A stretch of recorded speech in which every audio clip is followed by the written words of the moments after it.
dedication reads, "To those wild, imaginative, and dedicated cryptozoologists, just like you, I truly believe some legends are real."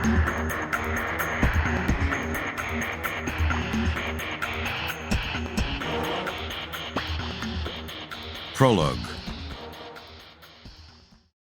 Southern Appalachians, 11,000 BCE. The creature screamed as the arrow punched into its neck. Ripping it free, it turned to roar in frustration. The wound was deep and bled heavily, but the sticky blood quickly froze on its coarse, blunt fingers. The small ones were coming fast, sending more of their arrows flying through the air. The creature roared again, wanting to rush back and fight, to crush those small, loud man-things down to nothing. But that would mean its own death, and then the end of all of them. There were now barely 40 members of the group remaining, and some with young. They would be slaughtered. The leader snorted and drew its clan higher, moving quickly now. When it looked back briefly, the man-things were a crawling multitude that whooped and ran and hurled their sharp sticks. The time for peaceful coexistence had long since passed. The creature looked to the sky, cold, iron-gray with heavy cloud down to the peak. Then it grunted, calling the group. There was one place they could go, where they could defend themselves and save their young. The deep, wintering cave that they used for hibernation when the season was unusually long and cold. Down there, deep inside the mountain, where the lichens glowed green and things slid and wormed their way in the darkness, there was safety. Deeper still, there was a black river, with pale, sightless things swimming within it. Food. The leader urged the group to greater speed, forcing them on, higher up the mountain, along the old pathways, steep and narrow tracks on the cliff edge, that fell away to a depth so great its bottom was invisible in the heavy mist. Up, and into the cave, through the small and narrow opening, into the inner world of the mountain. There was no way out, but they could wait. If the man-things followed them in, then they would have to fight. They'd done it before. The small ones wanted their heads as trophies. If they came into the mountain, then their heads would be taken. Deep in the dark they waited, the large adult bodies pressed to the front, the young behind, all breathing heavily, fear sharp and acrid in the air around them. And then the man-things came, but just to the mouth of the cave, throwing fire inside. The great beasts waited still, but instead of an attack, there came a scraping, grinding, and pounding noise over and over. Then, to the creature's horror, the light from outside began to diminish. A mighty wall rose up before them, stone by stone. The adults screamed in rage and surged forward, but were answered with more fire and stinging arrows. They fell back, pounding the ground, their rage loud but impotent, as large interlocking blocks continued to be piled and fixed in place, until the last square of light was blotted out. Still the sounds continued as many more layers were added. Finally there was silence, save for the heavy breaths of the creatures themselves. The leader shuffled forward and rested a large and bloody hand against the stone. It could sense the many thick layers, and doubted they could break through. It also sensed the man-things on the other side, waiting for them to try. It turned back to its clan, a decision forming in its mind. There was food, and there would be weak light from the lichens in the deeper caves below. They could survive. They would wait, and eventually their world would be given back to them. They had walked its surface before the man-things had arrived, and they would walk it again.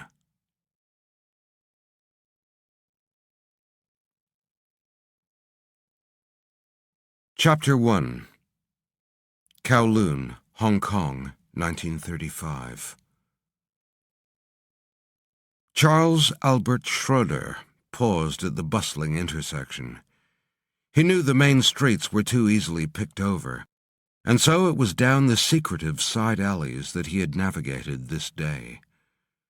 Being a head taller than the milling crowd, he should be able to spot the type of shop he was searching for without too much trouble. There.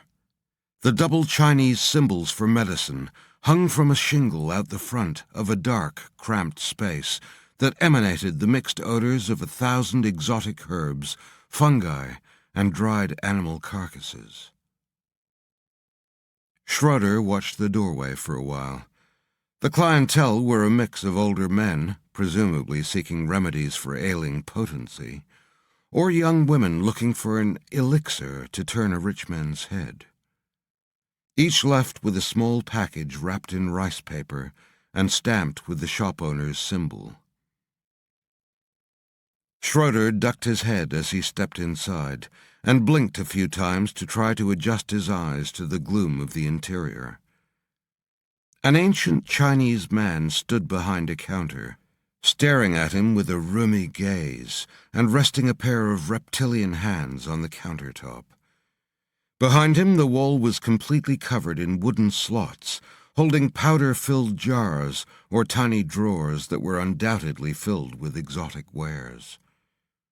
Schroeder quickly looked left and right, making sure he was alone with the man.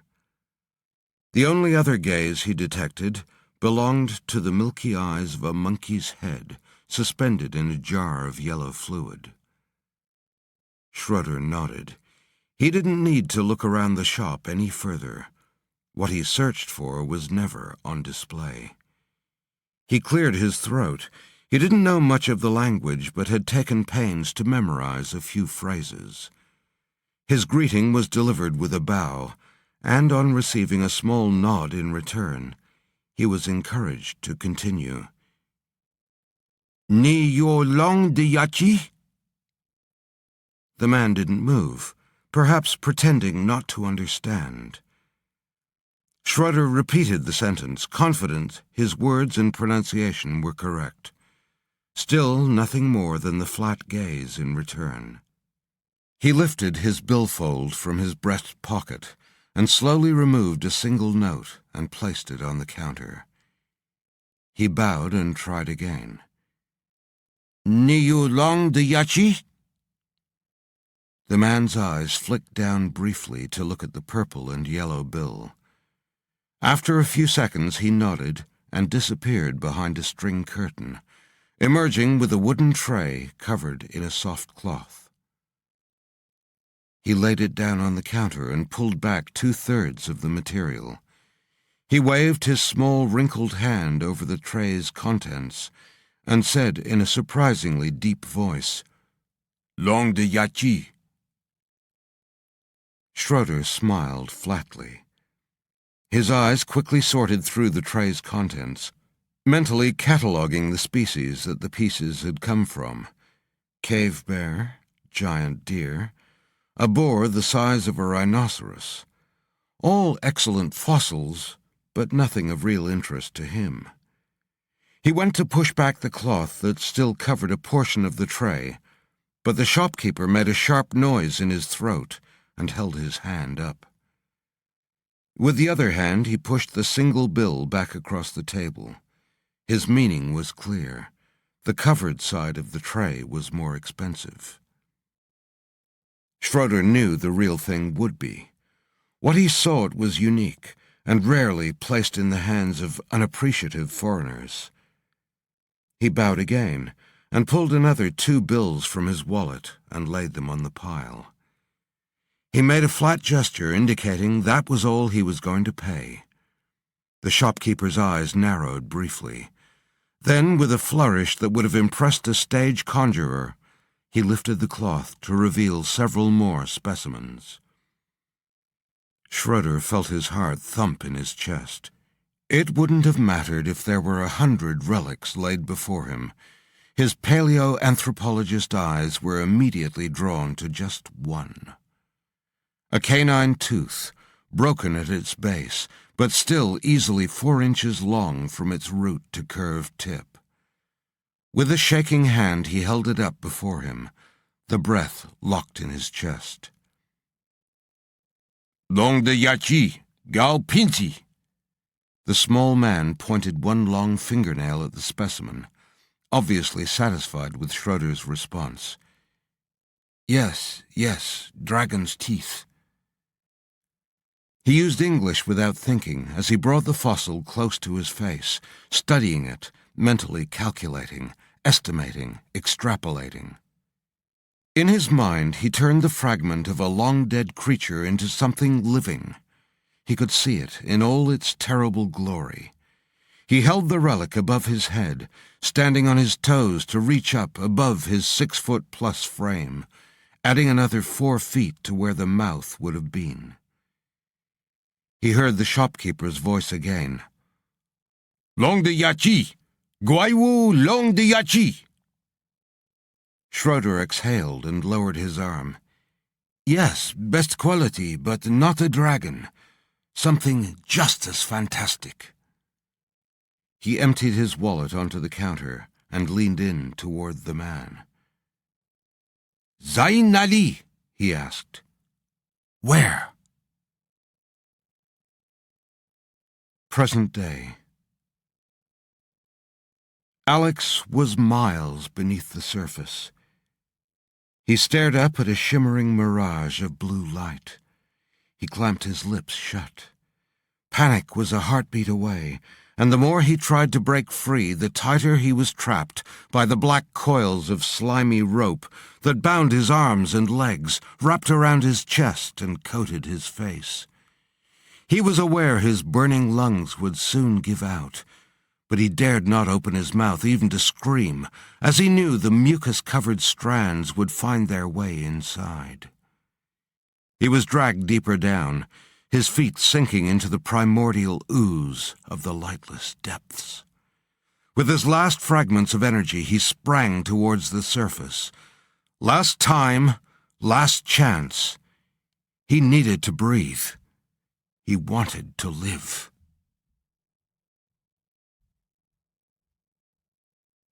Chapter 2. Southern Appalachians, North Carolina. I'm cold. Amanda Jordan put her gloved fists under her arms and gave a little hop to cross yet another puddle of melting snow, trying to keep pace with the long legs of her new husband.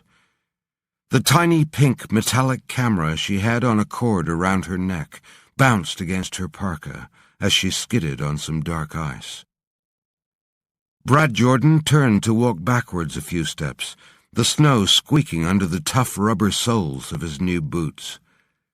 He pulled a face and scoffed, "Big baby, and it'll get colder further up," then added quickly, "But it'll be worth it, I promise." Amanda raised her eyebrows and tried to laugh, but just ended up coughing. She sucked in another stinging breath and exhaled, her breath steaming in the cold, dry air. She grimaced. Even stretching her face hurt. When she dabbed her bottom lip with the back of one gloved hand, she saw a dot of red smeared on its waterproof coating. Damn, she thought, regretting not putting on some lip balm before they left. Some holiday, she thought grouchily. She felt terrible. Under her bulky clothing, her armpits, back, and groin were sweating from the exertion of the climb, but the chilly 30-degree air was stinging her nose, chin, and ears like they were being pricked by 100 needles.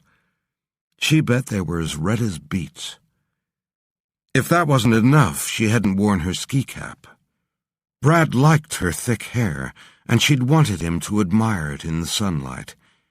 Now she didn't care what he thought. She just wanted a big hat she could pull down over her ears to keep them warm. "Brad, can we at least stop for some coffee soon?" He turned and stretched out his arms. Great idea. He looked around and spotted a flat rock just off the trail. Over there. Brad shrugged out of the large backpack and lowered it to the stone. He was a big man, 6'2", and broad across the back. Amanda often said he looked like a big, jug-eared Ben Affleck. He'd offered to carry everything on their way up and seemed to haul the weight with ease. He eased himself down and patted the rock beside him, then opened the backpack. Amanda sat down heavily and frowned. She pulled off one of her gloves and laid her bare hand on the stone. It's warm. Yep. Sun's directly overhead and the stone only needs to catch a few rays to make it a degree or two warmer than the surroundings. Not much, but it feels kind of good, huh? He pulled the thermos free and pushed his hand back down into the depths of the backpack. Amanda pulled off her other glove, rolled over and hugged the stone, pressing her face to its warm surface. Bliss, she sighed. Brad lay down on his side next to her. How are the feet? We've already been trekking for half a day. Not bad for a city girl. Amanda rolled onto her back and put her hands behind her head. City slicker, huh? I'm from Greensboro, remember, not New York, and I've been hiking before. The feet are just fine. She sat up. Now where's that coffee I ordered, you big moose? He laughed as he handed her a cup of steaming liquid. I forgot. They breed 'em tough in the borough. And you're a regular Calamity Jane, aren't you? She sipped the coffee and winced as the hot liquid touched her lip. Damn right I'm tough. So, Bill Bunyan, how much further? Brad pulled up his sleeve, displaying a variety of dials strapped to his wrist. He consulted them, then nodded at the landscape. Notice the darker trees, the Fraser fir and red spruce crowns. We've been into them for quite a while. Altimeter says we're at 6,120 feet. That's high. Peak's supposed to be 6,327, but we're not going there. Way too easy. Amanda's lip curled in displeasure. Oh, really? Brad, I said I was tough, not stupid. I'm cold. How much further? Brad pulled a face back at her and leaned in close, as though worried about being overheard in the isolated wilderness. Did you read about the recent tremors and resulting landslips in the mountains? Well, I have it on good authority that a slip's opened up a new path to the Black Dome. Absolutely the highest point in the whole southern Appalachians. Think of it. We'll probably be the first people up there since the mid-1800s, and it's only a bit further than the Lookout Peak. Amanda groaned, refusing to be infected by his enthusiasm. So, how much further? He shrugged and turned away to pour himself some coffee, saying something Amanda couldn't make out. What? I didn't hear you. Come on, Brad, how much higher do we need to go? He turned back to her, his cheeks slightly red. 800 feet. He lifted his mug in a salute. Maybe 1 more hour, max, I promise. Amanda lay back down on the rock.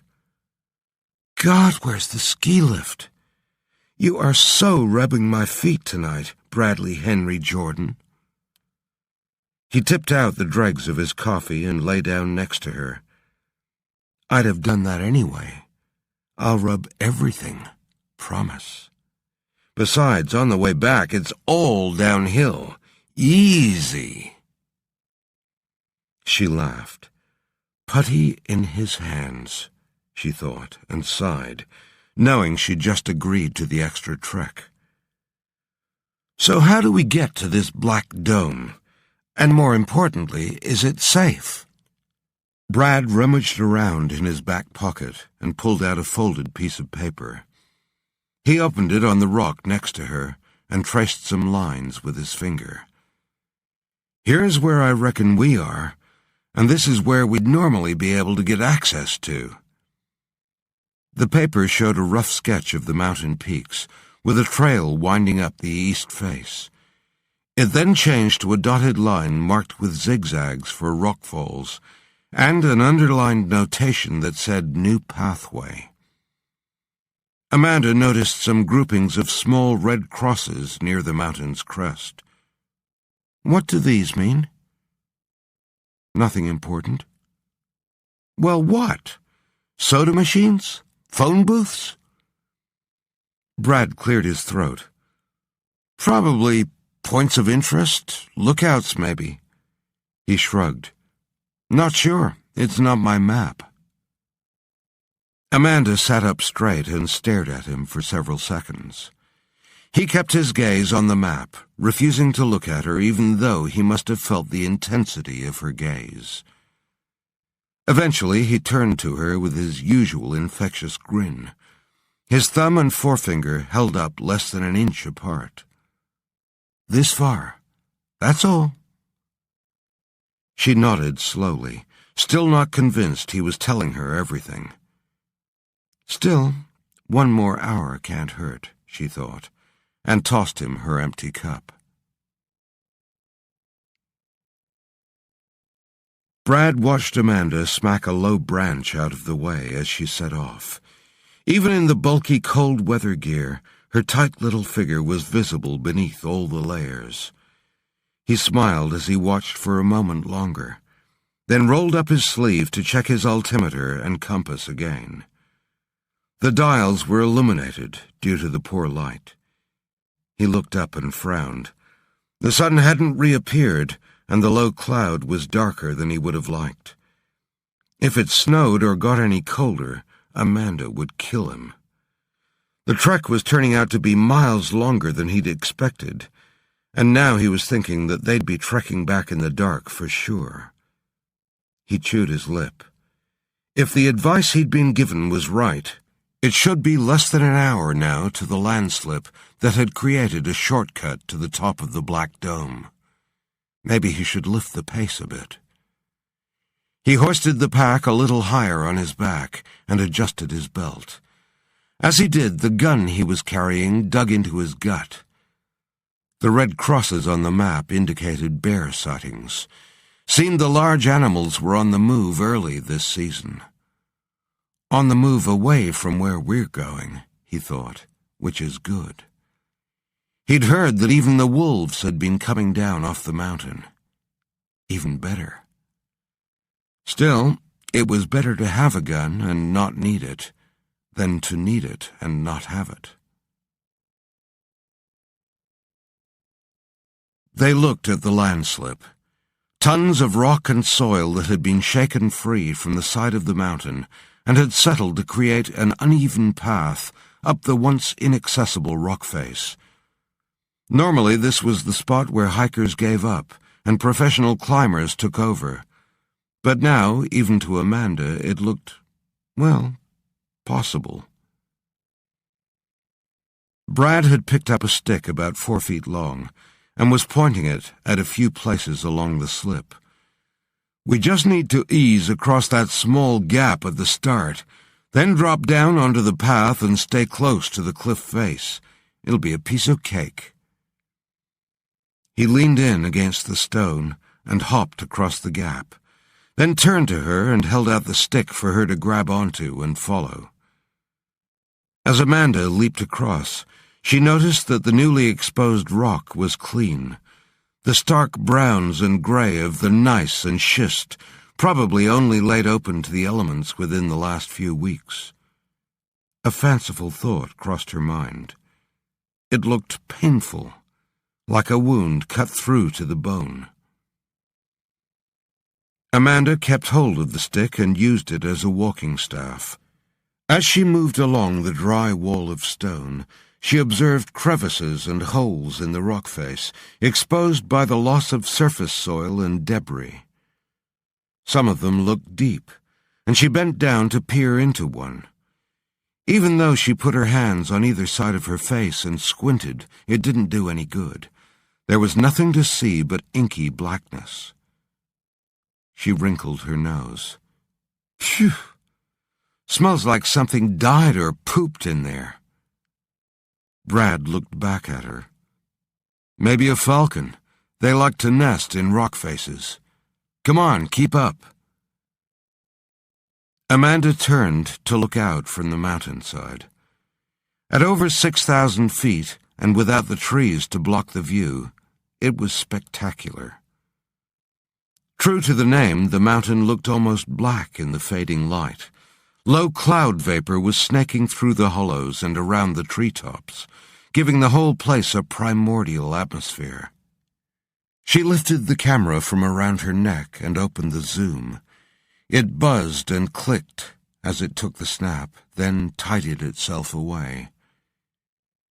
It was almost magical to be able to look down on the other mountains from this height. She leaned out towards the edge of the slip. It was a long way down, at least 1,000-foot drop, before the slope became a little gentler and tree-covered again. "Hello!" she called. The word stretched out and she waited, but no echo came back to her.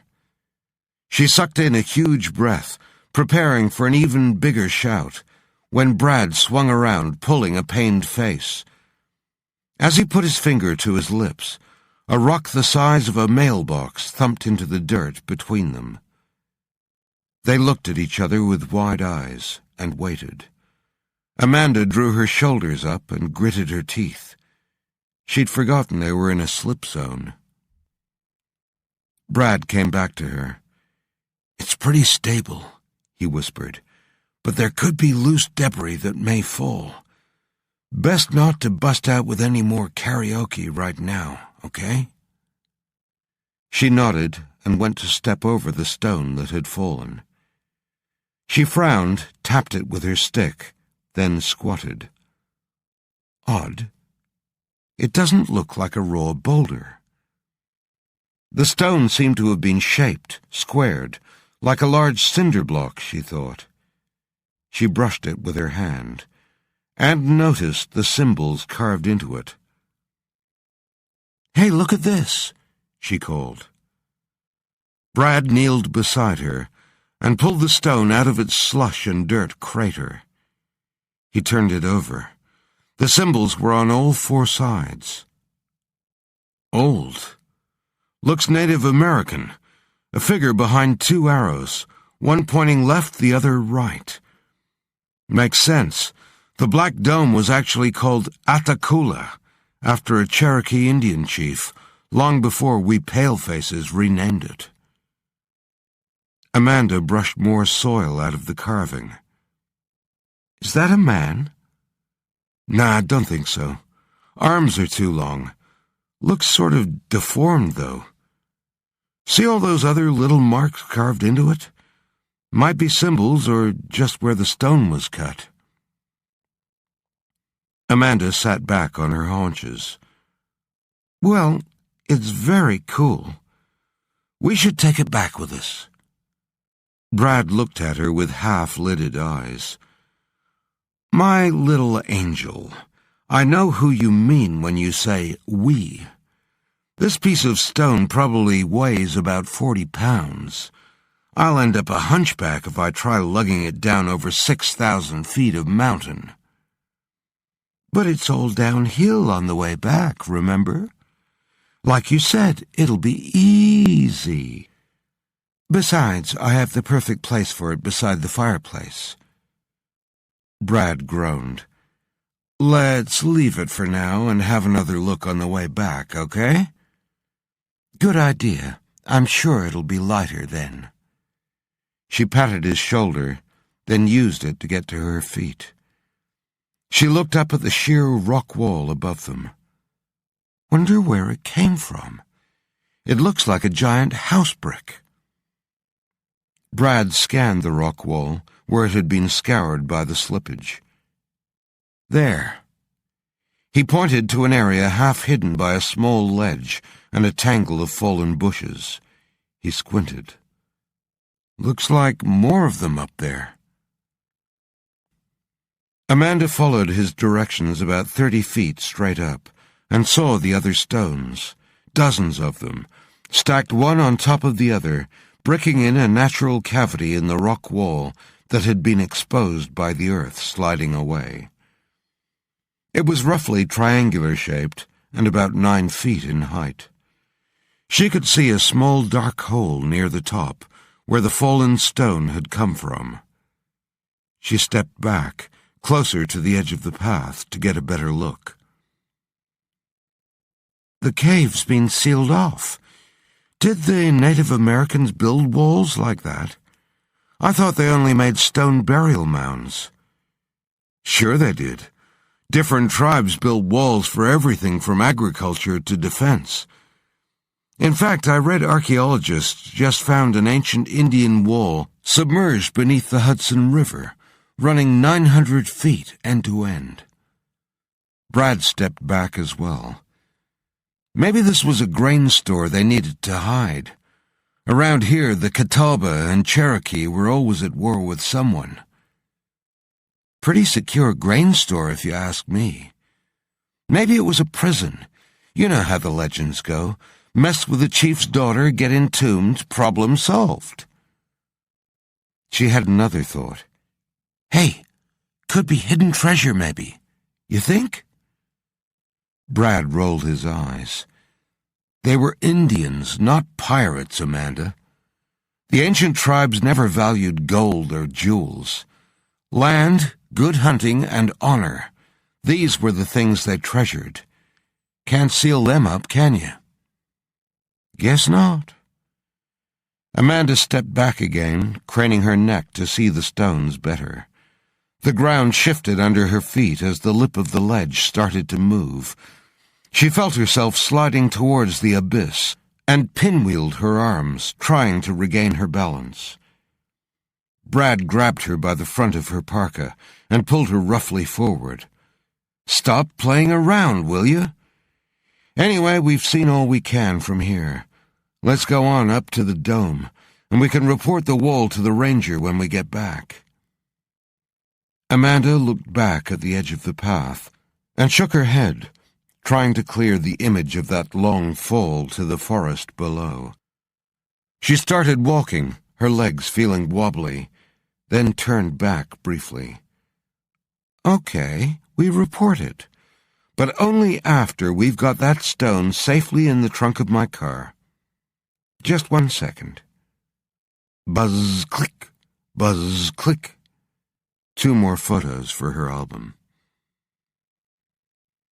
By the time Brad had hauled Amanda up onto an outcrop of rock and declared they were as high as they could go, the occasional speck of sleet had turned to real snow. There was a wind chill that cut through their clothing and made their lips so numb it was hard to talk. We might be the first people to have stood here for nearly 150 years, Brad said through gritted teeth. Amanda tried to give him her best appreciative smile. She was standing as close as possible to his huge frame, so he acted as a windbreak. As far as she was concerned, and kept telling him, the view had been just as good from the side of the mountain where the slip had been. She noticed his lips were turning blue, and he'd developed the hunched look of someone whose body temperature is rapidly falling. The snow either drifted down or whipped past them, depending on the gusts of wind, and she had to speak loudly to be heard. "Let's go, baby. We've seen enough now." Brad stared into the wind for a few more seconds, then nodded and took her hand to help her down from the rocks. "You're right. Time to go. I don't like the way the weather's closing in on us." There was no sightseeing on the way down. Away from the exposed black dome, there was more shelter, so the needle-sharp cold wind with its haunted moaning was left behind. The falling snow suppressed any sounds around them, except for the squeal of crushed flakes under Brad's large feet as he moved them quickly along. Amanda had her hands firmly tucked up under her arms, and only pulled them out to maintain her balance when they had to hop across logs, boulders, or particularly slippery-looking drifts. "You hear that?" Brad said, stopping and half-turning to her, with a frown on his face. She almost bumped into him. On seeing his expression, she stopped to listen to the snow-dampened silence. She didn't hear anything. No, wait. There. It was a thumping sound, like a fist striking a giant pillow. There was no rhythm or pattern to it. She slowly turned her head, trying to determine where the sound was coming from. "What is it?" she asked. "Shit. Better not be another rockfall. Come on, let's hurry. We're nearly at the slip. I'll feel better once we're back across it." "God damn it, Brad, I am not staying on this mountain tonight. I warn you, you'll be in big trouble if you've gone and gotten us stuck." Brad just frowned before setting off again. He looks worried, she thought. She didn't know why she was blaming him. After all, she liked to hike, and it wasn't as if he'd made it snow or caused the slip to drop more debris. She just felt like venting, and probably would again before they got back down. It didn't take them long to get to the slip, now white with fresh snow. Its surface looked like a powdery moonscape, complete with meteor-strike craters. Brad hung onto a tree, not yet ready to step out. He leaned out and craned his neck to look upwards. Amanda grabbed a handful of his parka and tried to lean out too. "What is it?" she whispered. "Has there been another landslide?" Brad kept his eyes on the track. "I think yes and no. That old Indian wall up on the rock face, it looks like it's finally crumbled. I think that's what's causing the pits in the snow." "Is it safe to cross?" Brad hesitated. "I guess so. Doesn't look as though there are many stones left to fall. Besides, there's no choice if you want to sleep in a bed tonight." He still hadn't moved, just kept looking from the path to the cliff face and back again. Finally, he turned to her. "Just a little over 100 feet. Stay close to the wall, and to me." But he still didn't move. "What's wrong? You're scaring me, Brad." "Nothing. Just a funny smell. Reminds me of when we were kids and Scotty found a dead bird and rolled in it. Sort of a rotten, wet animal hair, shitty smell. Took us 2 baths before we got the smell out of his fur." "Hey, that's what I smelled in that little hole before. Maybe it's that dead falcon again. Remember you said that?" Yeah, I do. Stay close." Brad stepped out, his foot sinking into the snow to his ankles. He kept one arm up towards the rock face, not touching it, just monitoring where he was in relation to the wall and the sheer drop to the slopes below. Amanda could understand his tentativeness. The late afternoon, combined with the heavy cloud, was creating an early twilight on the mountain. Snow was starting to fall again, making the edge of the cliff path hard to see. The whitening air around them, white sky and a white pathway. All definition was disappearing, making it too easy to step off into limbo. She hung on to the back of Brad's jacket and tried to test the path with her small staff, but nearly tripped several times as she was pulled along at a speed that better suited his long legs than her shorter ones. Out on the slip path, the lack of trees meant the wind chill was severe again, and the earlier silence was broken by the wind's shriek and moans. She flinched when Brad stopped dead. He spun around and stood like a statue, his eyes wide and his face frozen as he stared along the bleak pathway. She put her hand on his arm and felt his large biceps shivering under his parka. She hoped it was just from the cold, but deep in the pit of her stomach she knew it was something more. As he gently pushed her behind him, she realized her legs were shaking so hard she could actually feel her knees knocking together. It hurt. "Please, Brad, let's go." Her stomach was fluttering in a tingly, upsetting way. She craned her neck and looked up at his face, hoping to see that big, dumb grin splitting his handsome, square jaw in an "I gotcha" sort of way. She'd be real angry for a while, sure, but then real relieved. But he wasn't smiling. Instead, he looked pale and scared. Amanda saw his hand go to his waist and lift his parka. There was a gun tucked in behind his belt. Anger flared inside her then, at his secrecy, at bringing a dangerous weapon. And then, just as quickly, the emotion disappeared. Thank God he did. He pulled the revolver free, shiny black metal against the white surroundings. As she stared at it, she saw snowflakes melting on the short barrel. The heat from his body was still radiating from within the steel. She was about to speak when he raised the gun slowly to aim down the path. She followed its grim pointer and made out a shape in the swirling snow, roughly man-shaped, but impossibly huge. "Is it a bear?" Her voice sounded ridiculously small. "Back up," Brad said. She was pressed up behind him, looking at the shape from under his arm. She lifted her camera on the cord around her neck. Buzz, click. Brad stepped back just as she took the photo and tripped over her crouched body, falling backwards on top of her. The gun went off and she screamed. In a flash, Brad was on his feet, the gun pointed back at the shape.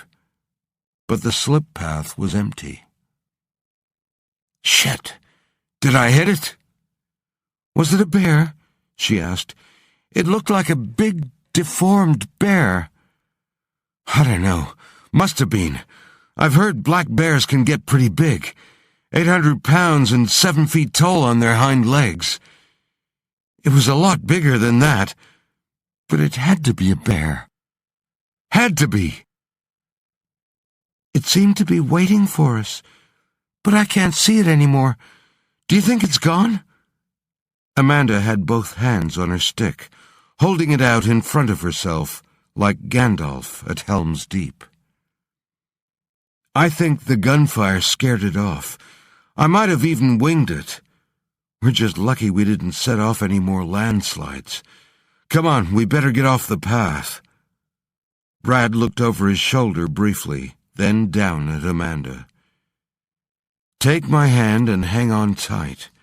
We need to move quickly." Brad leaped off the path back into the forest, literally dragging Amanda through the air with him. Being out of the landslide zone should have made him feel more secure, but the thick tree cover did the exact opposite. The wind was muffled, and light snow swirled gently around the tree trunks. The thick cloud, combined with fast-approaching twilight, made the dense stands of spruce and fir trees even darker. Brad rushed them headlong down the mountain.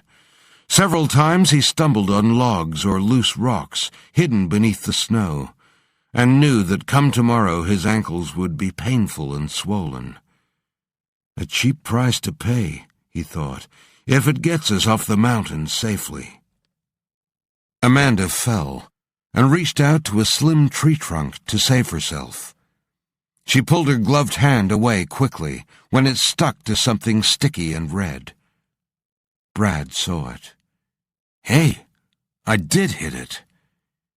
"Good," he thought, and cast his mind back to the shape on the slip path.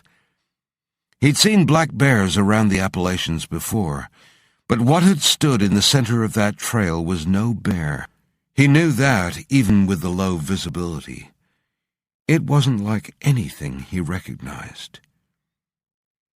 He could hear Amanda gasping and slowed his pace. He didn't want to stop, but he knew what she was experiencing.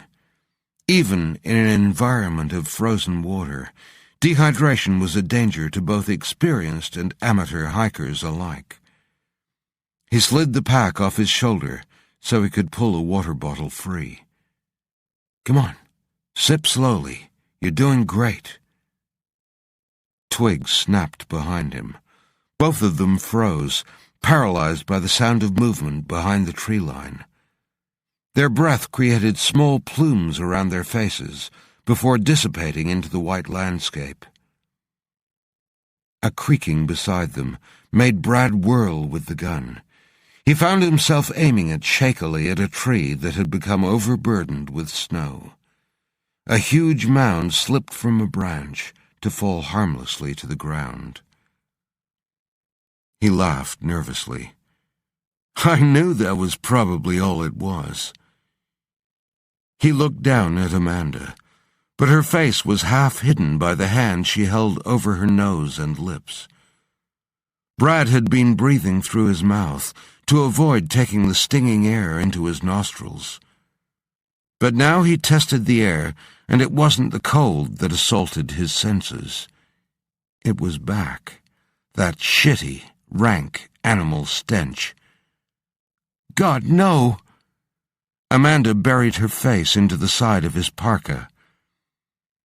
What Brad had taken to be a tree trunk shifted on the darkening slope. The enormous hulking shape swayed slightly, a snow-covered colossus. Though it was partially obscured by the trees and falling snow, Brad could see that his first thought had been correct. The limbs were too long and the head too small for it to be a bear. It also looked to be well over 10 feet tall.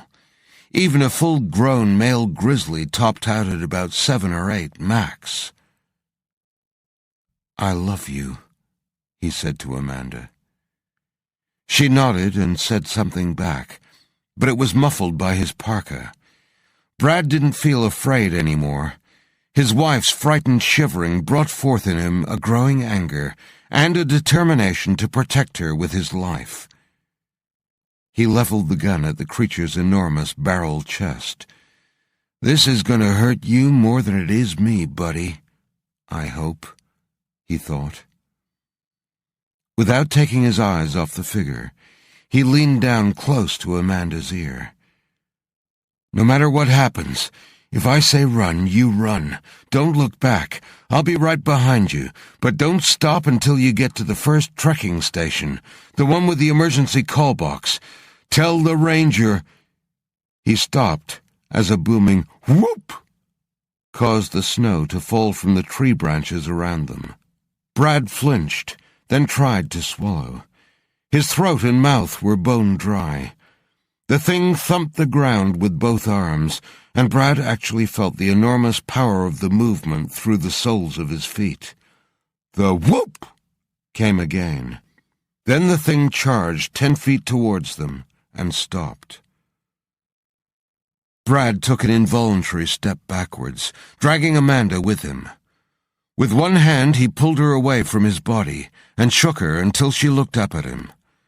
Her face was wet and her mouth was turned down in fear. He saw that her nose was running. You gotta go now, he said. Remember what I told you. Run and don't look back. He kissed her quickly and she tried to cling onto him. Don't look back, baby. I'll catch up. He pushed her hard. She seemed about to turn back towards him when the whoop came again, followed by deep grunting. She ran. The creature made to follow the small running figure until Brad stepped towards it and fired 3 shots. Things happened quickly then. It charged at him faster than he'd expected. He fired again, but it was moving so fast he didn't know if he'd hit it. At 20 feet, it leaped. He didn't feel the impact. Everything just went black. As consciousness returned, he felt the pain in his body and knew things inside were broken and torn. The shitty, rank stench was all over him, in his nostrils and mouth, on his skin. He tried to open his eyes, but only one worked. He had the sensation of being carried and looked at the ground. He saw the corner of one of those stones Amanda had wanted, the opposite pointing arrows clear on its exposed surface. I need to bring that back for her, he thought crazily. The smell was overpowering and the pain exquisite as the creature adjusted its grip on him. It was climbing now, up towards the cave in the rock face. He watched with his one good eye as the light at the opening faded. The thing was dragging him into the mountain's depths. He hoped Amanda had made it.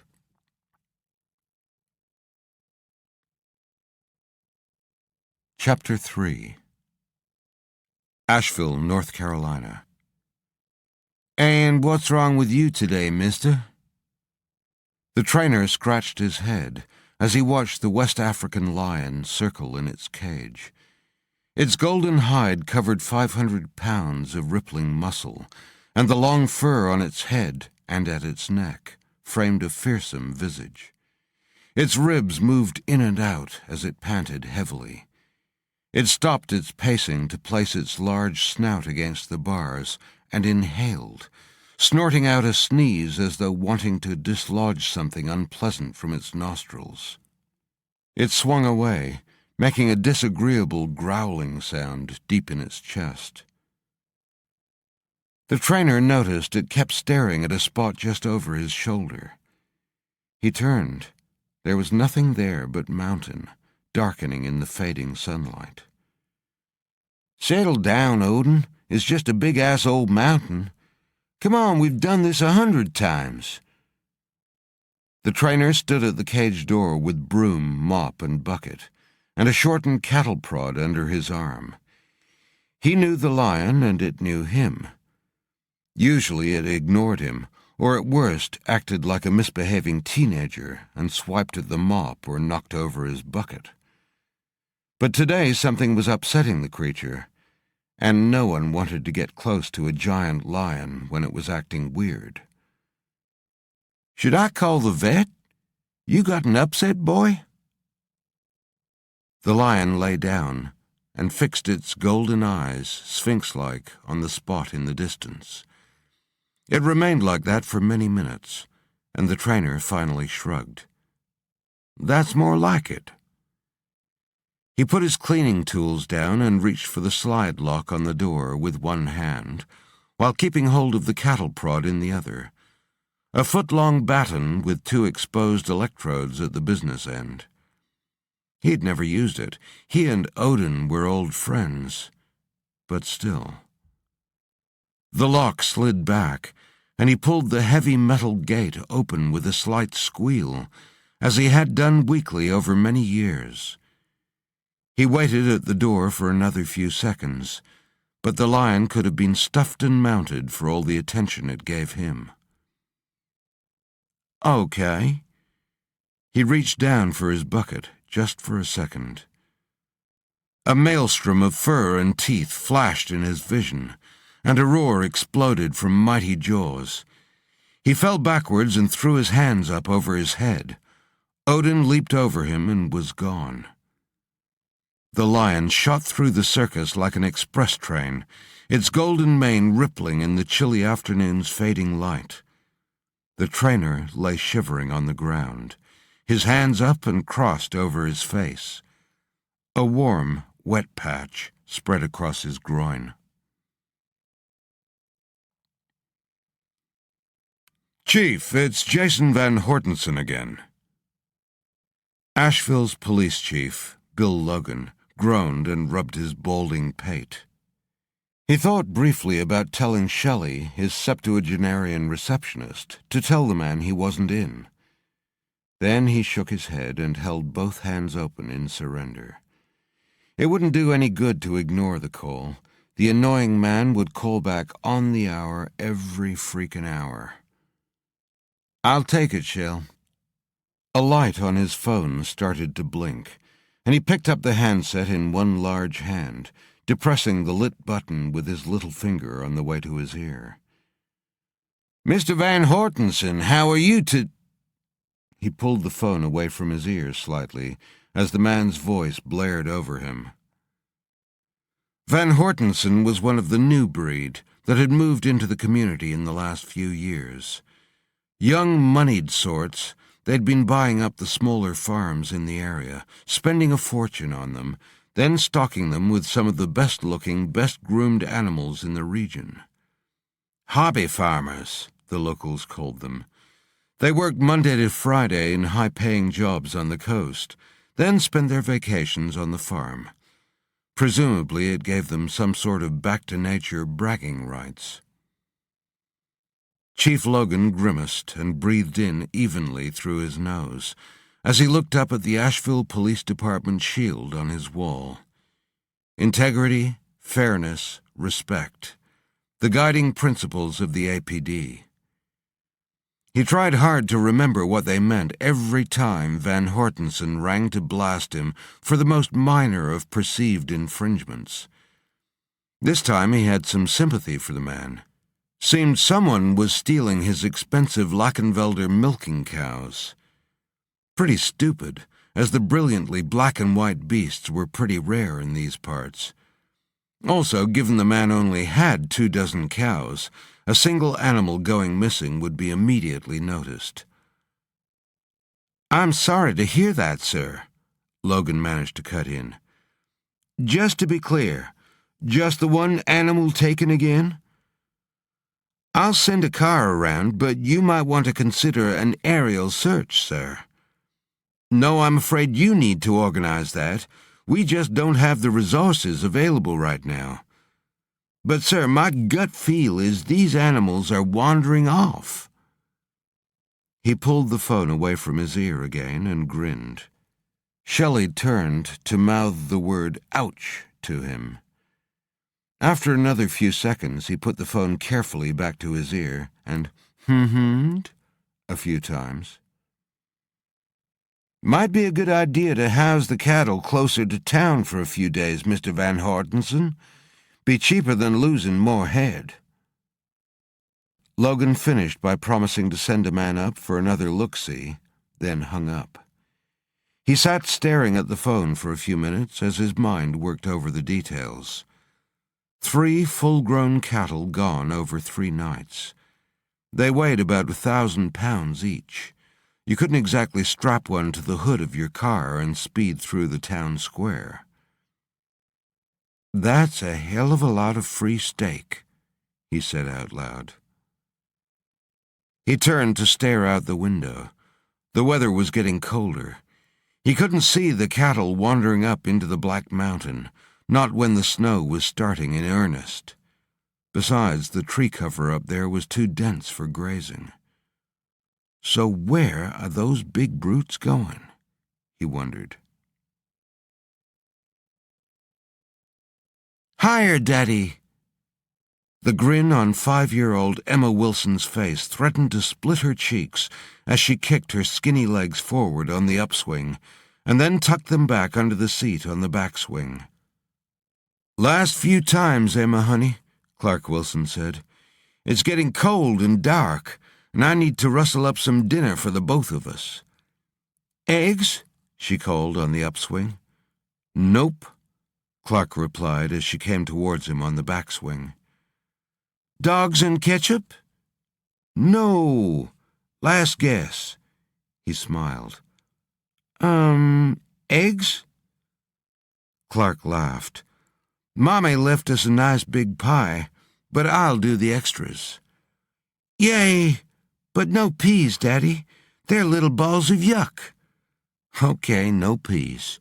Last big swing." "Just a bit longer, please. I can almost see the top of the mountain when I swing up really high, and I'm not cold at all." Clark turned to where his daughter was looking and half smiled. Sunsets on the mountain were magnificent this time of year. The summer heat was long gone. Autumn was just beginning to bite with a few light snows on the higher slopes, and the air at the foot of the mountain was as clean and clear as you could get anywhere on the continent. And she was right, it wasn't that cold. The evening was calm and quiet. It would have been perfect except for a damned funny smell. Must be another squirrel gone and died under the house. Why they kept doing that, he never knew. He looked back at his daughter. She looked so happy on the swing, in her favorite red sweater, pink rubber boots, and some big clip-on earrings she'd pestered Helen to buy her from the market.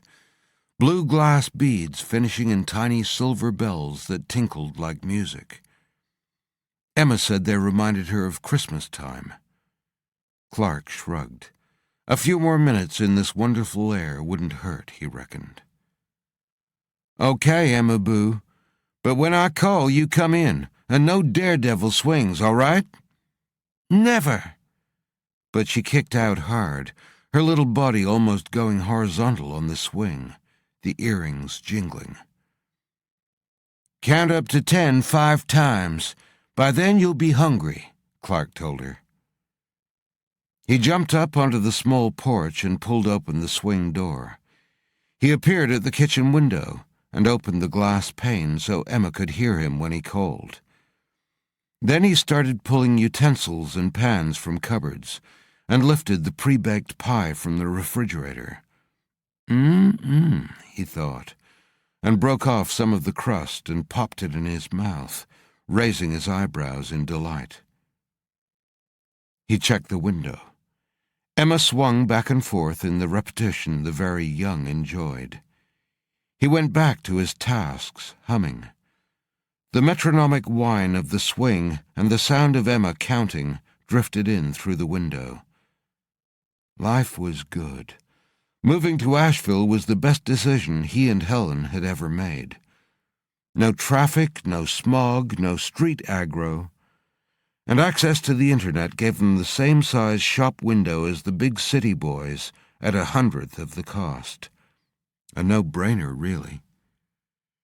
He grabbed a handful of carrots and potatoes from the pantry and looked briefly at the bag of fresh peas. Little balls of yuck. He chuckled.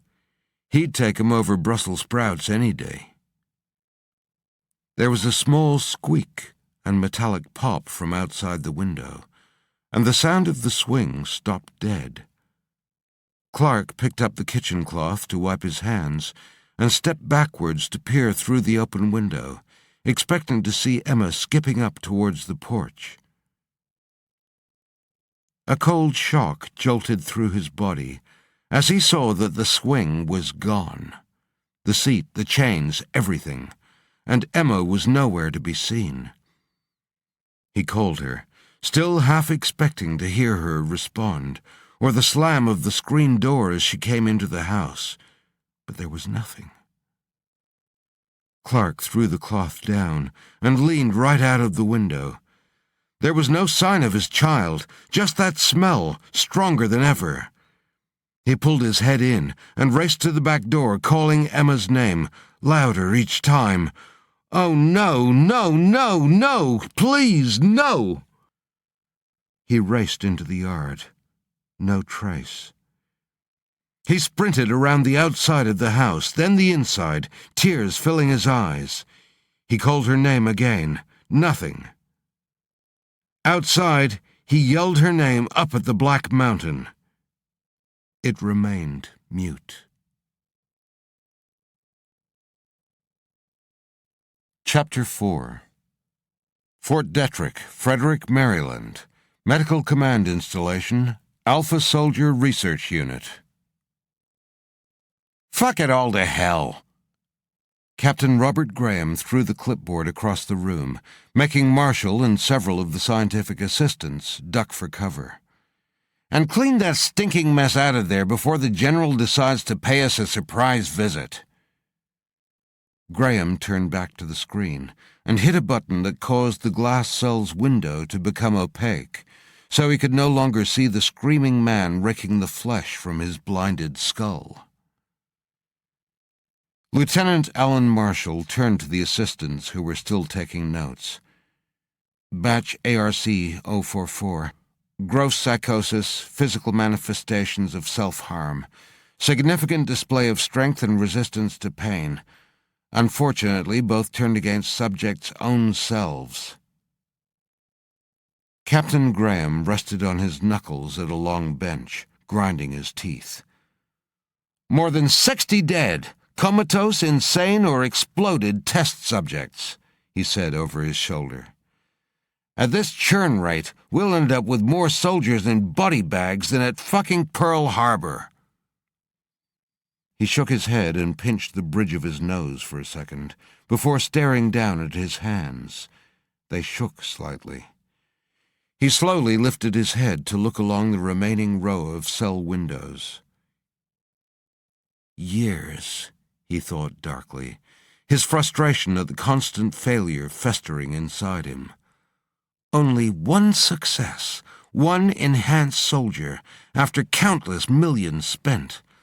And we weren't ready for him.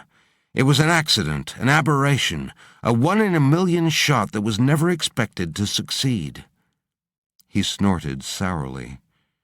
Blinded by the hubris of success, he had released the man back to duty, fully expecting that the results would be easily replicated, that the primary subject would be the first of thousands. But reality had kicked him in the teeth. Human biology is the same, and different.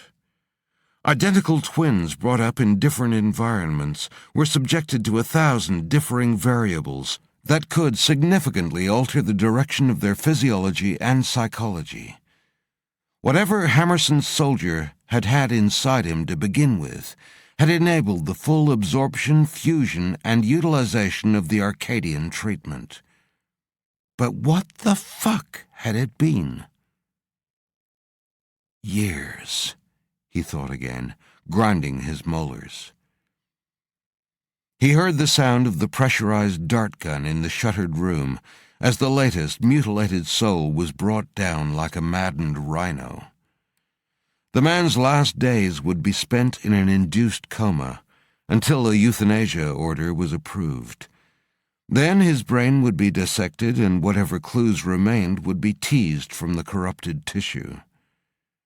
Even hours after the subjects had been terminated, their flesh was still hot to the touch.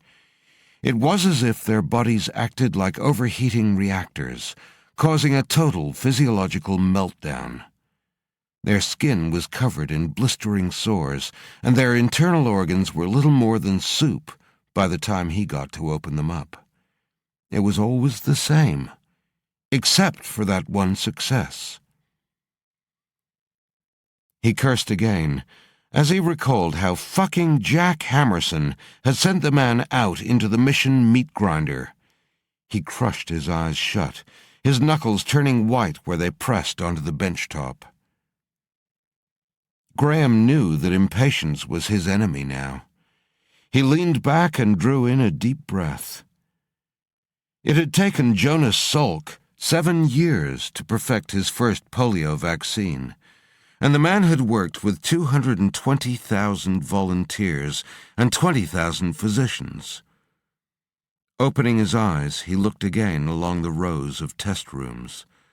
There were just 3 more cubicles to examine. He spoke with a deep feeling of lassitude. "Is batch 40 ready? The one where you introduce significant levels of cortisol directly into the brain prior to introduction of the Arcadian treatment?"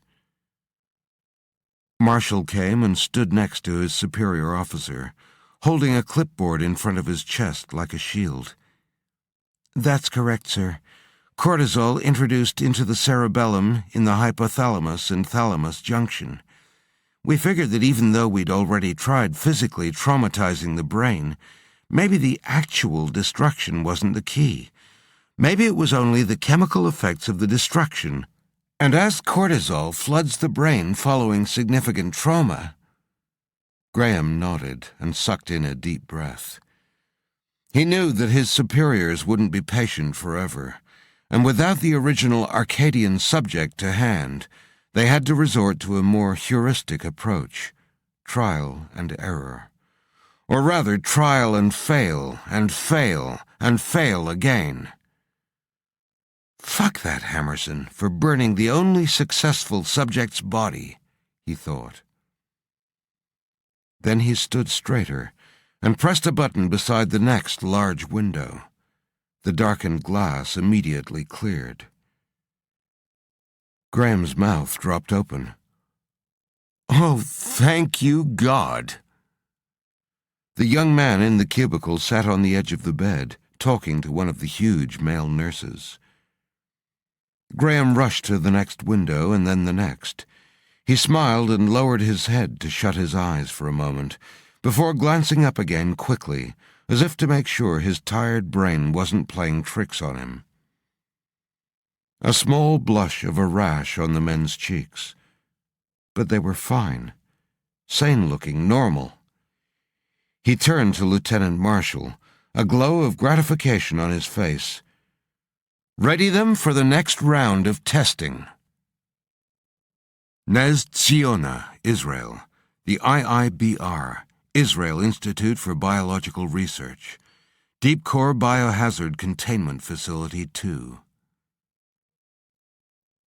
General Meir Shavit wrinkled his nose at the sight before him. Dr. Moshe Weiss chuckled softly at the look on his face and turned back to the man on the bed. His body was coated head to foot in an oyster-colored, jelly-like substance that had also stained the pillow and sheets he lay upon. It was a ghastly sight. "He is physically intact, but lapsing in and out of consciousness," Weiss told the general. "Don't be too concerned by the way he looks. His body is still expelling the bacterial residue. Stinks like gasoline and old fish, doesn't it? We also found this when we did a full body scan." He held up a test tube with a small flesh-colored pellet inside. "It's quite sophisticated miniaturized electronics. Tracking device, I'd say." Shavit's eyes narrowed. Weiss nodded. "Seems someone wanted to keep an eye on him. We disabled it, of course." Shavit turned his attention back to the man on the bed. "Turn it back on and have it dropped out into the center of the Negev." Weiss had no intention of heading out into the Negev desert himself. He opened his mouth to tell the general he needed to delegate the task to someone more appropriate, but the general's cold stare spoke of authority and a ruthlessness beyond anything Weiss could summon. Weiss swallowed the words he'd been about to say and simply nodded. He cleared his throat and read from his clipboard. "This is the most interesting case I've ever worked on. The microorganism that infected him has a pathogenesis like nothing I've ever seen in my life." He motioned towards the form on the bed. "This man should be dead 100 times over. But his extraordinary physiology and the compounds he was being treated with have made him a unique specimen. A unique and valuable specimen." Shavit lit a cigarette and blew smoke into the air, making Weiss wince at the breach of the laboratory's sterile conditions. "Will he live?" Weiss paused for a few seconds to consider the question. "Yes." Shavit grunted. "Good. Send me the file." General Shavit sat alone in his office. He drew deeply on his cigarette, let the smoke escape through tight lips, and tried hard to stifle the wet cough that squeezed up from lungs congested from decades of smoking. He lifted the folder on his desk and smiled grimly at the Hebrew characters on the cover. Project Golem. his little joke, or perhaps his wish. All Jews knew the legend of the Golem, an ancient mythological figure molded from the clay of the Vltava River by the holiest of rabbis, Judah Lo ben Bezalel. The powerful man-like creature had defended the Jews in their time of need. Unfortunately, the story didn't have a happy ending. The creature that had at first been their savior had become increasingly violent, until the rabbi returned it to an inert state. A golem berserker. Maybe that is what we now have in our possession, Shavit thought, and his laugh deteriorated into a wheezy cough. He opened the folder to the report's latest pages and read silently for a few seconds, his brows knitted. Every report produced by the scientific team charged with investigating the American Special Forces soldier both astonished and frustrated him. Every time they learned a little more about Alex Hunter, known as the Arcadian subject, it turned out that they actually understood less. Colonel Jack Hammerson, commander of the secretive Hawks Division within the U.S. Special Forces, had worked with Mossad, Israel's intelligence and covert operations organization, to get Hunter out of the country before his own medical teams could claim the soldier's near-lifeless body for experimentation and dissection. Hammerson had taken a huge gamble by handing Hunter over to a foreign power, both in terms of the man's life and his own career. Hammerson's own agency believed the Arcadian subject was now nothing more than powdered ash in the bottom of one of their powerful military furnaces. Yes, Hammerson had gambled, but so had Shavit. He had authorized his niece, a Mossad operative, to retrieve the man, even though his body was riddled with a disease that everyone thought would turn it to mush, and which could have devastated Shavit's entire country. But Shavit knew he had no choice. The possible rewards were too great to ignore. Hunter had been brought to the Israeli military's secure laboratory beneath the Negev desert, where Weiss's team had succeeded not only in eradicating the lethal microorganism, but also in reviving the man. Shavit felt he had won that round, but knew he was still in a race to unlock the Arcadian's secrets before the man self-destructed. And it was one he fully intended to win. The future of Israel depended on it. The Americans would eventually succeed in reproducing their experimental soldier, but although they were magnificent at creating outstanding advancements, they were terrible at hanging on to them. Within a few years, the Russians and Chinese would have stolen everything they needed to create their own Arcadian soldiers, and then their proxies across the Middle East would soon follow. The general flipped to the report's next page and started reading the section headed Cellular Repair and Revivification. Analysis of Captain Alex Hunter's DNA showed that the ends of his chromosomes, his telomeres, had stopped fraying. A side note from Weiss explained the significance of this to the layman. A telomere was a biological capstone, like the plastic tip on a shoelace, and its role was to stop the chromosome deteriorating or fraying. Most cells had an ability to divide about 50 times before they started to deteriorate and shorten, and therefore begin aging. Scientists could read the length of a cell's telomeres and provide an accurate picture of the cell's age and how many more times it would replicate. But Alex Hunter's DNA strands had ceased fraying. In fact, the telomere tips were almost totally intact.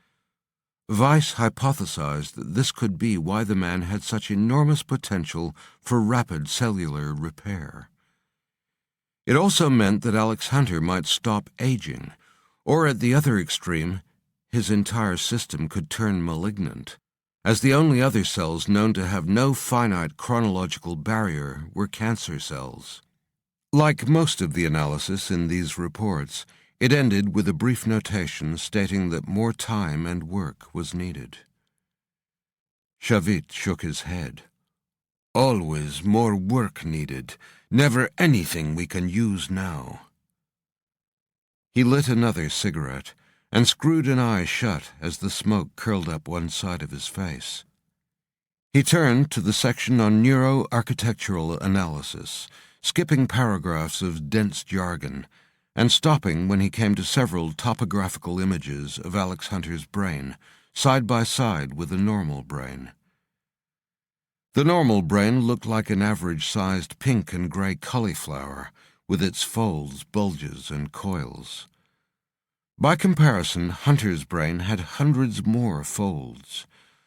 The known sulcus folds were labeled, but other arrows indicated numerous, newly identified folds. As with the cellular repair data, however, the notations below the images stated uses unknown, time and time again. Shavit swore. Useless, he said to the empty room. He frowned as he noticed a paragraph at the bottom of the page stating that the latest neuromapping had found no trace of the metallic object that had been embedded deep in Hunter's cortical mass when he came to them.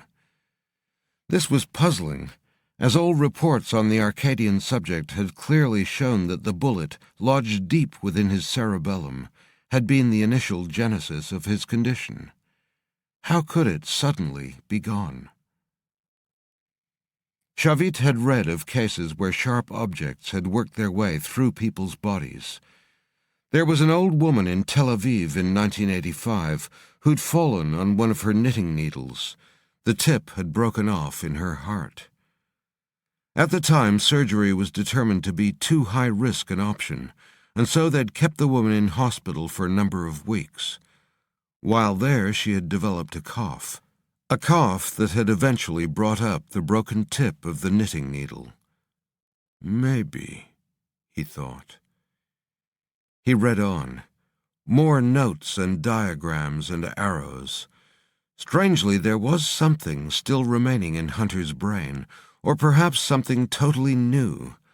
A whitish trauma zone with a solid central mass that showed up in the CAT and MRI scans and X-rays. At first, the scientists had thought it was a blood clot, but then found indications that it had a dense biological core. Further scanning has suggested that there was some form of electrical activity taking place within what the report now described as a synaptic bundle. It was as though the small mass was firing off its own electrical impulses. Shavit raised his eyebrows and glanced at the section on further data collection options. Neurosurgical needle biopsy. He took another deep drag on his cigarette. Maybe, but not yet. His niece would not react well if the man she had risked everything to retrieve was sent back to her with holes drilled into his skull. Weiss might end up needing surgery of his own. Shavit laughed dryly and flipped to the last page to review the progress of the recent test subjects. He sighed and scratched his forehead. As with the previous week, the week before that, and every week since Hunter's recovery, they had been trying to replicate the process that had led to his condition, but every time they had failed. Shavit ground out his cigarette in disgust as he read through the new list of names, treatment variations, and the familiar, dismal results. Patient comatose, patient psychologically disordered, patient emergency termination. He would love to know how the Americans were approaching the problems his team kept encountering. After several months, they still had nothing. He sat back and placed one gnarled hand behind his head, staring at the ceiling.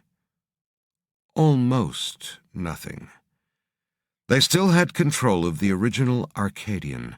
Alex Hunter himself was the key, locked away in his memory, if it were still intact, were the events that had led to his superior physical and mental condition.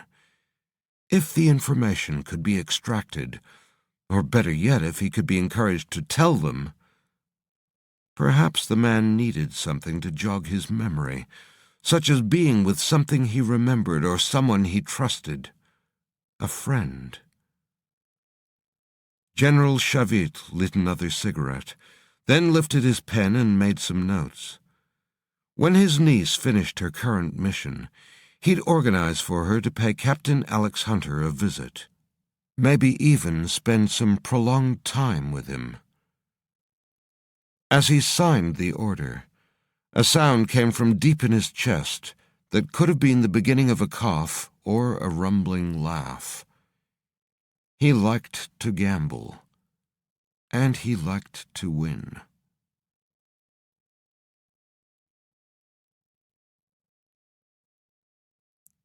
Chapter 5. Beirut, Lebanon. The woman walked slowly, with the stiff-ankled rocking motion of the old and arthritic.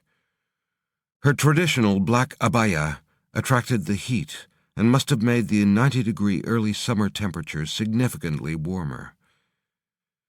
To anyone watching her pass, she appeared to be a devout Muslim, also wearing a niqab or face veil and black gloves. Around her neck, reading glasses with thick black frames hung from a short length of string and banged against her ample bosom as she walked. She paused and looked back down the steep cobbled street. Beirut was a mix of ancient and modern, home now to major industry and corporations, and even considered as a candidate for the 2024 Summer Olympic Games. A smart black AMG Mercedes shot past, no doubt headed for one of the fine restaurants on the waterfront that did a roaring trade with the tanned and well-heeled locals. The woman inhaled deeply. The city's leafy avenues, rich with the smell of coffee and cinnamon, made it seem a world away from the troubles of the South. Beirut reflected all the magnificence of modern Lebanon, with Christians, Druze, Shias, Sunnis, and many more seeming to live together in cultural and political harmony. The modern mixed with the ancient, the religious with the carefree. In Beirut, it seemed the Middle East was one of the happiest places on earth. The woman walked on, towards Gemaiza Street in the Ashrafia district. The streets narrowed to thin, winding lanes here, and it was easier to get lost. She checked her bearings and hoisted her string bag a little higher. The loaves of fresh bread, cheese, and onions would be a welcome breakfast for the men. She paused to rest on an old wooden chair in the shade of a young olive tree. Beirut was a small pool of calm water in a turbulent sea. Unlike the South, where the poor begged in the streets, resentment fomented, vengeance was plotted, and hatred often boiled over into bloody violence. The South had been the front line for the Israel-Lebanon conflict for many years. It was where Hezar Jihadi ruled, the party of 1,000 martyrs, they called themselves. They were political, religious, and paramilitary. Their leaders called for the destruction of Israel, war with the West, and a true Islamic state in Lebanon. Violence was their first negotiating tool of choice. The woman lifted the glasses from her chest and placed them on her face, then sat as immobile as the streets surrounding bricks and mortar, as she watched a young man walk quickly up the street, towards a solid wooden door recessed into an old-fashioned apartment block. He looked around furtively, then knocked 3 times. The woman waited for another minute after he'd disappeared inside. Then she got to her feet and hobbled towards the same door. Abu Ibn Jubail opened the door a crack and peered out. He looked the old woman up and down. She lifted her bag a little higher and groaned softly under its weight. The eyes behind the thick glasses were like blurred pools of oil, unreadable. She moaned again, her arms shaking from the weight of the bag. Abu ibn Jubayl could not care less about her suffering, but she was expected and her food would be welcome. He opened the door a little wider, but as she entered he stopped her with his hand and roughly felt her sides, back and front, searching for guns, knives, or explosives. She coughed wetly, and he held his breath, hurrying through his examination. How he detested being so close to the old hag, touching her body. It was probably a waste of time, but it was best to take no chances, considering how close they were to their goal. Finished, he stood back and waved her impatiently towards the kitchen, resisting the strong urge to kick her large behind as she hobbled past him. The woman shuffled slowly towards the 5 men sitting around the table in the darkened room. All had stopped talking at her arrival, and now sat smoking their thick, pungent shisha tobacco and sipping syrupy sweet coffee. Though her limbs were slow, her eyes darted from one man to another. She recognized Hazar jihadi faces, and also some senior Iranian Revolutionary Guards. Unfurled on the table, the corners held in place by a bottle of whiskey and several ashtrays, were the schematics for the new Iranian missile, the Shihab-2, the Meteor. She stopped at the table and turned to the black-eyed young man who had let her in. "May I use the washroom, Idami?" The young man looked to one of the older men at the table, who shook his head without even looking up. "No," the young man said. "Leave the bag and go. Hala, hala." She nodded her understanding and turned towards the kitchen. On the way, she pulled off her gloves and pushed them into a fold of her robe. If the men had been watching, they would have been surprised to see such strong and youthful hands on one so bent and infirm. She lifted the string bag onto the kitchen bench and in the same motion drew up the front of her long abaya. Strapped high between her smooth, muscular thighs was a squat black pistol. She pulled it free of the tape and secreted it in one of her long, loose sleeves. She whispered one word. "Installed." From one arm of her glasses came the reply, "Proceed." She drew in a deep breath and turned to hobble back out to the men.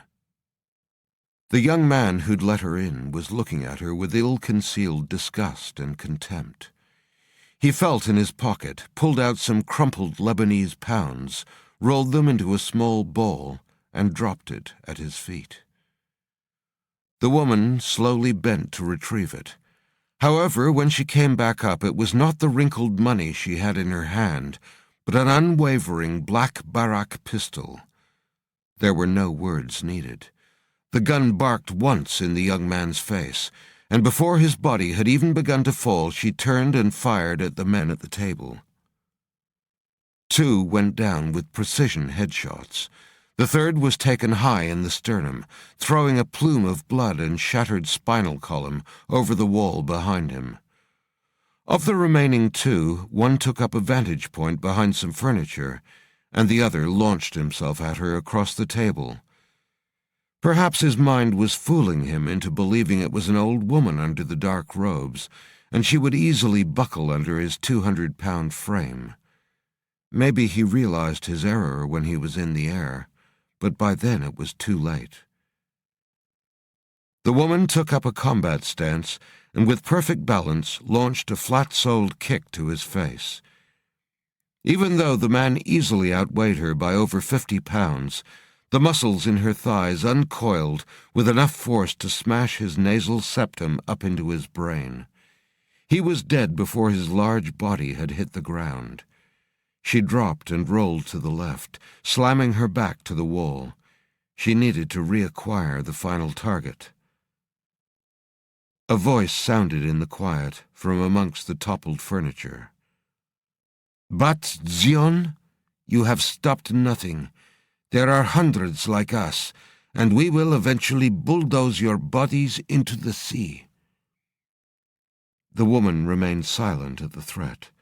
Seconds passed as she quickly looked around the room, now heavy with the smell of cordite and coppery blood. "Bat Zion, if you let me leave, I will give you Nasra Nasha. I know you have been searching for him. He is here, you know, right now, in Beirut." Nasra Nasha was the leader of Hezar Jihadi and the mastermind behind every assassination, bombing, and cross-border raid for a decade. He was the first prize for every Israeli soldier and agent. Tempting, but not for today, the woman thought. She began to slide forward in the shadowy room towards where the voice was coming from. "Israeli, I surrender to you. Here." A new Glock handgun clattered on the floor in the center of the room. A lesser agent would have been momentarily distracted, and perhaps have missed the almost imperceptible sound of the flattened steel pin of a stun grenade being removed. The man stood to throw the explosive. At the same time, the woman also stood and fired twice in quick succession. The man took 2 shots to the forehead and hit the ground at roughly the same time as the grenade.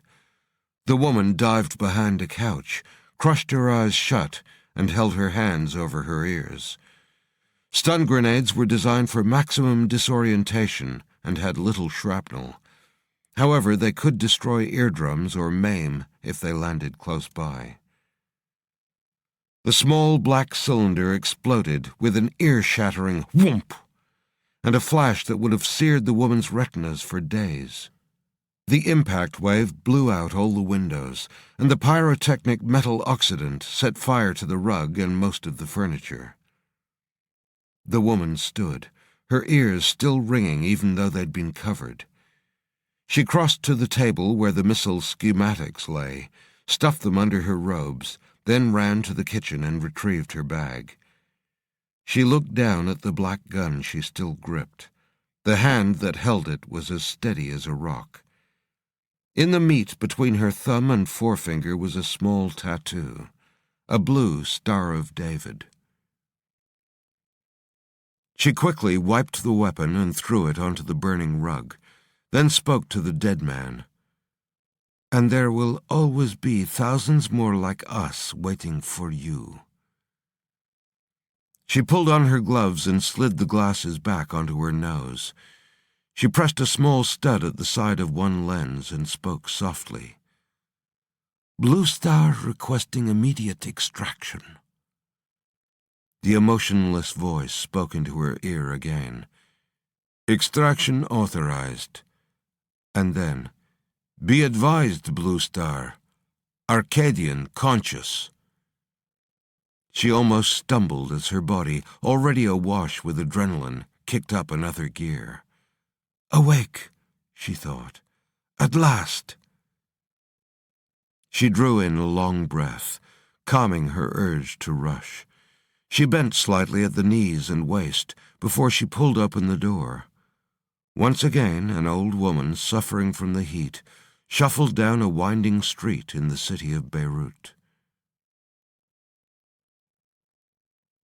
Adira Senesh couldn't take her eyes from the figure on the bed.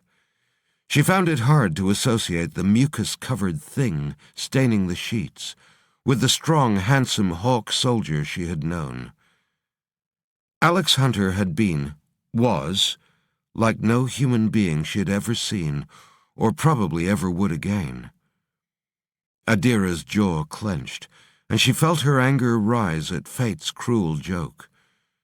She had told Alex she would take him horse-riding along the shore of the Sea of Galilee, to stand on the purple cliffs of the Golan Heights. She had wanted to show him her Israel. Now he was here, and yet he wasn't. It wasn't fair. Together they had faced horror and death, and he had saved her life. In turn, she had stopped the Americans from cutting him into 1,000 pieces for study. She drew in a deep breath. The man she knew was buried in there somewhere. She was sure of it. She became aware of the scientist next to her talking. Although we'd kept this specimen at extremely low temperatures, the bacterium was still active in his system, just slowed to a point of near inactivity. "The specimen," she echoed, feeling her rage increasing further. Weiss nodded, unaware of her reaction, and continued. "And then a week ago it inexplicably resumed its vigorous progress. We don't know what triggered it, but it didn't leave us with many options. Nothing has worked against its aggressive progress to date. In my opinion, this thing is straight from hell. You've seen what it can do to flesh? We extracted and cultivated some of the bacteria immediately on the specimen's arrival at the facility, then injected it directly into several chimpanzees. In 24 hours, they were liquid. Muscle, hair, even bone. We had to incinerate the remains in an industrial furnace, as the residue was still active and aggressively infectious." Weiss nodded towards the bed. "With the bacterium active again, it would have been the same with this specimen. Within 24 to 48 hours, we would have had nothing left to work with. So we immediately brought the body temperature back up to 60 degrees, just below room temperature, and increased the dosage for the Arcadian treatment that was brought in with him. We have no idea how his body metabolizes the chemical compounds, as they've proved fatal to every other subject they've been administered to. But ever since, his body has been squeezing out the denatured Hades bacterium." Weiss looked like he was about to touch the man's face, but instead let his gloved fingers hover just above the slimy flesh. "The microorganism is now fully degraded. The tertiary and secondary structures, the bonding interactions, are all fully disrupted. Seems the treatment and the specimen's unique metabolism are the only systems that can mount a defense to overwhelm the invaders." He shrugged. "If only we knew how they do it." He straightened. "Every now and then he wakes, yells a few garbled sentences, then lapses back into unconsciousness." Adira pushed past the scientist and leaned slightly towards the figure on the bed. When she saw the leather and canvas cuff restraints on his hands and feet, she felt her heart rate start to lift. Anger bloomed in her belly, and her lips compressed in displeasure. Weiss chortled, probably interpreting her expression as disgust at the smell or the man's physical appearance. "Go ahead, it's safe to be close.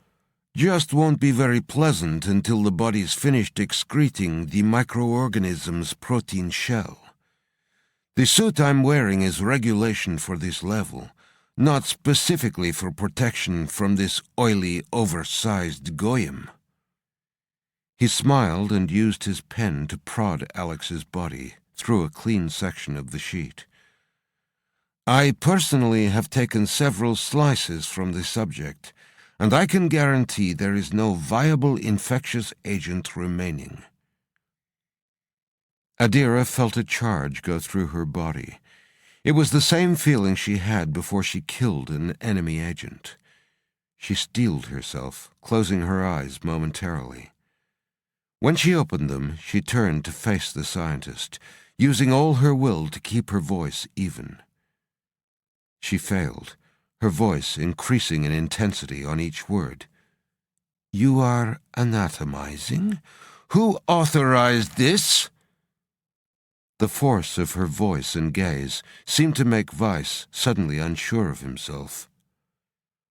The General Shavit. He authorized the increase in temperature on the basis that the subject was useless to us in a nexus between life and death, too alive to dissect, too dead to consciously assist us in our testing. We hoped the raised temperature and dosage would retrieve him to a state we could work with. And it worked. Adira felt her mouth go dry. "You are not working with him. You are working on him." The scientist stepped back as her glare turned volcanic. He must have realized she was no simple functionary sent by the ministry. Adira moved closer to the scientist, not sure what she was intending to do to him. Before she could act, the figure on the bed reached out and grabbed her around the wrist. The thick straps of the heavy leather restraints hung from his wrist like tattered streamers. Adira grunted, first from shock, then from pain. Alex still hadn't opened his eyes, but he hadn't reached out blindly. He'd seemed to know where she was.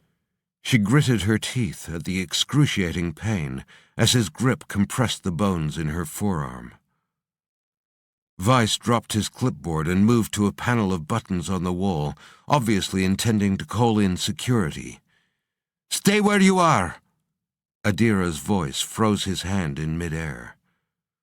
Weiss stood rigid for a few seconds before edging towards the door. Adira groaned as Alex dragged her towards the bed. "Alex, do you know me? Do you know who I am?" She brought her other hand around to try to dislodge his fingers, but she might as well have been working on steel. "Alex, please!"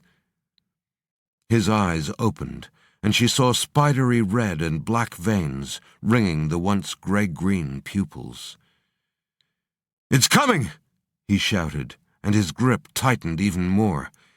"She's scared! She needs me! I need to go!" He released her wrist and sat up, the restraint on his other arm parting like paper. Blobs of dark jelly slid from his face and torso. He coughed, spraying more black mucus onto the bed. He slowly brought a hand up to the side of his head and groaned deeply. "It hurts." He looked at her, and his eyes seemed to register recognition for the first time. "You!" The first dart took him in the shoulder, the second directly over the heart. The following 4 went in anywhere the security detail could hit. His hands dropped, and he looked down at the darts piercing his body in confusion before he slumped back on the bed. Adira screamed in horror and leaped at Alex to pull one of the hypodermic darts from his chest. Before she could grab another, she was seized from behind, one hand on her arm, one on her hair, and pulled roughly backwards. In her volatile frame of mind, it was a mistake. She reacted violently, spinning quickly to strike the first man under the chin with the flat of her hand. His head shot back on his bull-like neck, and he fell backwards like a plank of wood. She brought the other hand around to use the back of her fist on the next man. He dropped the handcuffs he was carrying and staggered backwards, but not before her other hand had shot out to chop into his windpipe, crushing it. He went down on his knees, his tongue protruding, and clawed at his neck, making a gagging sound as his remaining air ran out. She turned to the other 2 men, her legs planted in a fighter's stance, hands up and ready. They held their position, looked from Adira to Alex, then back to her. Her furious gaze burned into them, its meaning clear. Back off. They shrugged and edged out of the room, dragging their incapacitated colleagues with them. Adira heard the door lock, and her shoulders slumped. Now what? She walked to a metal sink in the corner of the room and wet a cloth she found there. She returned to sit on the edge of the bed and gently bathed more of the dark, oily substance from Alex's face, smiling as the clear skin shone through. "Welcome back, my Arcadian."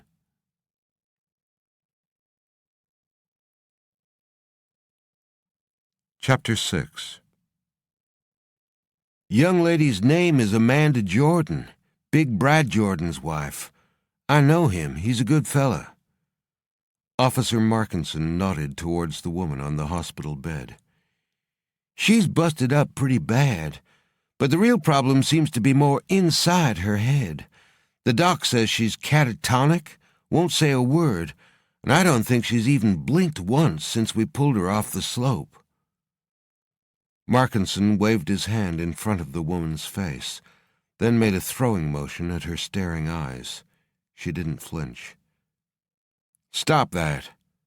Chief Logan frowned at his officer, then looked at the cuts, abrasions, and plaster cast on the young woman's arm, before turning back to Markinson. "What do we know? Where's her husband now?" Markinson shrugged. "Still up there. Looks like they decided to trek to the top of the mountain. We think the weather gave them an early taste of winter, and I guess they either got caught in an avalanche or had a fall. Or maybe they had an argument that turned ugly. There was blood on one of her gloves." Chief Logan grunted. "Can't rule anything out until we find him or she speaks. What about her effects? Anything?" "The blood traces on her glove are being analyzed now. We know from Brad Jordan's driver's license that he is type A. Medical examiner's office is going to give me a call when they're done. There was also a camera around her neck. Case was busted, but we think the memory chip inside can still be read. Johnson was going to try and download it back at base."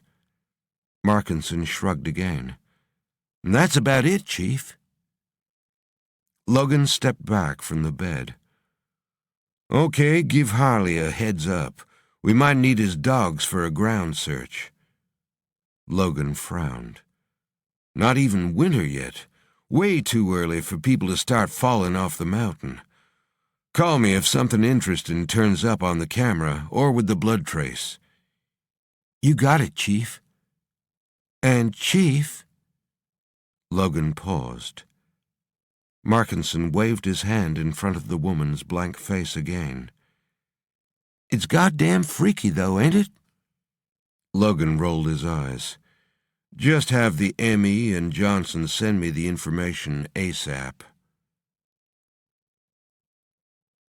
Arriving at the station, Chief Logan eased in behind his desk, making room for a stomach that had seen way too much fast food and cold beer. He pulled the bagel from its bag and laid it gently on the brown paper, then took the lid from his coffee and savored the aroma for a few seconds. He sighed contentedly.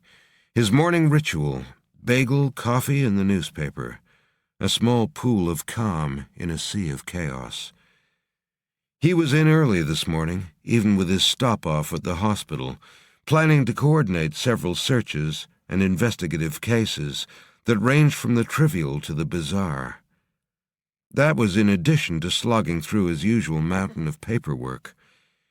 He lifted the bagel and took a bite, then unfolded the stiff newspaper, and stopped chewing. Oh, fuck no. He closed his eyes briefly and swallowed the dry lump of dough. He opened them and looked at the headline again. He'd read it right the first time. Lion on the loose, 2 missing.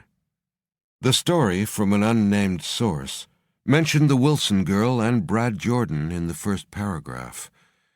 Then it had some wonderfully sarcastic quotes from Jason Van Hortensen about his damned missing Lachenvelder cows, and if that wasn't enough, the type was all crowded around a grainy photograph of Amanda Jordan, sitting up zombie-like in bed. The picture caption? "Big Cat got her tongue?" Logan's first thought was to track down whoever had breached the hospital security to take the photograph, but then he realized that it didn't matter. The information was in the open, and already traveling like a shockwave out from the town. You read a headline that says Joe Citizen missing on the mountain. You shrug and move to the sports page. But you see Lion on the loose and Joe Citizen missing, and you're damn well going to read the whole story, and then tell all your friends, who'll tell all their friends.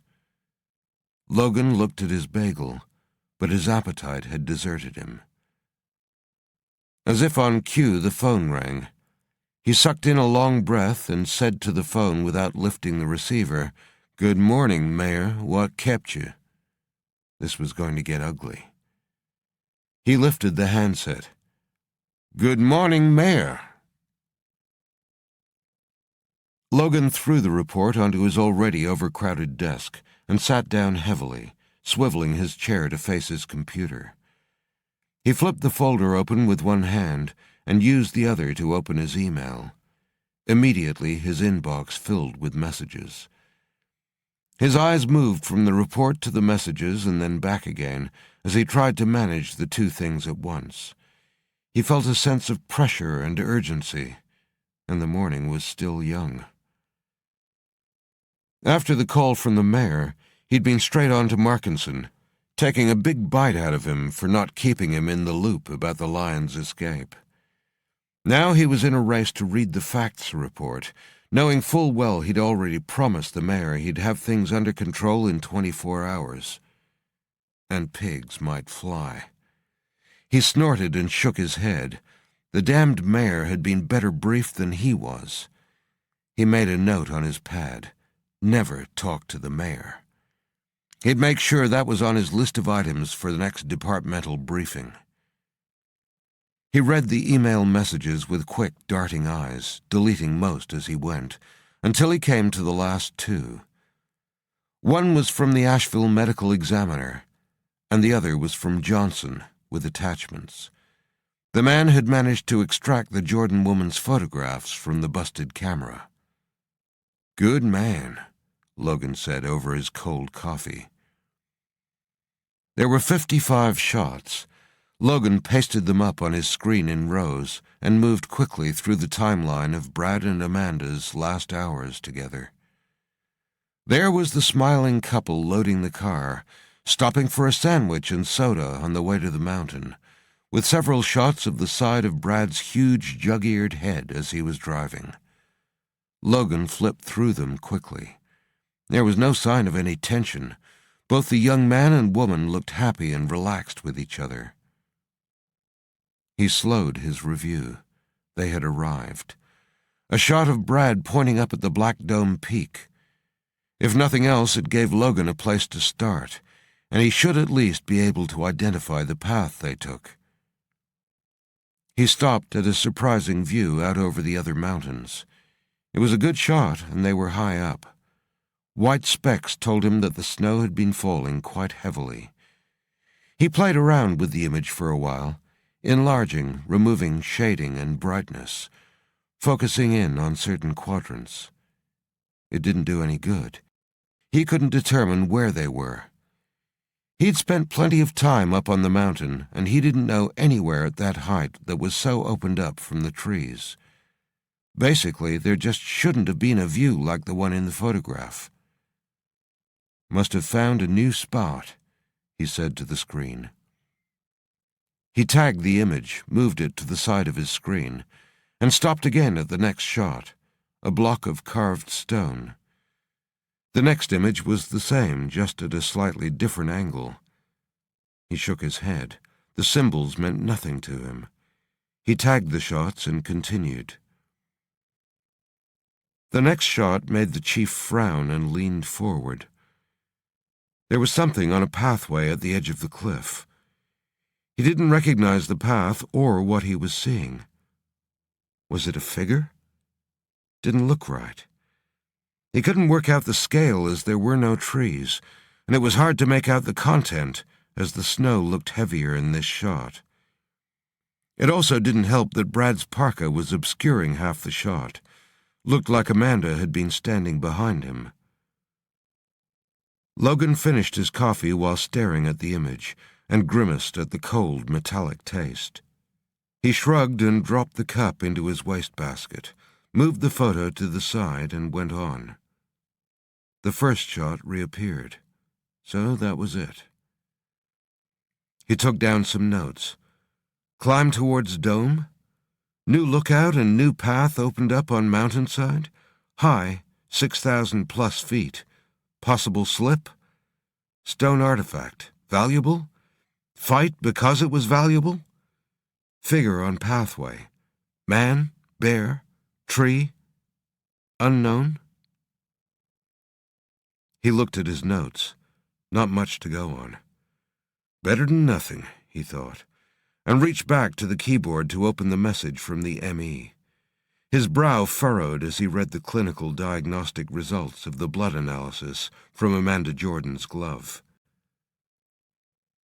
First level serological analysis. Blood antigen type, O. Blood biology, non-human. Metazoa, mammalian. First level match, no match. Type unknown. That's a big fucking help, he thought, as he continued scrolling down the page. Second level genetic analysis. 98% base-for-base genetic match to human. Excessive alpha-hemoglobin genes to human. Lower ALU repeats to human. Chromosomal tips contain DNA not present in human chromosomes, and then 10% more DNA than human. Second-level match, International Zoological Database. No match, type unknown. There was another line in a different font, telling Logan that the medical examiner had added the note. Sample is either a fake or primitive form of blood type more closely resembling that of the great apes. Check the zoos and circuses. It finished with a smiley face. Well, that's an even bigger pile of no help, you smartass, Logan said, sitting back in his chair. He thought for a moment, then leaned forward to flick through Markinson's report. After a few seconds, he folded his arms, smiling. More closely resembling that of the great apes. And what do you know, the circus is in town. Priority 1, find that fucking lion. He pushed back his chair, then paused to look at one of the pictures he'd pasted at the side of his screen. That of the figure standing in falling snow. He frowned. He hoped the disappearances weren't the result of a lion on the loose, but at the same time, a small part of him hoped they were.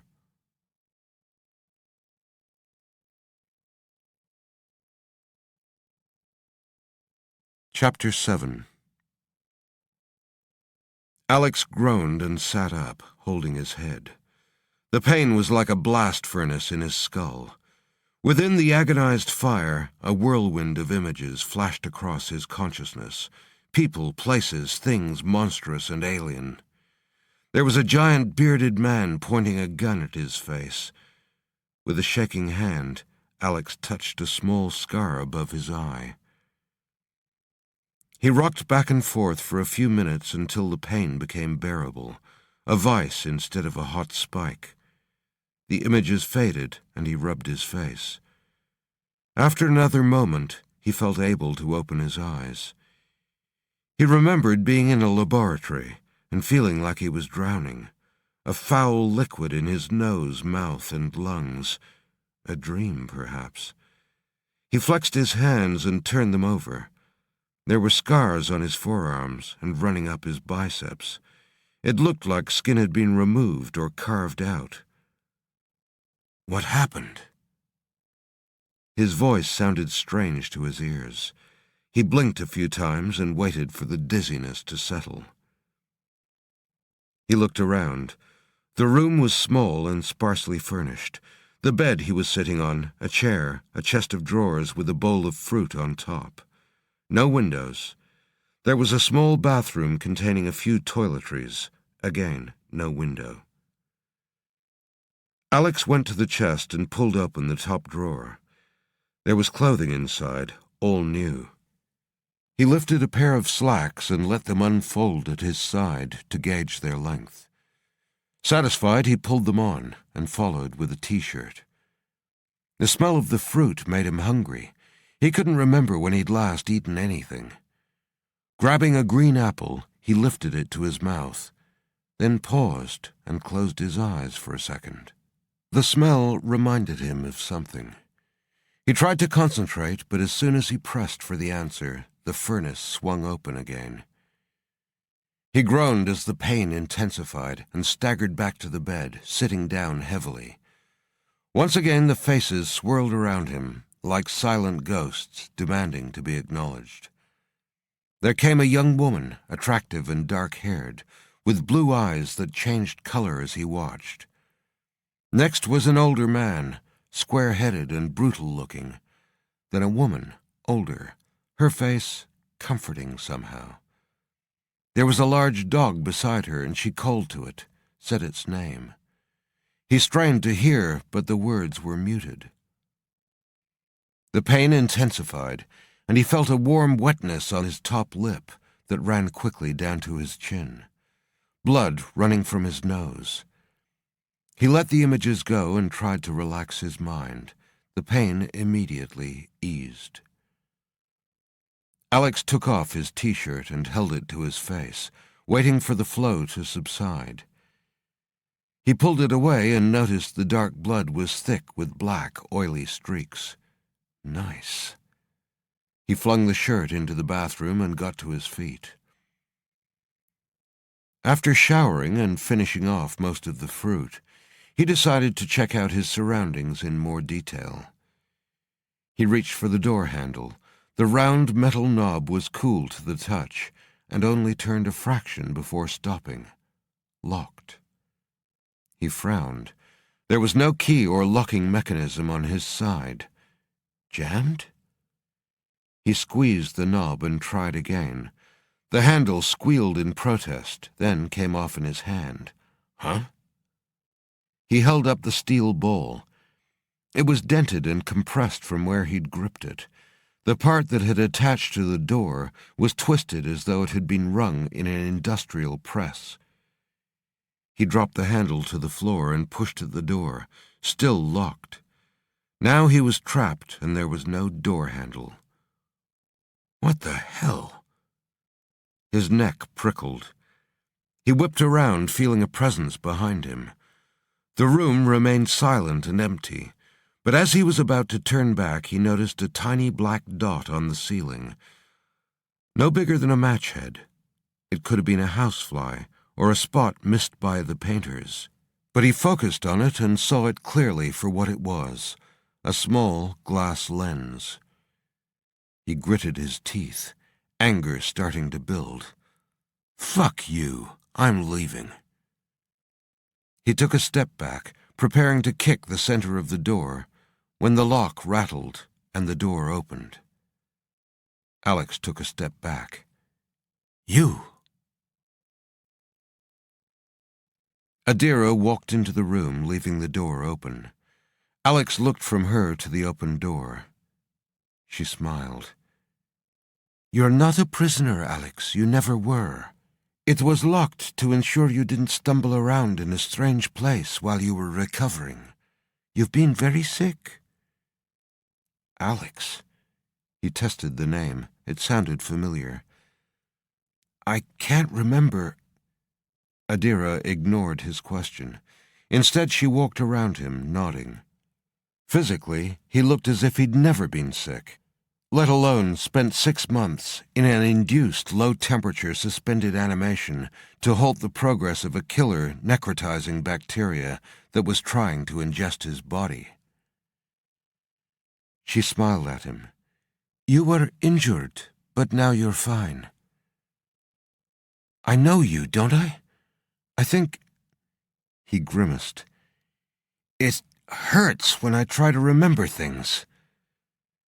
She nodded, fixing a concerned look on her face. It seemed any memory of his ordeal, his early life, even of his time in the Special Forces, had been erased. Might not be a bad thing, she thought. She spoke as if reciting a prepared script. I'm with the hospital. You were injured and you've been in a coma. Be patient. The memories will come back slowly. Your name is Alex Horowitz, and for now all you need to know is you're back amongst friends. She reached out and placed a hand on his shoulder. Very good friends. She held his eyes. You've come back to me, to us, and no one and nothing else matters for now. Okay, Alex?" He stared back at her, then seemed to give up. "Nothing else matters," he repeated.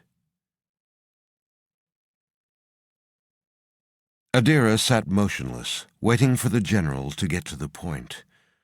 Her uncle had summoned her, undoubtedly to discuss Alex Hunter. She could see the Project Golem folder on his desk, open at the surgical biopsy section. He had obviously meant it to be seen. She drew in a deep breath through her nose. The smell of cigarettes, aftershave, and old leather was familiar and comforting. Still, today she was nervous. Captain Adira Senesh, member of Mossad's elite Metzada unit, had crawled through claustrophobic terrorist tunnels, fought hand-to-hand with some of the most dangerous killers in the world, and seen things of abject brutality and horror.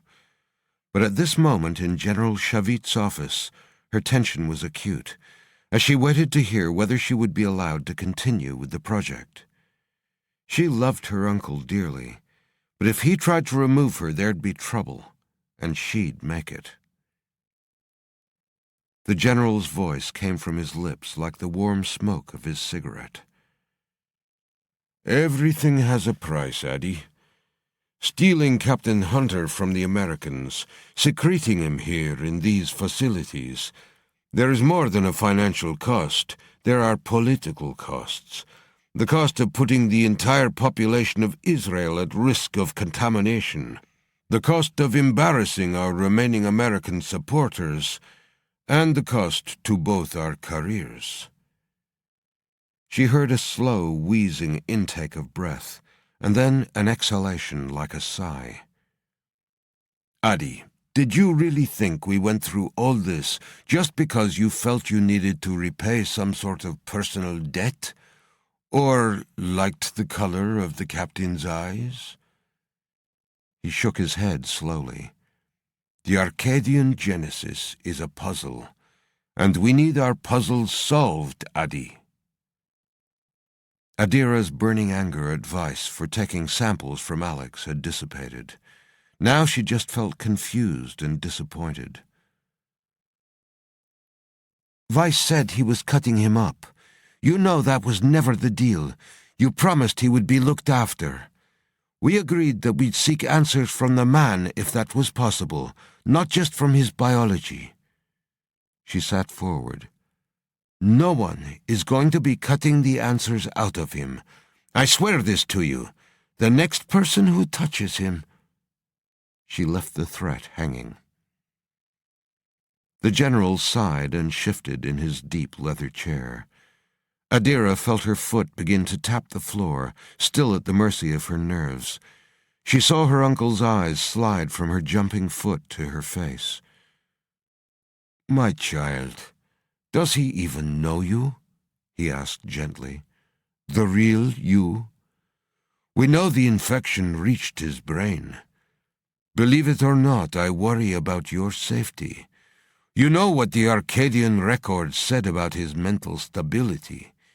He could tear you in half before he even realized he had done it." "No, never. He saw me, and he knew me." She looked at her wrist, circled by a band of bruises. More slow wheezing as the general watched her face for a few seconds. "Maybe, Addie, and maybe not. But we need the secrets he holds. You've always known that. The Hades bacterium forced our hand, but it also brought him back to us. We must make use of the opportunity while we have it. How long until the American military discovers he is here? For now they think he is dead, but we know Colonel Hammerson wasn't authorized to deliver Hunter's body to you, or to let you take him from the country. This is the age of technology, Addie. Nothing and no one can stay hidden for long."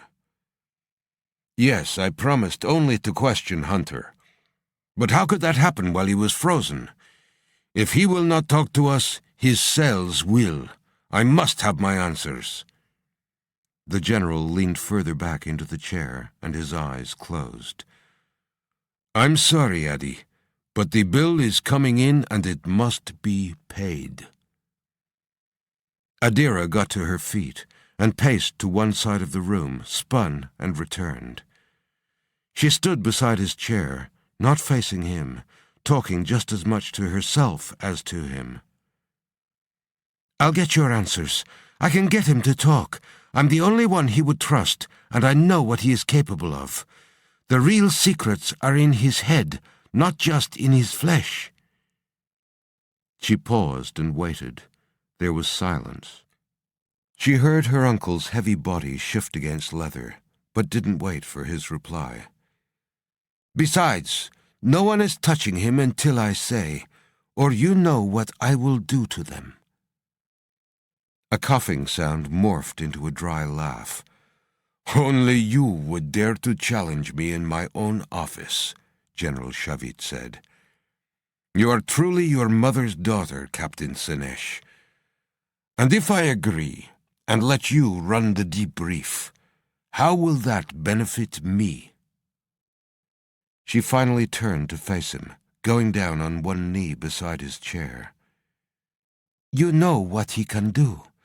If he chooses to resist you, there is no one who can stand up to him. You'd have to kill him, and then the secrets in his mind are gone forever. But he will talk to me. He trusts me. I can get your answers and get them quickly." She gripped his forearm. "Give me 6 months." Shavit patted her hand, and after a few more seconds nodded his assent. "I want a daily report on his progress, and he must report weekly to the Moach Center for Medical Testing. You have 60 days only. This is not negotiable." She started to protest, but he held one hand up in front of her face. "In 60 days, we begin our own testing. If you cannot solve the puzzle in 2 months, you never will." He got to his feet, still holding her hand. "You will own this responsibility. Do you understand what I am saying, Captain?" Yes, agreed. Thank you, Uncle." He nodded again and led her back to her chair. "Now finish your tea, and tell me all about Beirut." That was too easy, Adira thought, as she pushed out through the doors of the nondescript building and inhaled the scents of the street. There was a hint of citrus on the air. She liked it. Tel Aviv was small but modern and centralized, a pool of high-rises, expensive shops, and perfect streetscapes surrounded by parkland, gentrified neighborhoods, and beautiful beaches. She was part of the only real democracy in the entire Middle East, and it made her proud. "It is a jewel worth protecting," she thought, as she went lightly down the steps. She knew her uncle was just as determined to understand Alex Hunter as she was. They just had differing ideas on how to go about it. In addition, she cared only about Alex. Her uncle wanted 1,000 like him. Adira chewed her lip as she walked quickly. She hoped her uncle had agreed so readily to her request because he had confidence in her. But her time was limited, and Alex's memory loss presented her with a dilemma. There were some things she wanted and needed him to remember, but there were other memories she didn't want him to recover at all. She had no idea whether his full memory would seep back in time, or whether he would be forever a clean slate.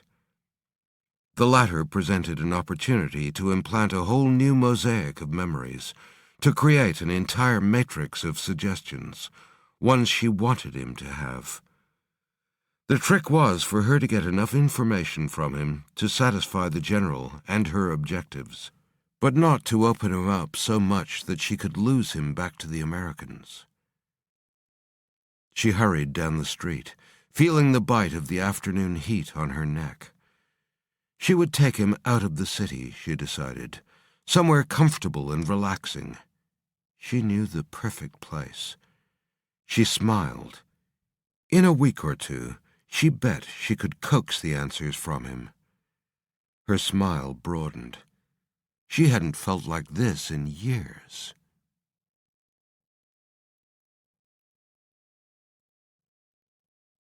Chapter 8. Hickory, North Carolina. Will! Will! Big Will Jordan jerked upright as he heard his mother scream his name. All the Jordan brothers made it their duty to help their folks on weekends with the heavy chores. Now the pair were getting on. This Saturday it had been his turn. The old folks were as mellow as they came, but his mother's tone now worried him.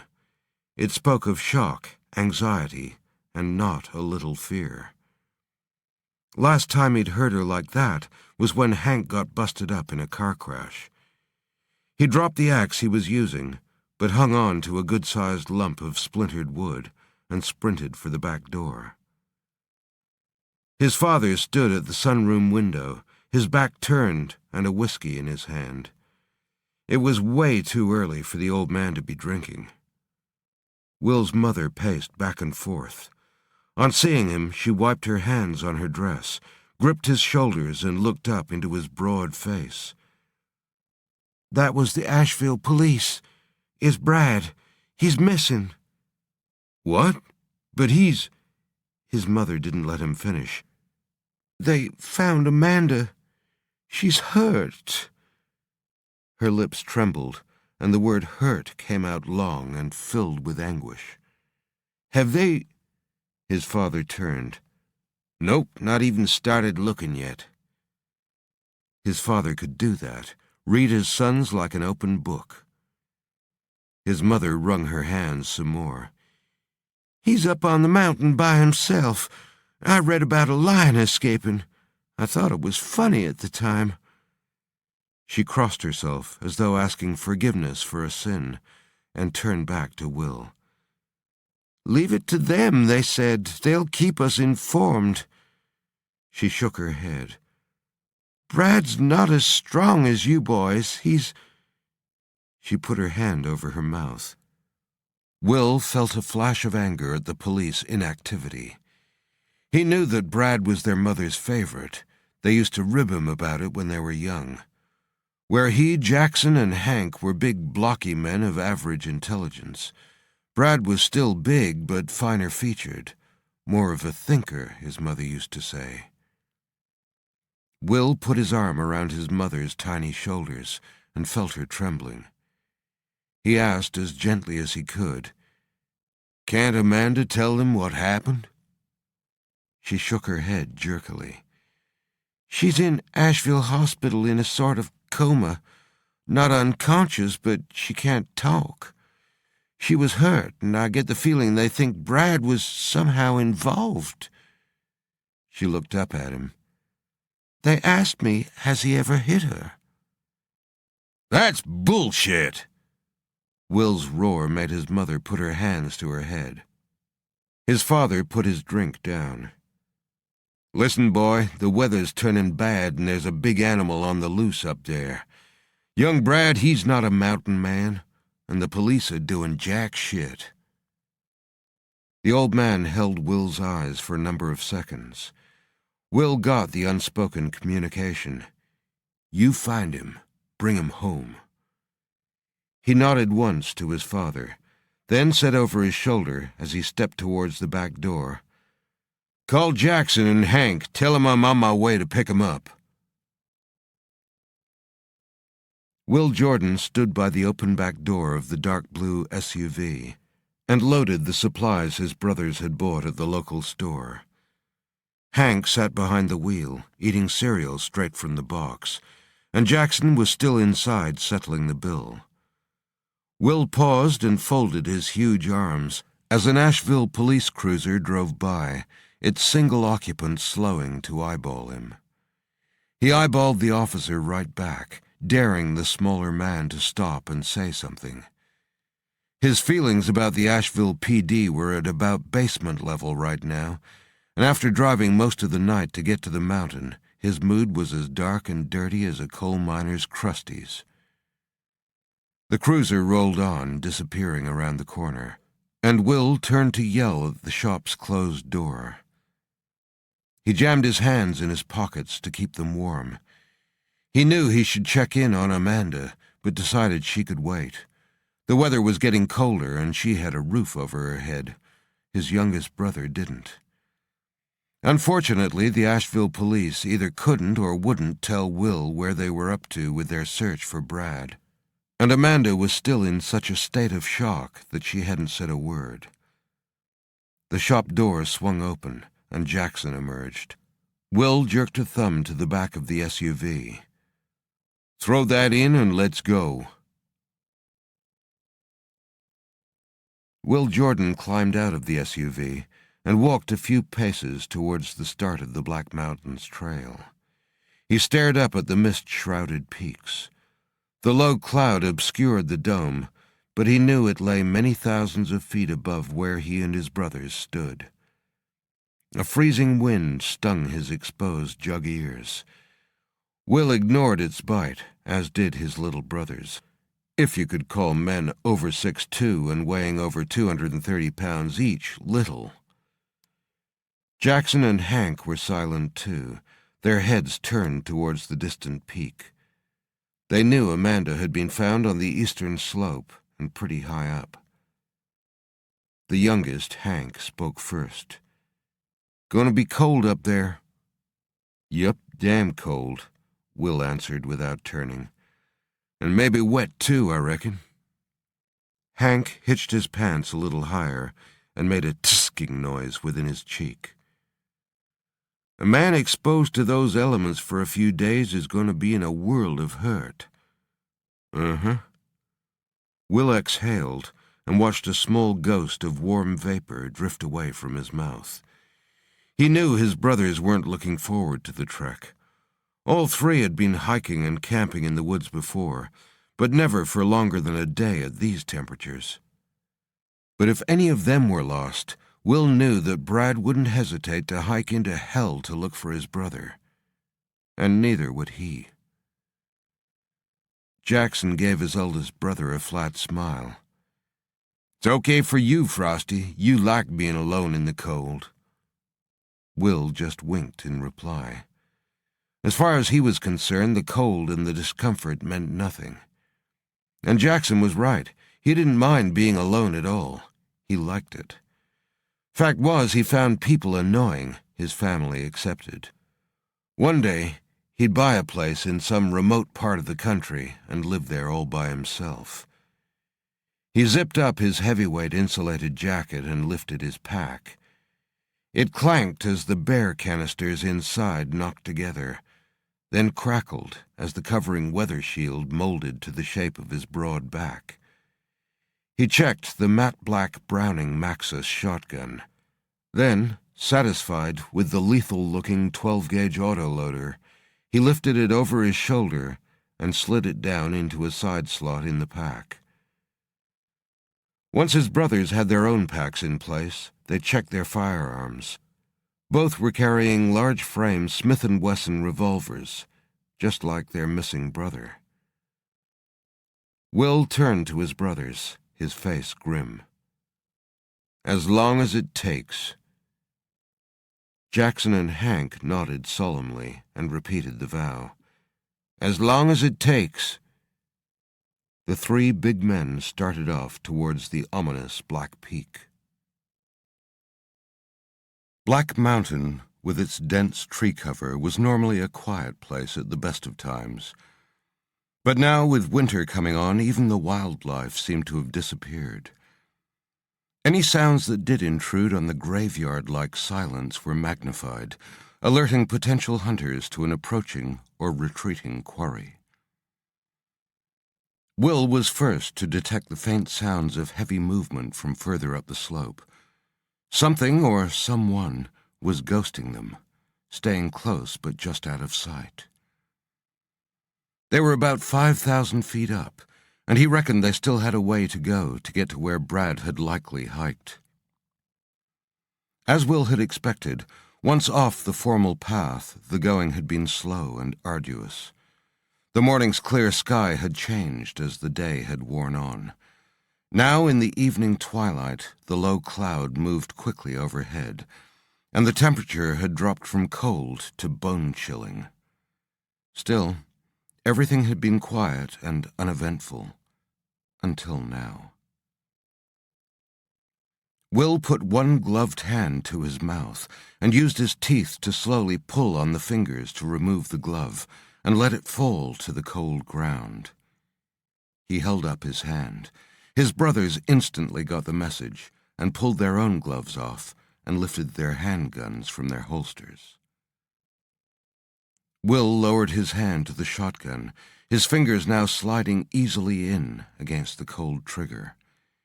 He widened his stance and grounded his feet. The slope was rocky and steep, and the soil hard and unyielding underneath the layer of pine needles and frozen leaves. One loose step and a man could find himself a couple of 100 yards down the side of the mountain before he knew it. And now was not the time for those sorts of mistakes. He quickly organized his brothers into a loose skirmish line, with Hank closest at 20 feet out to his right, and Jackson another 20 feet further along than Hank. Each strained to watch the upper slopes, while also trying to keep one eye on Will. Jackson walked ahead a couple of steps so he could see around the bulky shape of Hank's enormous red and yellow checked parka. Hank looked from the slope to Will and then back. He breathed out a question loud enough for Will to hear. "Could it be Brad?"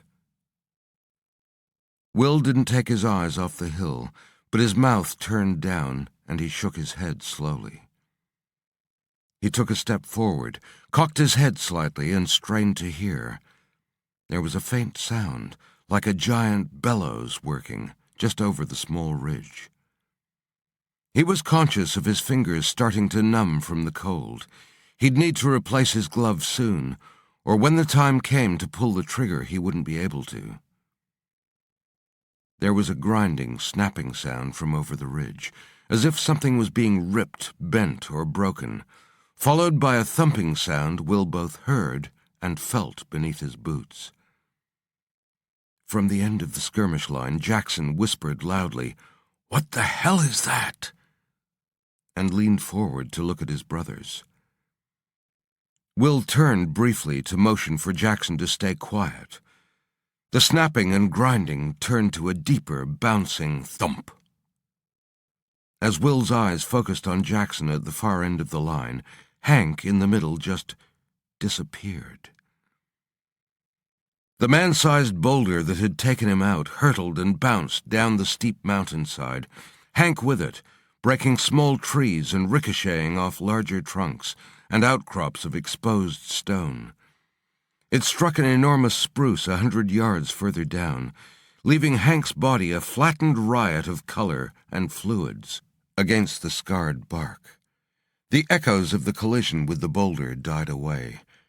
"Hank!" Will screamed. "Jesus Christ!" Jackson moaned, holding both hands to his head. What just happened?" Will whipped his head back and forth. Confusion swirled in his mind like a fog. "Hank!"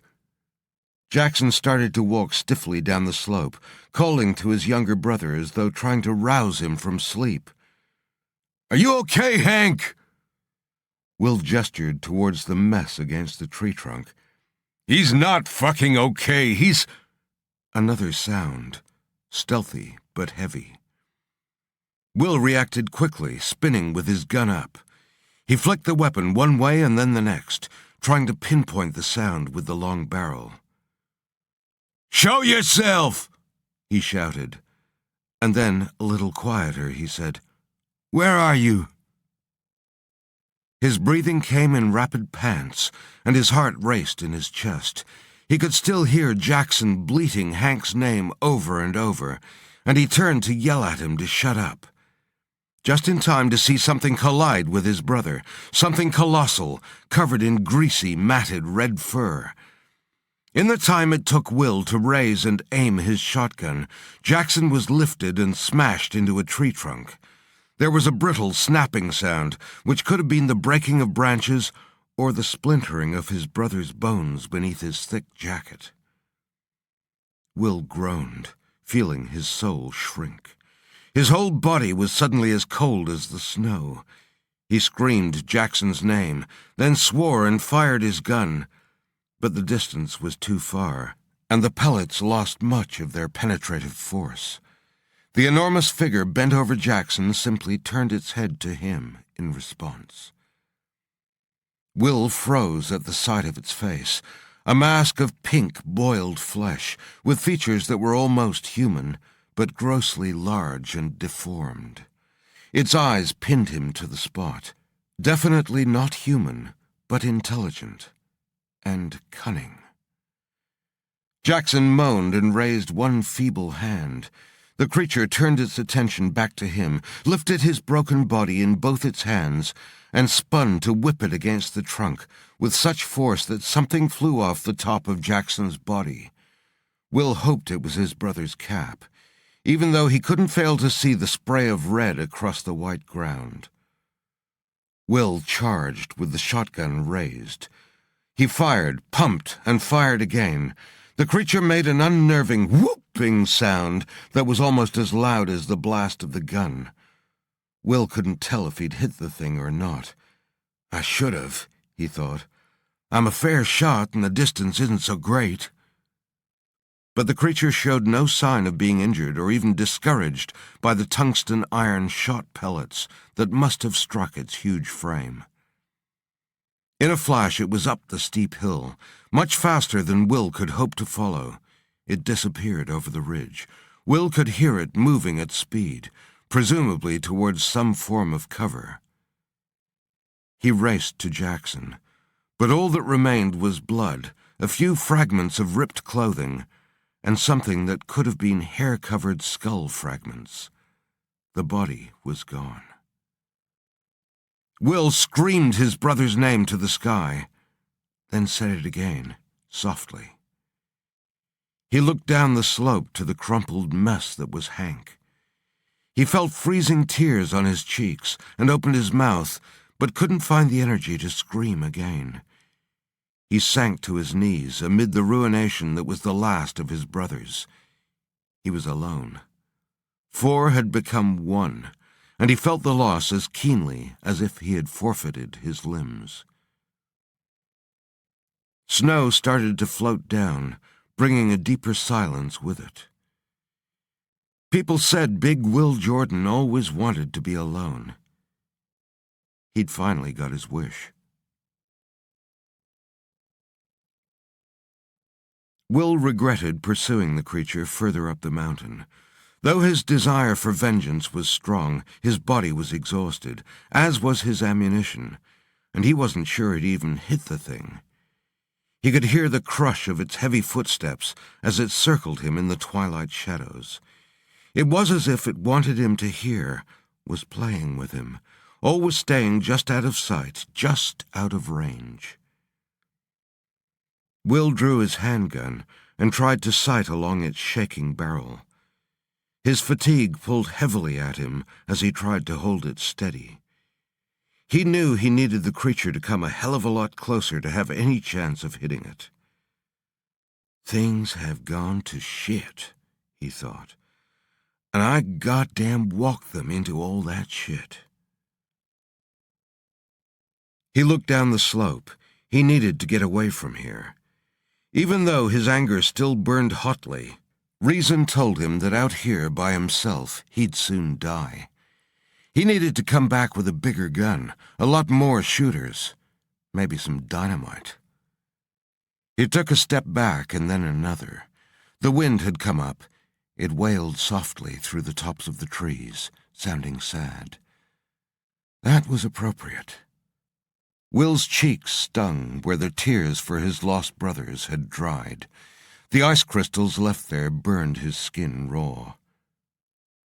He took another step back and looked slowly from the upper slope down the steep incline, judging where to place his feet when he broke into a run. Time was against him. In another hour it would be pitch dark, and then... He didn't want to think about being on this mountain in the dark.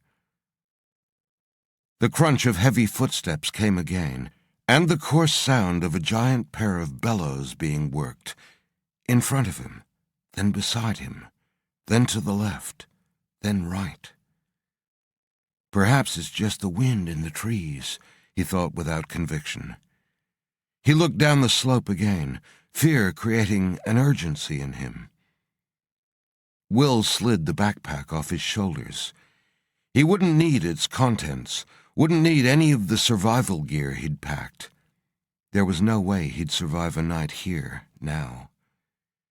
He sucked in a huge lungful of breath and tensed his muscles, ready to leap. He stole one last look up the slope and exhaled as if he'd been punched in the gut.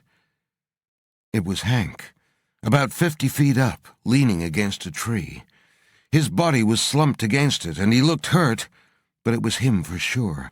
His red and yellow checked parka was unmistakable. Maybe it had been his brother moving around all this time, hurt and confused. Inside, Will knew it wasn't possible. He'd seen Hank's body smashed against the trunk of the tree. There was no way he could have survived that, but still... "Hank!" Will slogged 10 feet up the slope towards him. He wasn't moving, just sort of leaning, propped against the side of the tree. Will looked around. Silence. Even the wind seemed to be holding its breath, waiting. He climbed another 20 feet. Damn this darkness, damn the cold, and damn dropping my pack. He couldn't see properly, and wished he'd at least kept his flashlight. He climbed another 10 feet. "Oh, God, no! Hank!" He made a gagging sound in the back of his throat, and his teeth bared in a disgusted grimace. He didn't need to go any further. The placement of the body and the bulky material had been deceiving. Closer, and from a different angle, he could see Hank's crushed and flattened frame, the broken skull that had been roughly stuffed back inside the jacket's hood. Will knew what this was. A decoy. The same strategy duck hunters and deer stalkers used to draw lone animals in. He felt fresh tears burning his cheeks as a soft, crunching footstep sounded behind him. "Bastard!" He spun, raising his weapon at the same time, but he never got to fire. The booming whoop froze his fingers on the trigger, and he was lifted roughly into the air. Will Jordan joined his brothers. Chapter 9. Matt Kearns pulled into the Asheville University car park and let the pickup's engine rumble to silence. He sat in the cabin and inhaled deeply, enjoying the sylvan charm of the green campus and the bright blue mid-morning. Now this is stress relief. He pushed open the door, which gave a protesting squeal of hinges crying out for oil, and stepped down from the cabin just as two girls in tight light blue university t-shirts went past. He afforded them a wide smile and ran his hand up through his shoulder-length hair. "Go the Bulldogs," he said, and made a bat-swinging motion in the air. One of the girls giggled and flashed a set of the whitest teeth he'd ever seen outside of a toothpaste commercial. He continued watching them as they disappeared around the corner. "Yep, still got it," he thought, as he put both hands on the center of his back and stretched, breathing in the clear air. Matt looked around at the campus. Some new buildings in amongst the old, but still recognizable. Given its focus on liberal arts, it was hard to call the university traditional. It was more progressive, more fun. Not academically as rigorous as Harvard, of course, but a different, freer atmosphere. Did anyone not look back on their university days fondly, he wondered. He smiled. Standing here in the sunshine, he felt an almost physical lightness, as though the warmth and clean air were scouring the dark corners of his soul. It had been several years now since he'd assisted in a joint scientific military mission below the Antarctic ice. He'd survived, but many hadn't. His comfortable life had been devastated by the revelation of another world, an ancient place where monsters slithered in the dark, and people he'd loved, had died horribly. He hadn't coped well. His relationships fell away, his work suffered. Though Harvard had extended his time off on compassionate grounds, he knew he'd never be able to remain there, trapped by wretched memories. He'd been looking for a fresh start, and when his old linguistics professor had sent him a message telling him he had retired, Matt had asked for his job. Asheville had jumped at the opportunity, and why not? Matt was a big fish, internationally respected, many papers published, Harvard pedigree, and references from leading public and private officials. Even from senior military figures, though these he'd kept in his top drawer. If he never saw a military uniform again, he'd die happy. The job had been formally offered, and now he was down here to meet the faculty. Fact was, he needed this job, not for the money but for his sanity. He suddenly felt like he had a future again. He tilted his head skyward and let the sunshine bathe his face. It had been nearly a dozen years since he'd left Asheville, but the place that held the best memories for him was the center of the campus universe, the library. Matt sauntered across the quadrangle, his longish hair and boyish looks allowing him to blend smoothly amongst the milling students. The Ramsey Library loomed before him, still able to evoke in him feelings of excitement and anticipation. It was an impressive structure, with square columns giving it an aloof presidential appearance. Inside it was a different, warmer place, rich with information. He walked through the front doors and resisted the urge to turn into Café Ramsey, still tucked just inside the doorway. As in his day, students sat there sipping coffee, heads down over the books open on their tables. What had changed, though, was that most of them took notes on tablets or computers. Matt tutted his disappointment when he noticed another change. The automated donut maker had been replaced by an enormous pay-coffee machine. That's progress, he thought. He continued through to the library, taking a well-remembered path to his favorite hangout, the research center. It was there that his languages professor, Henry Van Leven, had imbued in him a sense of wonder at how ancient civilizations could still speak to scholars today, through languages that were, in some cases, more works of art than written words. Together they had pored over pencil rubbings of the Rosetta Stone, from ancient Egyptian to classical Greek. He had got to know the Persians via 5,000-year-old Proto-Elamite scripts, and read fragments of the first Hebrew Bible in the Dead Sea Scrolls. It had ignited a passion in him that had turned into his career. He hoped old Van Leven was in today. There was so much he wanted to discuss with him. As Matt made his way towards the front desk, he saw the familiar dark blue uniform of the police force. Two officers, one large, one small with a bristling mustache, were engaged in a muted but animated conversation with a middle-aged woman, possibly the head librarian. Matt approached with his hands jammed in the back pockets of his jeans, acting casual. He suspected he was invisible amongst the milling students. He leaned on the desk beside them and glanced at several glossy prints the officers had spread on the countertop. Each showed a piece of stone covered in symbols. His interest piqued. He edged closer. The woman had folded her arms and was shaking her head.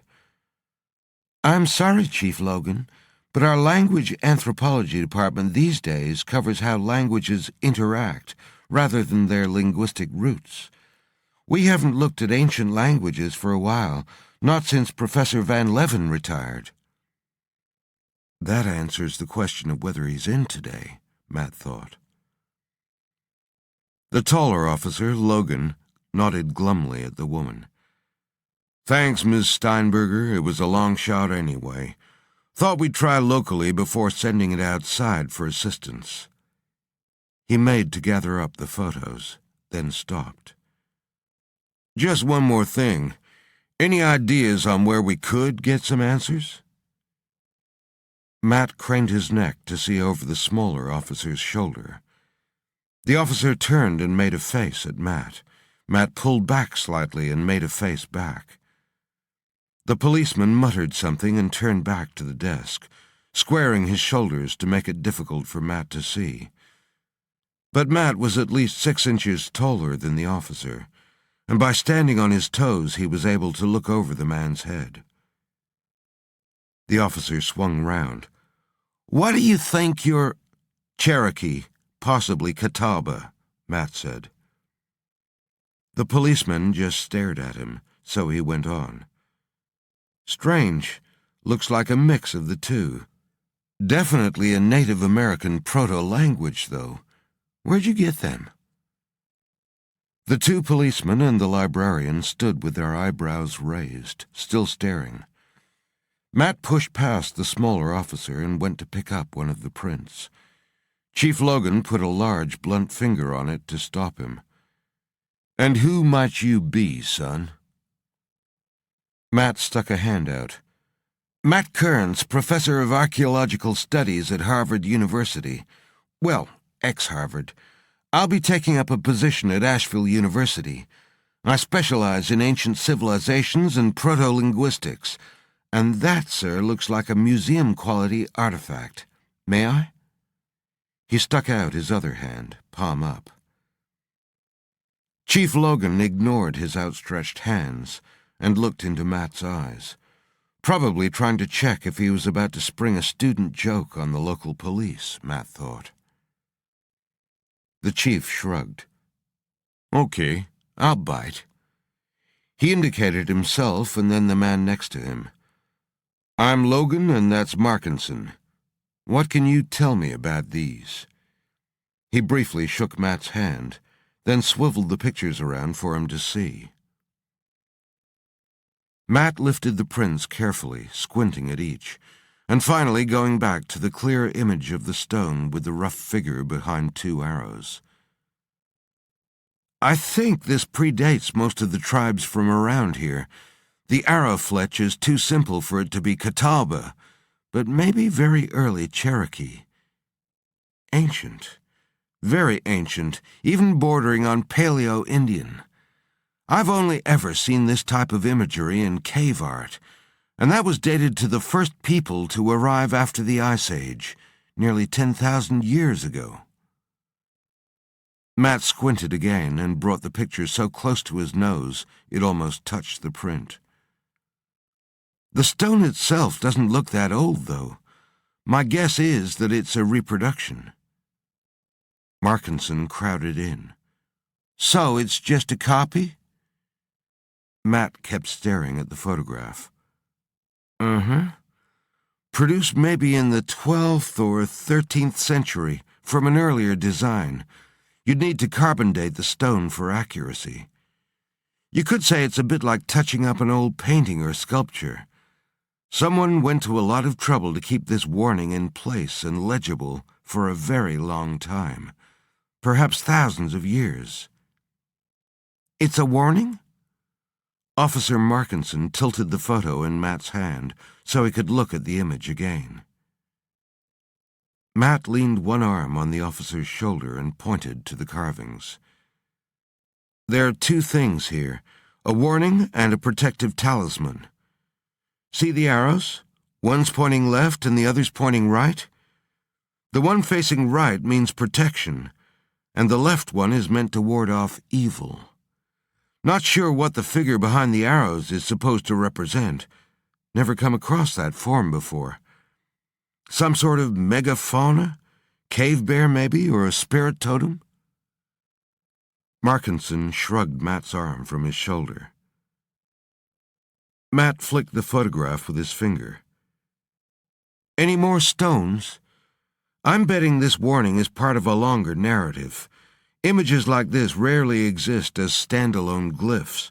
They're nearly always part of a detailed chronicle. That's how the first people handed down their stories through the generations. Chief Logan pulled another print from the folder he carried. We've got no more pictures of the stones, but what about this? He handed the picture to Matt. Matt looked at the snow-shrouded image and frowned. He picked up the photo of the carved stone and held it close to the new print. The figure's hulking shape, the long, powerful limbs. It was hard not to see the immediate similarities between the carving and the figure in the other photograph. He looked at Chief Logan, who raised an eyebrow in question. Matt shrugged and handed back the prints. Curiouser and curiouser. You got that right. Anything else you can tell us, Professor Kearns? About the stone or the figure? Matt slowly shook his head. No, but I'm around for a while. Probably permanently, actually. I'd like to see the stone in person and where it came from. I could probably tell you more about its provenance then, and what its creator was trying to tell us, or warn us about. He thought for a second or two. It might have come from some sort of ruins, I suppose, which means there could be other valuable artifacts in the area. But the figure? He shrugged again. Don't know, not really my area. Could be a cave bear, as I said, or maybe an ape. But there's nothing like that in the megafauna record, at least not round here. Logan nodded and grunted. The ME had thought the blood trace on the Jordan woman's glove had come from some kind of great ape. He turned to his partner. Markinson, you checked on the Kringle Brothers circus, didn't you? The smaller officer shrugged. Sure, nothing really relevant. All they got is some mangy chimpanzee that's older than Methuselah and has to have his bananas mashed 'cause he's got no teeth. Logan nodded, then looked back at Matt as though considering something. He sucked in one cheek and made a clicking sound with his tongue. He turned to the doorway. Chief Logan! Logan turned back to Matt and raised an eyebrow. That strange figure in the photographs. It looks familiar to me, but it's not my field. I deal in languages and ancient civilizations. But I do know someone who could help us out. I could make a call, maybe get him up here to identify it. Might give you a lead. Chief Logan stared at him, but Matt could tell his focus was elsewhere. He shook his head slowly. Don't really have any budget for that, Professor Kearns. We'll do it for a round of beers, Matt said, surprising himself with his determination to help. Markinson took a step towards Matt and waved his hand back and forth in front of his face. Not a chance. Logan grasped his officer's shoulder and pulled him back. There was a weariness in his voice when he spoke. Professor Kearns, I've got a man lost on the mountain, a woman zoned out in hospital, a lion on the loose, and a small child missing. Not to mention weird shit going on all over town. Right about now, we'll take all the expert help we can get. We don't need civvies in on this, Chief, Markinson protested. They'll just... You got it, Chief Logan, Matt cut in, and reached over the top of Markinson's shoulder to shake Logan's hand. They swapped contact details. Then the large police chief guided his still remonstrating officer out of the building. Matt thought of the chief's words. Weird shit going on. He stopped dead. What am I doing? He felt a chill of fear go through him. Memories threatened to overwhelm him. He shook his head. No, he thought. It is time to live my life again. He headed out of the library. He knew exactly what he was doing. He loved mysteries, especially those from ancient times. This would be an exciting professional challenge. And he knew someone else who would dig this job just as much as he did. Matt grinned. Is that the best brown butter pecan you've ever tasted? In response, Charles picked up his empty plate and made a show of licking it. His tongue made a squeaking sound as it ringed the plate. An old woman at the next table clicked her tongue in disgust. Matt turned to her and whispered, "Just out of prison." "So this is where you're running away to," Charles said. "Not bad. Anything interesting going in anthro for me?" Charles Schroeder was professor of physical anthropology at Harvard, and one of the few friends Matt had managed to hang on to after the Antarctic experience. Short, with a round face and thinning blonde hair, Charles had been nicknamed Charlie Brown in school, not helped by the fact that his surname, Schroeder, was also the name of one of the comic book character's friends. He looked at the folder Matt had brought with him and became more serious. "So, what have you got for me, Cook? Why all the excitement?" "Charlie, this is such a cool town. As well as looking like something out of a postcard and having the best pie in the state, it's given us this." He flipped open the folder and spread out the pictures Logan had emailed him like playing cards in front of his friend. Then he removed a sheet of typed paper and placed it face down on the table. Charles studied the pictures individually, then came back to the hulking figure in the snow. Matt leaned forward. "It's not a bear, is it?" He was trying hard not to preempt anything or put ideas in his colleague's mind. Duh. Maybe a man in a bear suit? Come on, Matt, this is a hoax. Where'd you get these? From some teenager? Or maybe a middle-aged farmer who reported he'd been abducted by aliens and probed, and I bet you know where. Charles laughed. Matt raised his eyebrows.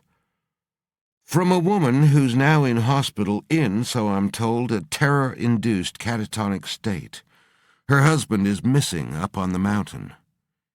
He turned the sheet of paper over. "She had blood on her glove. Not hers, not anyone's, really. The lab only managed to come up with an approximate match." He waved his hand over the page, indicating that his friend should read it for himself.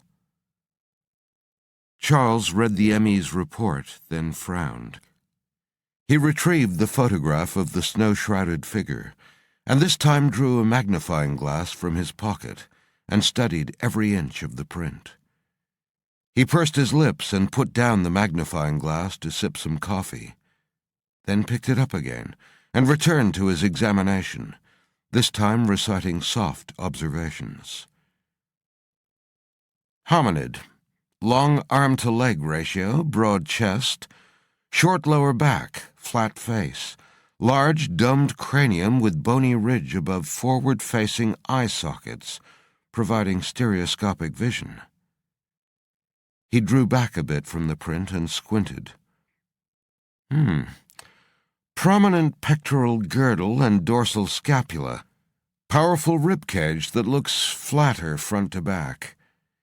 He lowered the print, but held onto it. And a medical examiner's report that indicates a genetic match to some type of unknown primate. Okay, what is this? Matt brought his fist down on the table. That's exactly the right question. What the hell is it? But I think you know. Maybe. Charles frowned at the print again. Matt leaned across the table. Come on, buddy, say it. No.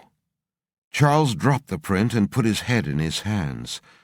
No, I won't. I can't. They'll burn me. Matt grabbed his friend's arms and chanted, Say it, say it. Come on, you can do it. The woman at the next table clicked her tongue at them again. Matt turned to her. It's for his therapy. The doctor says it's good for him. Charles groaned and said something too softly to hear. Matt stopped shaking his arms, but held on. Louder, Charlie Brown. Say it out loud. Momo, Nookluk, Muggalon, Skunk Ape, Fook Creature, Old Great One. He looked up as his speech slowed. Sasquatch. Bigfoot. Matt let his arms go. And bingo. Charles sighed and sat back. Matt, I think you need someone a little more like my uncle, someone who likes to dabble in the exotic. Oh, right, your uncle who went missing in southern China around 1935? That's a big help. Listen, Charles, I think there's something weird going on up in those mountains. I've been doing some research on the history of the area. There's a Native American legend about a place called the Jocassee Gorge. Dates back to 1539, when the Spanish explorer Hernando de Soto documented some southern Cherokee picture script. Jocassee was supposed to be the daughter of a great chief. On hearing that the young warrior she was in love with had been killed in battle, she paddled out into the center of the Whitewater River. The legend goes that she didn't drown, just disappeared, and the gorge became known as the Place of the Lost Ones. An old man sitting at a nearby table moved his head slightly. His face was turned away, but one large rubbery ear was pointed at Matt and Charles. Matt pulled a pen from his pocket and grabbed a napkin. He drew 2 sets of symbols on it and turned the napkin around for Charles to see. But look at this. Charles stared at them for a moment, then looked up and shrugged. Same. Almost the same, Charlie Brown, except for these small wavy lines and some extra shading. The first is the Cherokee symbol for lost, but the other symbol's much older. It translates as great, in the sense of size. I've seen the De Soto transcripts, and I think he got it wrong. I believe the legend was referring to something a lot older than the missing chief's daughter. I don't think the script referred to the lost ones, but the great ones, as in a race that was great in size. Matt threw the pen onto the table and sat back, folding his arms. Charles, we have got to check this out. Charles mimicked Matt's actions, and I'm not convinced yet half smile on his face. Matt, I'm delighted to see that something has finally fired you up again. But what I see here is a partially obscured simian or proto-simian shape.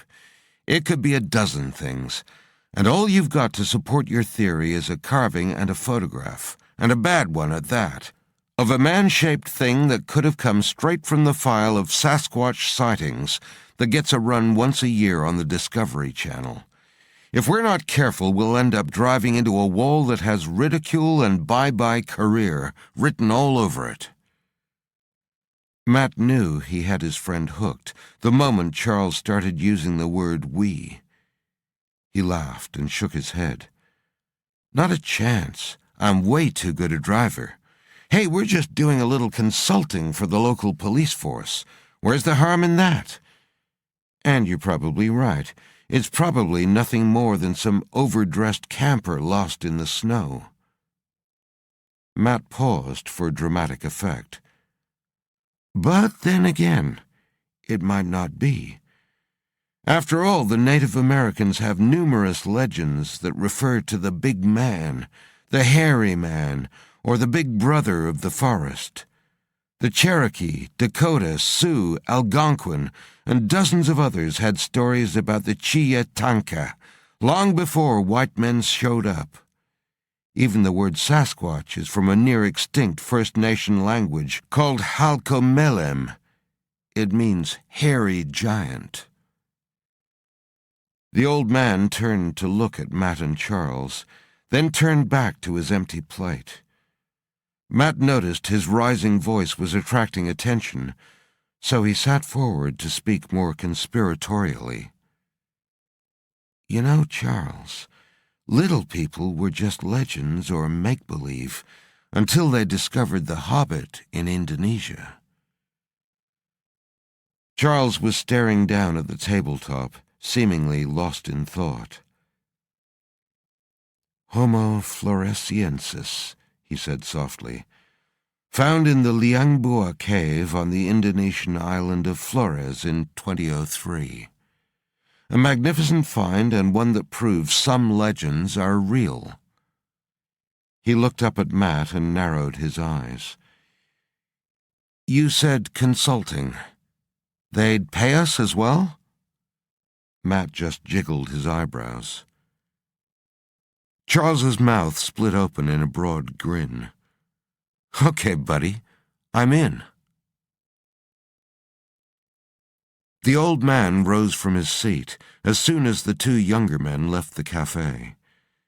His thick, slicked-down white hair and faded light blue chambray shirt seemed to glow under the neon lights as he stepped lightly to their table.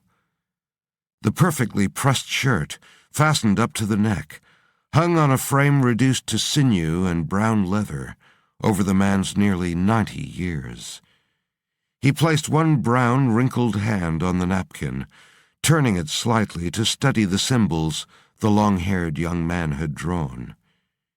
He mouthed the Lakota word he had heard the man use, Chiyatanka, then crushed the napkin and pushed it into his pocket. He left the cafe and followed the two men along the dark street.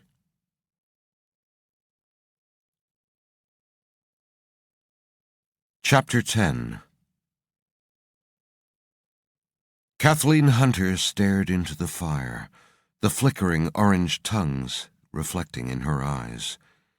The flames were warm and comforting, and as she watched, they opened familiar windows into her past, into her memories. Beside her on the rug lay Jess, fully stretched out like an enormous bearskin rug, 100 pounds of German Shepherd, and her last living family member. Settling further into the old chair, Kathleen let her eyes wander over the angled line of photographs in their wood, silver, or plastic frames on the mantelpiece. The first was of Jim Hunter, her husband, in his youth, all whipcord muscle. Beside him, looking even younger, was his best friend, Jack Hammerson. Soldiers, both of them. The next frame held another young man, the face eerily similar to Jim's, but the photo was sharper and more modern. It was her son, Alex Hunter. An older version of Jack Hammerson was standing beside him, a hand on his shoulder.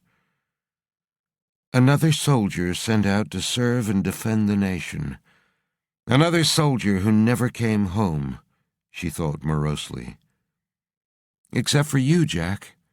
You could survive anything. She looked down at the dog. Never love a soldier, Jess. They break your heart even if they don't mean to. The dog huffed in her sleep, her feet slowly circling as she chased something in a doggy dream. Kathleen wiped her eyes, cursing softly at the way the pictures could raise her with feelings of love and pride, then cast her down into melancholy and even a little anger. She sighed and lifted the newspaper resting on her lap to fan her face. Phew, Someone needs a bath. She sniffed again. Odd smell. Did you roll in something? She asked Jess. The dog came awake and rolled over to a sphinx-like crouch, eyes round and alert, ears up and pointed towards the window. Kathleen tucked her feet under the dog's large, warm body and looked at the photograph on the front page. A little girl with a gap-toothed smile beamed back at her. Kathleen recognized the face before she read the name, Emma Wilson. She was missing, and the police were offering a reward. Poor little angel. That's not far from here, Jess. We can help look for her tomorrow. Jess hadn't moved, remaining fixated on something outside that only she could sense. The fire popped, then settled, making the dog jump. Kathleen looked at the woodpile. It was getting low. There wouldn't be enough to keep the fire burning through the night. Though the big dog was warming her feet now, she knew that by morning the house would be colder than Grandpa's crypt. She sighed. She knew she wouldn't feel like going outside to get more wood just after dawn. Her old bones complained the most from the cold in the mornings. She set the newspaper down and pulled her feet from under Jess. Should have done it before, old girl. As she got to her feet, there came the almost imperceptible sound of branches snapping in the trees near the house. The noise carried easily to the dog's ears on the still, cold air, and Jess was immediately on her feet, hackles up from her neck to her tail, making her seem twice as large as her usual huge self. Her bark was deep and booming in the small room, and her lips had pulled back to show all her teeth. Kathleen put her hand on the dog's head, then ran it down over one ear and along her back. "Stop that, you silly thing. You're scaring me." She felt the huge chest working like a set of bellows, the muscles bunched and tight. Jess hadn't taken her eyes off the front of the house, and skittered on the rug now as she rushed to the front door. Kathleen went to the window and looked out into the clear, moonlit yard.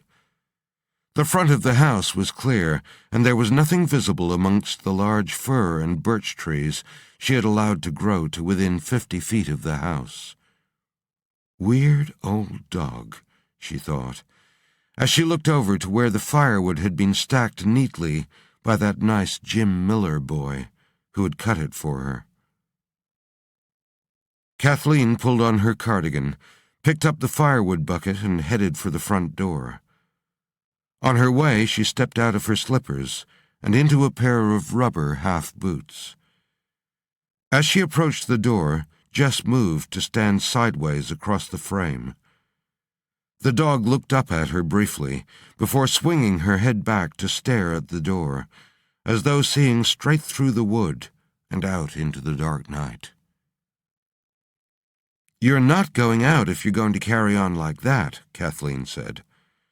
"I'm not planning on chasing you up the side of the mountain, so move, please." Jess took no notice. Kathleen scowled at the dog, then pointed down beside herself. "Heel, Jess." The dog reluctantly came and sat beside her. She tried to lick Kathleen's hand, whining and obviously highly agitated. "Stay." Kathleen walked to the door and looked back. The dog was licking her lips nervously and started to get to her feet. "Stay!" Jess sat down again, but Kathleen could tell she was struggling to obey the command. She frowned again and shook her head. Jess had never disobeyed her before, ever. "I'll just be a couple of minutes." Jess got to her feet again, but Kathleen opened the door and went out before the dog could try to stop her. Alex and Adira allowed their horses to amble along the Ashkelon shoreline. both in t-shirts, jeans, and bare feet. They were enjoying the late afternoon sunshine on the coast of the ancient city. Alex inhaled deeply, taking in the smell of salt, warm sand, and drying seaweed. He felt Adira watching him and turned to smile at her. "It's magnificent here, thank you. Smelling the sea, hearing the sound of the waves, I find it peaceful." He looked out at the ocean and breathed in deeply again. "It's strange. I know how to ride a horse, but don't remember ever actually riding." "We've been here before. It's one of our favorite spots. Don't worry, it'll come back soon," Adira said, smiling, and pointed to a small, horseshoe-shaped cove where the sand was flat and golden. "Let's give the horses a rest," she said. She slid from her horse and Alex followed suit. This far south, the beaches were unoccupied, too close to the Gaza Strip to be considered safe, but perfect if you wanted solitude. A few trees stood at the edge of the dunes, and tough grass dared to creep down towards the water. Alex tied his horse up in the shade and walked a few paces to lie down on the sand. He closed his eyes. The gentle sound of the small waves breaking just a few feet away should have made him relax completely.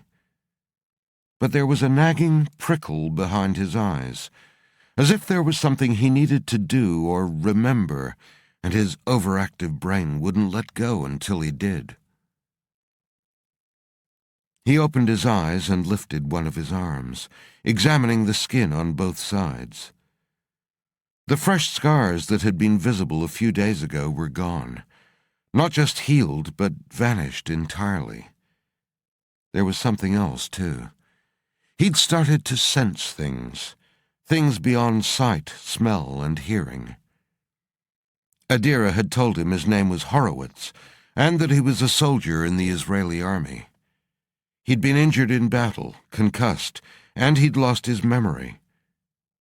It sounded right, but it didn't feel right. Even as they got closer, he couldn't tell whether she wanted to be his bodyguard or his keeper or something more.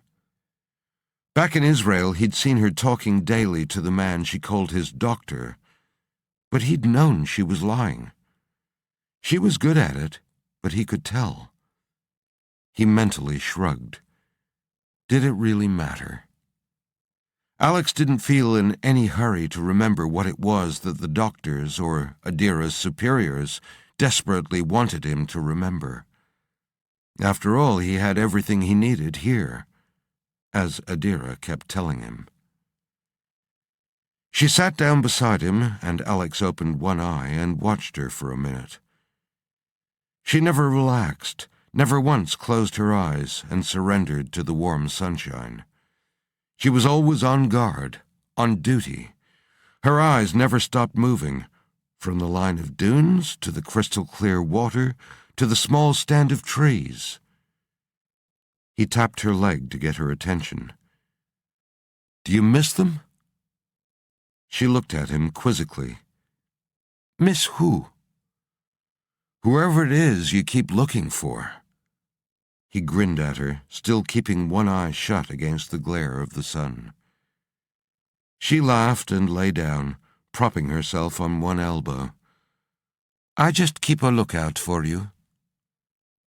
"I'm right here," he said, brushing some sand from her jeans and letting his hand remain on her thigh. "It's hot. Bring a swimsuit?" "Very, and no." She leaned forward, her dark eyes containing amusement and desire. Alex recognized the gaze, but in a flash Adira's face had morphed into that of another woman, with finer features and soft blue eyes. He tried to put a name to the face, but the prickling he'd felt behind his eyes turned to white-hot pain. He winced and sat up. Something was happening, or about to. He could sense it, he knew it. Adira pulled back from him and stood quickly. "Come on, let's get out of the sun. You need to rest." She sounded disappointed.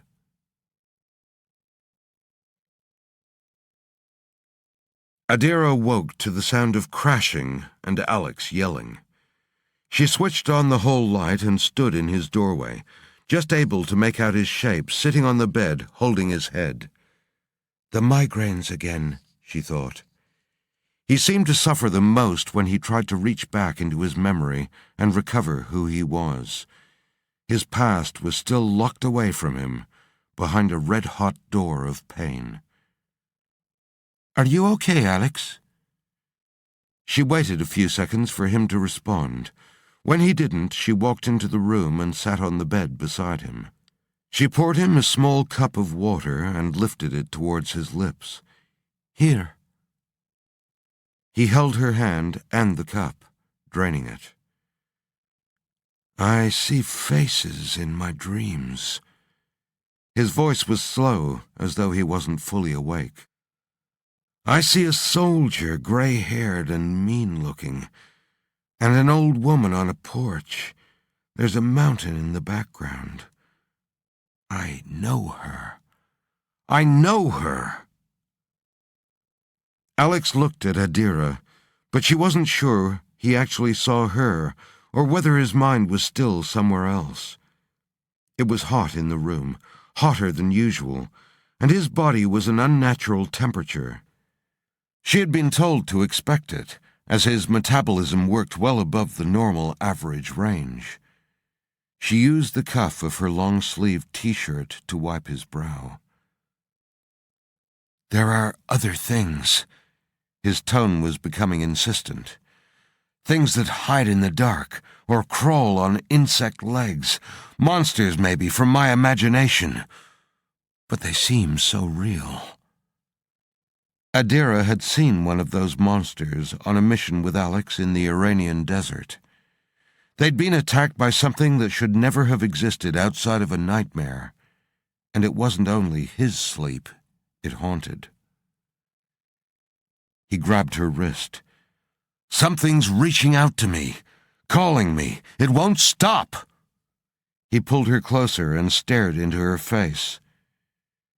She brushed the damp hair from his forehead. "Shh.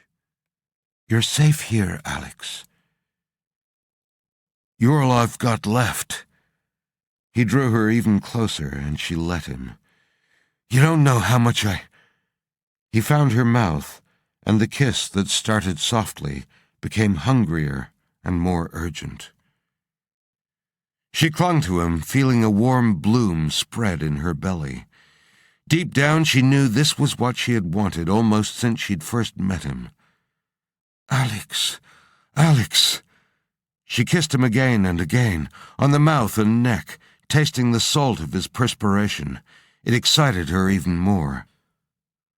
She wasn't supposed to let anything complicate her mission objectives. She never had before, and it had been easy. She was always a soldier of Israel first. She was her duty. His mouth found hers again. "This is different," she thought. "This is something I want, something that's just mine." She lifted her T-shirt up over her head, and he pulled her down on top of him. The warmth in her belly spread lower. The night was at its darkest. It would be morning soon. Sleep was impossible. She lay on top of the sheets, feeling the perspiration trickle from her temples into her hair. There was a fluttering sensation in her stomach that made her feel euphoric and apprehensive at the same time. The values she held dear and the things she'd thought she wanted suddenly seemed far less important compared to the selfish desires she now harbored. Throughout the night, silly half-dreams of going away together, somewhere far from either of their countries, somewhere no one would find them, had played over in her mind. Adira could hear Alex's soft breathing beside her, rhythmic like a machine. The feelings of apprehension rose again. She couldn't count on his memory never returning. What would he think when he found out that he was someone completely different from the person she'd told him he was? He'd hate her. She'd lose him. Her objective was to get Alex Hunter to reveal the elusive element that made the Arcadian treatment work. Science alone was unable to deliver it. Her success would give Israel access to a source of security for the future. Her country was a mere 8 million souls, surrounded by an Arab world numbering nearly 300 million, most of whom wanted Israel erased from the map. But once that door in Alex's mind was opened, other corridors back to his past would be available to him. She groaned and rolled towards him, but couldn't make out his profile in the blackness of the room. When she was a little girl, her uncle, now the general, had told her of a famous Israeli saying, "Alone we are weak, but together we are iron." She would not abandon Israel. But how could she do that and not lose Alex? She reached out and touched his shoulder, feeling the heat. She had been faithful to Israel her entire life. Didn't that count for something? This will not end well, she thought, and closed her eyes.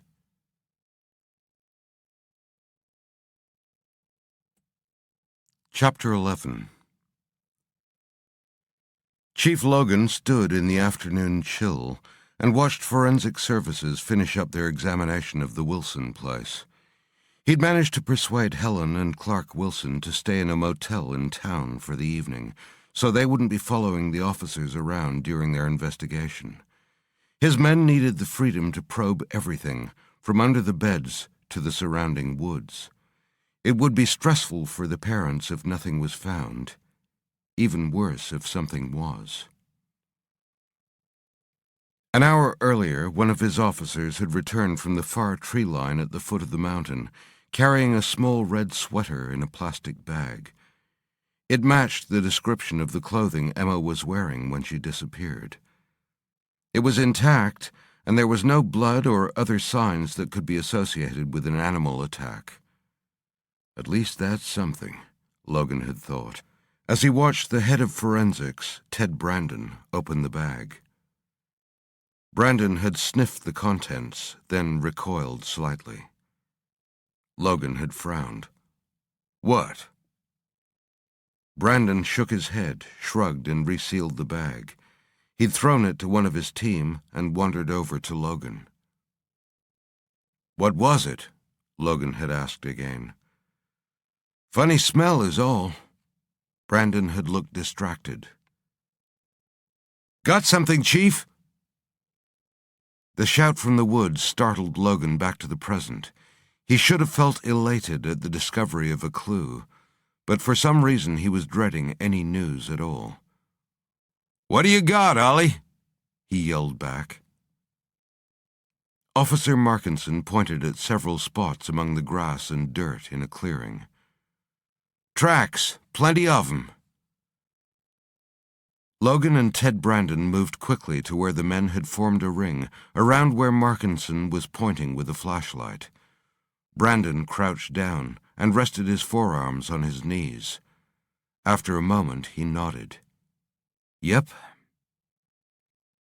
Logan went down beside him, squinting at the disturbed soil and twigs.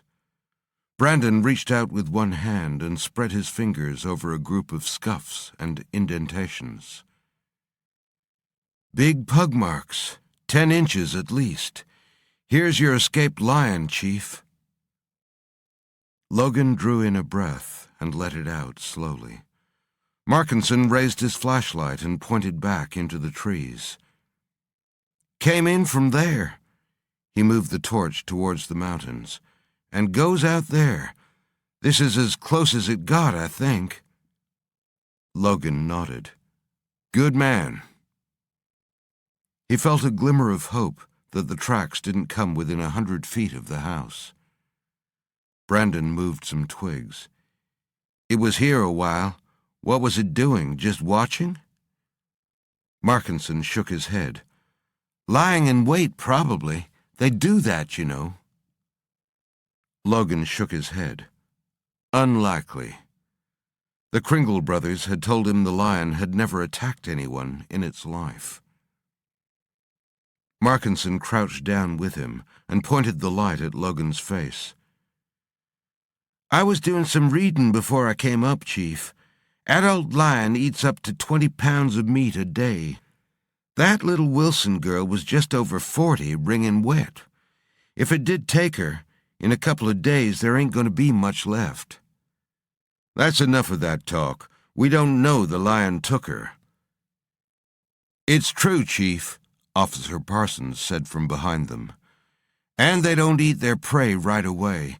They usually take it somewhere quiet and secluded. They like to eat where they—" Logan shot to his feet. "Shut the fuck up, both of you."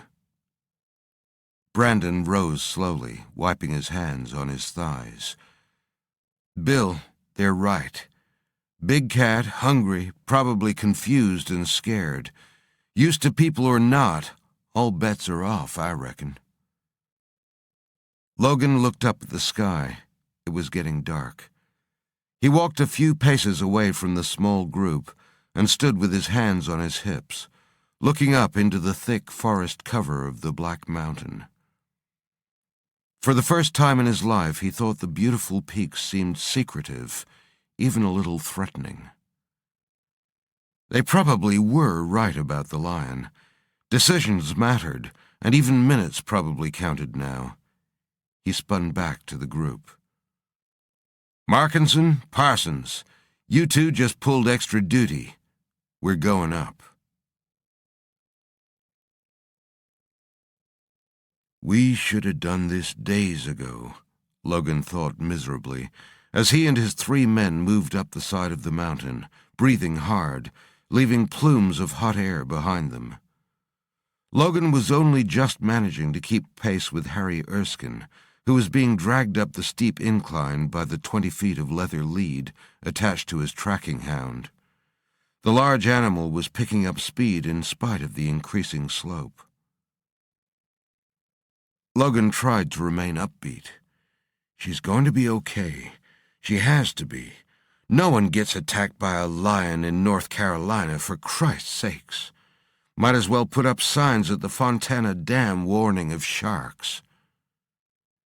Nevertheless, he felt himself sagging, fatigue and concern weighing him down. "Get your running shoes on, Chief," Erskine called. "Buzz must be getting close." Erskine leaped over a log and nearly slipped on the frozen ground. The leash went taut and jerked him forward once again.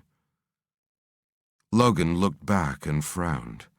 His 2 officers had fallen nearly 50 feet behind and looked ready to sit down first chance they got. He swore softly before yelling back down the hill, "Markinson, Parsons, you get your asses up here pronto. We got contact." Markinson looked up briefly, gave his senior officer a thumbs up, and started taking larger, though not faster, steps. Pete Parsons nodded, but struggled to get his thick thighs moving at any increased speed. He resorted to using the barrel of his shotgun as a hiking stick, which elicited a torrent of foul language from Logan. Parsons lifted the gun and wiped the stock on his jacket sleeve, then put his head down and plowed forward, breathing hard in the icy air. Logan followed Erskine into a thicker stand of trees and nearly crashed into the man's back. Erskine had reeled the dog in and strapped its snout. It whined softly and danced at his feet, eager to continue the chase and confront whatever it had been tracking for the last few hours. "What?" Logan began, but stopped as Erskine held the back of one hand up in front of his face. "It's just through them bushes," he whispered without turning. "Moving in and out of the rocks. Must be a cave or shelter or something there. Logan followed Erskine's gaze. After a second or two, he saw movement. Something large, fur-covered, moving in and out of the shadows. The dog whined again and pulled on its lead. "What's up?" Markinson's voice made Logan jump. He turned to scowl at the man, put his finger first to his lips, then pointed through the foliage. Markinson nodded slowly, mouthing, "Got it." "What are we doing?" Parsons gasped as he reached them, his round face the color of boiled beef. Logan stood, giving up trying to be quiet. "For fuck's sake, Parsons, why didn't you bring your bugle? You could have belted out the cavalry charge. Whatever it is, it's through there. I'm going in, but I want you two 10 feet further up near that big oak. Keep watching me, and whatever you do, don't bunch up. And don't fucking shoot each other, or me." He paused and reconsidered that last statement. "Just stay focused, okay? Keep your barrels to the ground unless you sight something." Both men nodded. Erskine spoke softly out of the corner of his mouth. "It's moving again." He reached down to pat the dog's muzzle. "Shush up now, boy." The dog tried to lick his hand even though its mouth was clamped. Its eyes were rolling in both excitement and fear. Logan pointed up the slope, then to his men. They hunched down and pushed through the branches of the dark fir trees, which were so tightly packed it was as if their stems were woven together.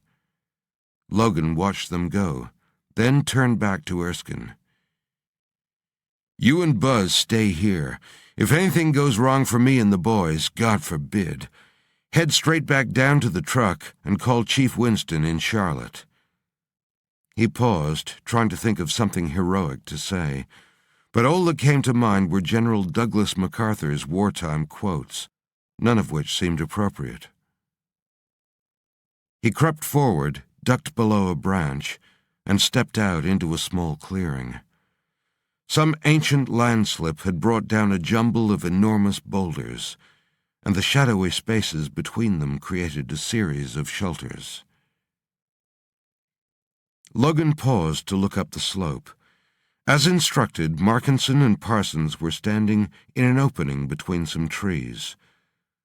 They waved, and as he lifted his chin in return, he was pleased to see they both had their guns ready but pointed to the ground. Just as well. If he went back to the station full of double-aught, he'd never hear the end of it. He breathed in slowly through his nose. The clearing smelled rank. Something large had been living here, and by the look of the large bones strewn about, had been feeding up here as well. He took another few steps and motioned with one hand for his men to move forward. The forest was cemetery quiet, and he was sure he could hear breathing, a deep-chested panting, coming from just up ahead. He lifted his gun. He felt good. His hands were steady as a rock. He remembered two things from his training. Don't shoot unless you absolutely have to, and more importantly, make the first one count. The panting was getting louder, coming from just behind a large kidney-shaped rock. He gritted his teeth. This is where training and guts meet reality, he thought solemnly. Then, damn, wish I'd thought of that in front of Erskine. He gripped his gun a little tighter. The panting stopped. There was silence. Logan held his breath. He waited a few seconds, then slowly brought his gun up, aiming the barrel at the tumble of boulders where he assumed the beast's lair to be. He planted his legs wide apart, a hunter's stance. The sudden roar was like a monstrous shockwave. He felt it from his scalp all the way down to his clenched sphincter. The creature appeared on the rocks, a colossus of teeth, claw, and stinking fur, like something out of a bourbon-soaked nightmare. Its open jaws could have accommodated Logan's entire head and shoulders. It roared again, but Logan swallowed a dry bowl of fear and kept his gun up, level, unwavering. He could see the massive beast coiling its muscles, its face furious or fear-maddened, or both. It leaped. He fired. Other explosive roars quickly followed. Then a crushing, hot weight landed on top of him.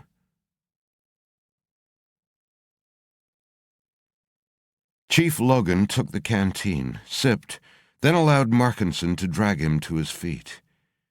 He held on to his deputy's arm for a few seconds, waiting for the wooziness to leave his gut.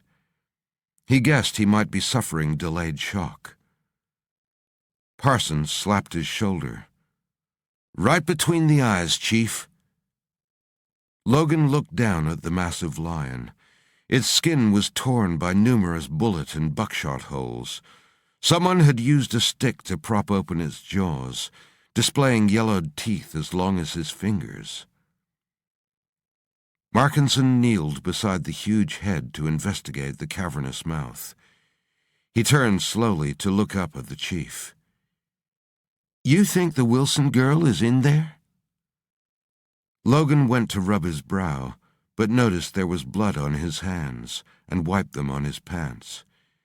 He pictured the tiny girl standing alone in front of the 500-pound monster and shuddered. "You know, Ollie, I sure hope she isn't. But let's call in the ME and find out." "Come here." Charles Schroeder waved Matt over to where he was crouched beside a tree. Matt could see his friend's attention was riveted on an area where the dry grasses had been unable to take hold. All that was visible from a distance was bare dirt and a few struggling asters. Matt looked quickly over his shoulder before heading over. He knew they were probably trespassing. When he'd phoned Chief Logan earlier, he'd been told that he was out at the Wilson place looking for a missing girl. While he was still on the line, he'd heard the chief and some of his men rush in to get kitted out with weapons. Something was up, and Matt's radar had gone off the scale. They'd arrived at the Wilson place at dusk, and Charles had been straight on the scent like a bloodhound. Matt kneeled next to him, adding his own flashlight beam to Charles's, and frowned at the ground. Up close, he still couldn't see anything beyond a few bumps and waves in the dry soil. Charles looked at him, his face excited, eyes wide. "We got something," he said, clearing pine needles and twigs away from the soil. Matt moved his flashlight slowly over the area while Charles fumbled in his pockets. "I don't see it. What have you got, a track or spoor?" Charles pulled a small tape measure from his pocket and sat back on his haunches. He lifted his flashlight to shoulder level and shone it at a spot in the dirt. "Okay, squint and make your eyes go a little out of focus. That'll allow your central vision to include peripheral input." He raised his other arm, his hand extended flat to the ground. "Now look where I'm pointing." Matt could just make out a rough shape in the dry soil. The small depressions resolved into a pattern, something more than an accident. "Holy shit, I see it. It's fucking enormous. A footprint or part of one." "Keep your foghorn down," Charles said. "You're damned right.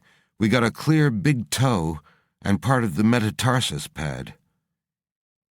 He expertly extended the tape one way, then the other, then set it down carefully beside the print, and pulled a small, battered notebook from his pocket.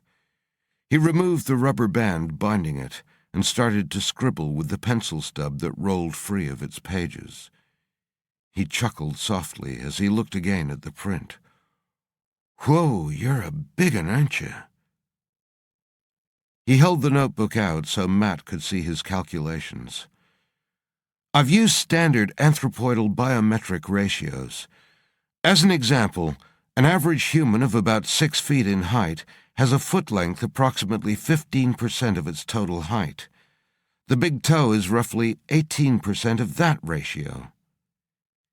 He looked at Matt, who nodded, so he went on. The big toe we have here is around 3.5 inches in length, giving us a total stature of... He circled a number and tapped it. 125 inches, over 10 fucking feet tall. He sat back in the dirt, almost panting with excitement. Matt laughed. Hey, take it easy, buddy. Do you need a cigarette after that?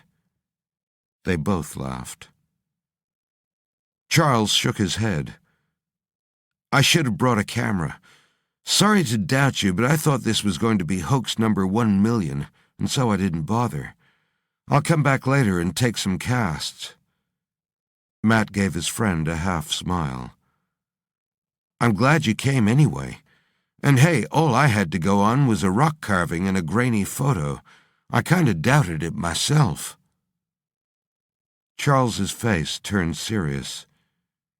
You do know, we've got to find this thing before anyone else does. This could make the coelacanth and the Wollemi pine look like sardines and dried flowers. We can't let something this rare be filled with a lot of shotgun pellets. I think Chief Logan took all that firepower after the escaped lion, Matt said. It was probably here, too. For all we know, it could have been tracking this creature as well. Charles shook his head. If this creature is what I think it is, the lion wasn't tracking it. More like it was tracking the lion. Matt looked up at the black mountain. It was night now, and a huge moon had lifted up behind the peak, making it look almost prehistoric. He shuddered and felt his fears re-emerging. Being out in the dark with a giant creature on the loose brought back memories of another monster that had stalked him and others beneath miles of rock and ice. He took a deep breath. A lot of people had died that time. He hoped history wasn't about to repeat itself. The old man moved through the trees close to the house. He stood looking up at the mountain for several minutes, as still and quiet as the hushed night around him. He took a small leather pouch from his pocket, loosened the loop string around the top, and pinched out something that he threw in the air towards the mountain. Some of the substance blew back in his face, and he sneezed. He sliced the air with one arm, his fingers opening and closing, making symbols and shapes in the air. He spoke in a strong voice, a chant that lasted for several minutes. Then he stopped and stood staring once again at the mountain. As he turned to leave, he kicked dirt over the print that Matt and Charles had been investigating.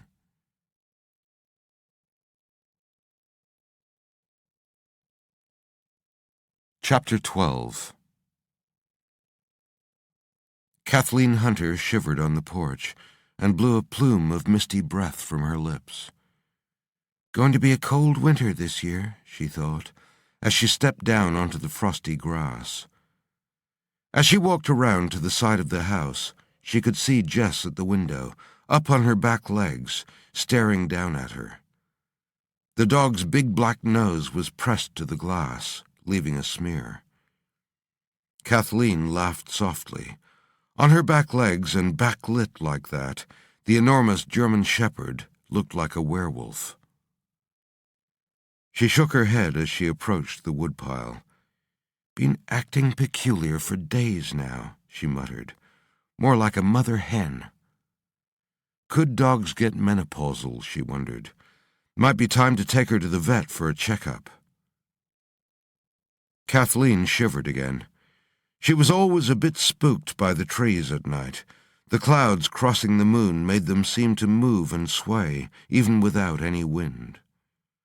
They alternated between seeming further away than they were, or closer, as they did tonight. Just a trick of the silvery light, but still a little unsettling. She reached the woodpile and stopped to sniff and look around. Phew! What is that smell? Something must be dead. No wonder Jess was all stirred up. In that instant, a booming whoop smashed out of the trees beside her. She dropped the bucket and swung around to the noise, to see one of the largest tree trunks moving towards her. Except it wasn't a tree, after all. Kathleen Hunter screamed. Jess ran from the door to the window and back again. Her hackles were a line of spikes down her back, and flecks of saliva had appeared at the corners of her mouth. The sense of danger was overpowering. A stench leaked in under the door that made her flanks shiver and dredged up a frightful genetic memory from ancestors 1,000,000 generations back.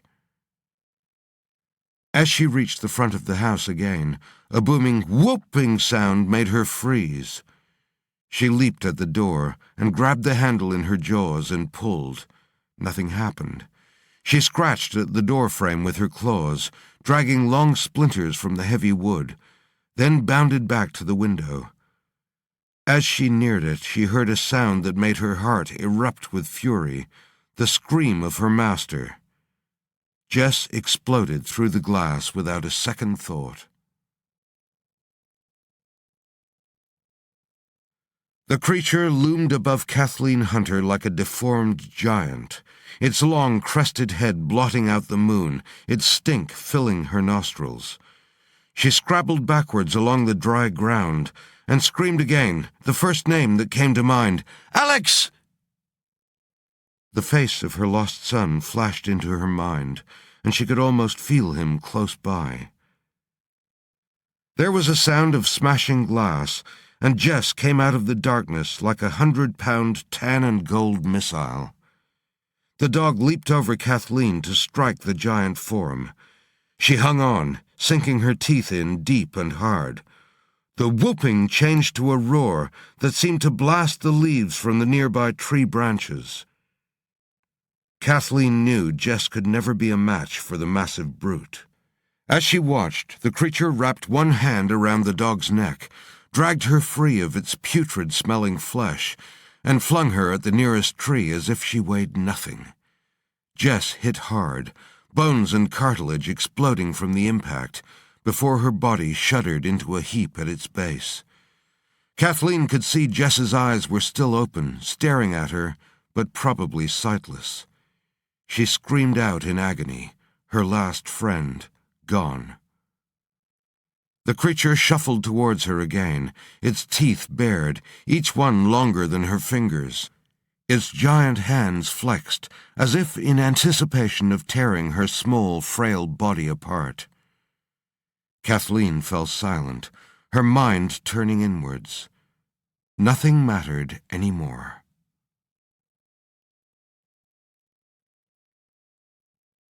Alex's horse thundered along the green tunnel of branches that arched over the narrow track.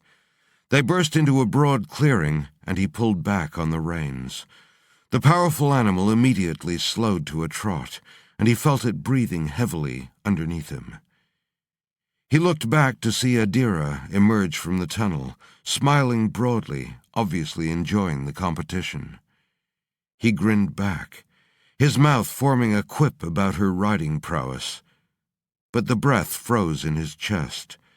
A thunderbolt of pain, color, and light crashed down on him, like a physical blow, and he fell backwards from his horse. A face swirled into perspective. The old woman again, the one he'd seen in his dream. Then she'd been on a sunny porch, but now she was wrapped in darkness. She was screaming.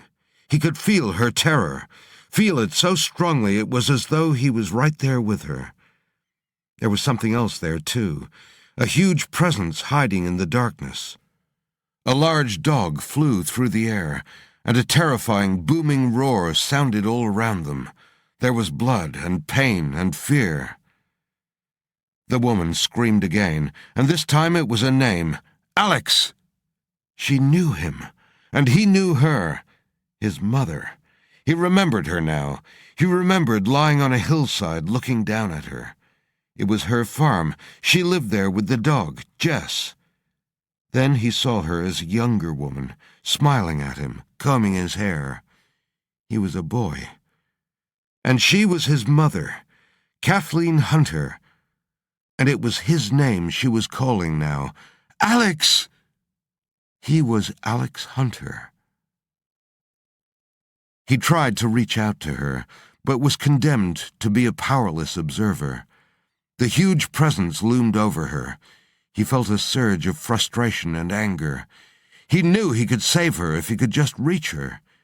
He struck out, thumping the ground, mentally trying to break through the glass. The pain intensified. Blood surged from his nose.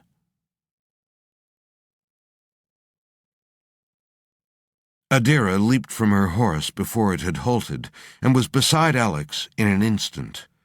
His face was contorted in torment, and he was holding out an arm, trying to grasp at something only he could see. Adira called his name, softly at first and then more loudly, but he didn't respond. Alex raised himself to his hands and knees, head down, and pounded his fist hard into the dirt, again and again. Adira could feel the blows through the soles of her feet. He raked up dirt and small rocks in each hand, then crushed his fists hard into the ground, reducing the stones to dust. He rose to his knees and roared in agony. Adira had only heard that sound in battle, from humans suffering mortal wounds. She realized he was shouting a woman's name. "Kathleen!" His mother, she thought in horror. What is he remembering? Alex struck the ground again, as though trying to break through to somewhere below its surface. Blood ran from his nose, and she saw that his teeth were gritted. His eyes were open but unfocused. He fell forward onto his hands and shook his head as if to clear it. He was breathing hard. When he spoke, the words were so soft she couldn't make them out. "What, Alex? What is it?" His hand shot out and grabbed the front of her shirt, pulling her to face him. His eyes were focused now and volcanic with fury. He roared in her face and shook her. "Why did you lie to me?" It was the moment she had been dreading. The return of his memories before she was ready, before either of them was ready to deal with them. She grabbed his wrist. "I never lied." Alex's other hand came up towards her. She doubted he was going to hit her, but her training took over. Almost automatically, she brought her free hand around, flat, to strike him under his chin, with enough force to jam his face upwards. He released her shirt and took a step back, but didn't fall. Instead, he came back at her, fast. She needed to slow him down so she could talk to him. She was aware of what he could do if his rage overtook his logic. She braced herself and struck out twice. The closed-fist strikes were part of a Krav Maga combination, designed as a fast takedown against the most formidable opponents. Alex took both blows, then swung an arm down to block her next kick. He moved fluidly, and special forces fast. His mother's name isn't the only memory coming back to him, Adira thought with growing trepidation. For the first time in her life, she realized she couldn't win. "Stop, Alex!" He ignored her and yelled again, "Who am I?" Not one of her punches or kicks landed now. He was in control. His face was furious. "You're no hospital worker. Who are you?" She backed up, trying to stay out of his reach. "Alex, you're still disorientated. You need to—" "I need the truth!" He moved at a speed that left her flat-footed, and before she realized it, he had hold of her again.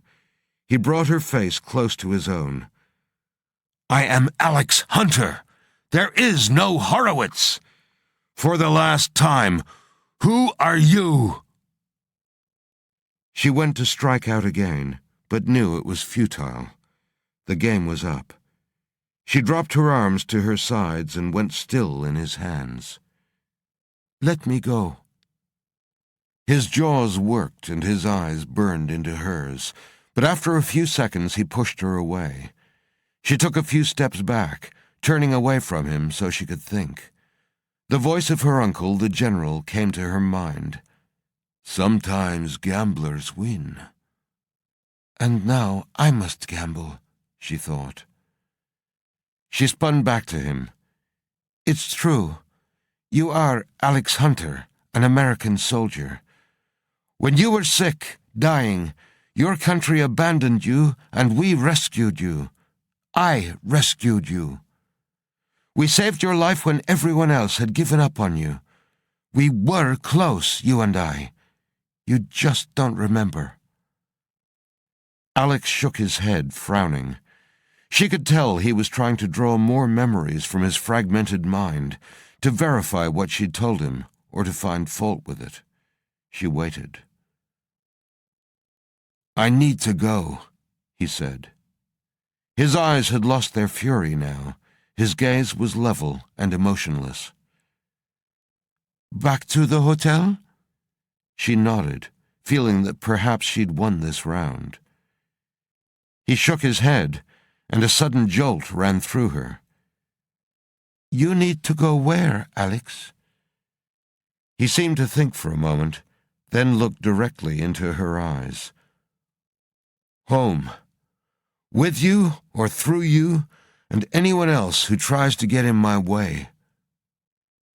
She held his gaze, her mind working furiously. This was her ground zero moment.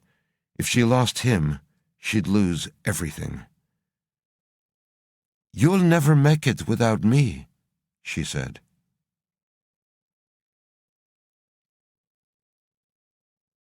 Chapter 13. Chief Logan sat at his desk, scrolling through the medical examiner's report on the contents of the lion's digestive tract. He was relieved that he didn't have to make a call to Clark and Helen Wilson to tell them that their little girl had been taken by a lion. A freaking lion in Asheville, for Christ's sakes. But he couldn't shake the morbid feeling that something else was out there. There'd just been too many weird goings-on lately. He really wanted to believe that Emma Wilson was still alive, that she'd wandered off after some late-season deer, maybe, and then got lost in the dark. That she was huddled in a sheltered hollow somewhere below the snow line. The reality was, he'd have been satisfied even if they found her small body curled up and frozen solid, proof that she'd gone to sleep in the cold and never woken up. A horrible thought, given the pain her parents would feel, but still better than the crazy alternative that was floating around in his mind. Logan lifted the cover of a folder on his desk and slid out the photos from Amanda Jordan's camera. The hulking shape in the falling snow caused a knotted feeling of disquiet in his gut. Yep, finding little Emma frozen but untouched would not be the worst thing that could happen, he thought again as he closed the folder. The chief sipped his coffee, barely tasting the bitter liquid as his mind continued to work. He had too many questions, and any answers he received only led to more questions. In a month, the snow would start to fall in earnest, and then the winter folk would arrive for skiing, schnapps, and fistfights with the locals. He'd prefer to keep everyone off the mountain until he knew exactly what was going on, but that wouldn't win him any friends in the local business community. Better not take another call from the mayor just yet, he thought glumly, pushing the folder to the back of his desk. He slumped a little lower in his chair. Truth was, he had no idea what to do next. The phone beeped, and he frowned at it for a few seconds before picking it up. "Shelley, I thought I said—" He stopped as he processed her reply, an urgent call from the field. Right now he needed any information he could get. He sat forward. "Patch it." Logan listened solemnly, his face seeming to age on the spot. "Good God," he whispered. "Time of death?" His voice rose. "Just freaking make a guess, then." He closed his eyes. "Uh-huh. That's probably after the lion was already dead. Okay, tell Ted Brandon to get his boys out there. I'll be on my way in another 20 minutes. Logan hung up and sat in silence, wishing he had any other job besides the one he held. The phone beeped again, and he lifted the handset slowly to his ear. "Chief Logan?" Logan was relieved to hear the young professor's voice. He didn't feel ready for anything else from the field right now. "Professor Kearns, what can I do for you? I'm a little busy right now." "Chief, the Wilson place. We were just out there and—" Logan felt like being angry with someone. Kearns would do. He cut the man off. "What the fuck were you doing out there?" "We found something." The angry curl of Logan's lips flattened as he waited for the university professor to continue. "Some tracks," Kearns added. "We know the lion was there, Professor Kearns." "No, I mean, yes, we know the lion was there, but these were a different type of print, something strange. You remember the photographs of the shape in the snow up on Black Mountain? Well, we got a connection." Logan pulled the folder back towards him and flicked it open. He tapped the hulking shape with one large finger, thinking. He felt a leaden ball starting to grow in his gut. "You there, Chief?" Logan grunted, and Matt Kearns continued. "The friend I mentioned, Charles Schroeder, he specializes in these types of occurrences. He thinks we might have something up here that we need to be cautious with." "Cautious? What does that mean? It's dangerous?" "Maybe. Probably." Logan thought furiously, weighing up what he knew against what he didn't. The imbalance was too great not to use everything he had at his disposal. "Professor Kearns, there's been an attack and a disappearance out at the Hunter place. Might be something else strange. I can pick you up out front in 10 minutes if you feel like tagging along."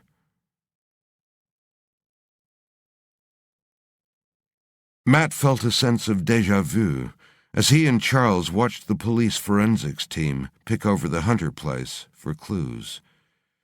Just like Emma Wilson, Kathleen Hunter had disappeared. But unlike the Wilson case, which had offered up very little in the way of evidence for the police, this time there were traces of a struggle. It was unlikely that Kathleen Hunter, a woman in her 70s, could have survived that much blood loss. Matt put a hand over his nose and mouth to try to mask the thick, coppery scent lingering in the air.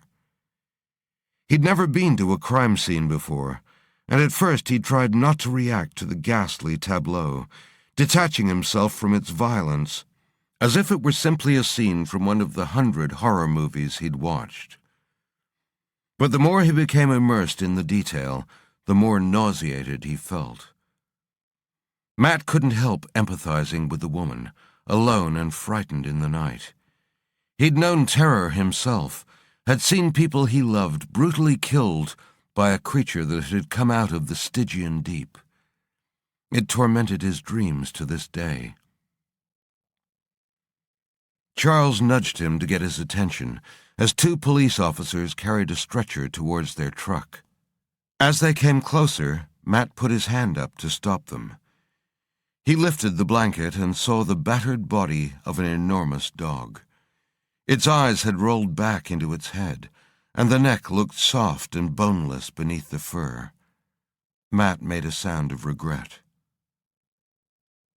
Charles made to lay his hand on the dog's muzzle, but one of the officers yelled a sharp rebuke almost directly into his ear. Matt saw his friend flinch, but to his credit, he didn't step back. Matt held up his hand again, this time in a placating gesture. "It's okay, officers. We're working with Chief Logan. We're consultants." He yelled over the men's heads. "Okay, Chief?" Logan looked around and seemed to sum up the situation immediately. "Give 'em what they need, boys," he yelled back, then went back to talking to Ted Brandon. Charles lifted his hand to the dog again and ran his fingers deftly from its head down its back and along its limbs, feeling the bone breaks and joint separations and inspecting the lacerations. At the flanks, he worked his hand slowly back up the body, returning eventually to the head. He examined the snout, then lifted the dog's lips. He quickly brought his face closer, then fumbled in his pocket and pulled out a sample tube and a set of surgical tweezers. "Hold this," he said to Matt, and held out the small container without turning, his eyes riveted on whatever he'd found in the dog's mouth. He pulled back the heavy lip and used the tweezers to tug something from between the teeth. He exhaled slowly and turned to Matt, his eyes round with excitement. "Look, and some of the dermis is still attached." The tweezers held a small tuft of reddish-brown hair, coarse and bloody. Matt could see the small plug of glistening flesh that bound it together. He uncapped the vial, and Charles carefully dropped the sample in. He pocketed the tweezers, then took the tube from Matt's hand and capped it. He held it up so they could both examine its contents. The hair was unbelievably thick and oily-looking. Charles shook the vial, uncapped it again, and waved it under his nose. He nodded, then extended it for Matt to smell. Matt recoiled from the rank odor. "Phew! What is that?" Charles didn't answer as he screwed the plastic cap on tightly. "We need a lab, pronto, before this degrades." "Finished?" one of the officers asked, looking bored. Matt stepped closer to the dog on the stretcher and placed his hand on its huge shoulder, stroking the fur. "Must have been some fight. Where are you taking it?" The officer covered the dog's head with the blanket again to keep away an inquisitive fly. "Chief wants an autopsy." He nodded to his partner, then motioned with his head to the truck. Matt yelled after them, "Hey, any chance of a lift to the university?"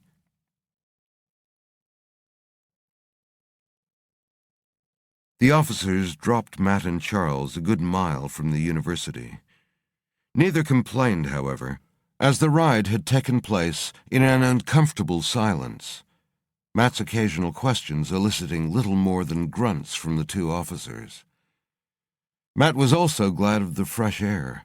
The same revolting smell he'd sniffed in the vial emanated from the dog on the stretcher. The two men walked in silence along the university drive. Matt had given up asking Charles about the sample. The most his friend would give him was, "Not yet." The late-season sunshine was pleasant on Matt's shoulders and coaxed a low zumming from crickets and cicadas in the long grasses beside the road. Matt let his mind wander across the strange events of the last few days.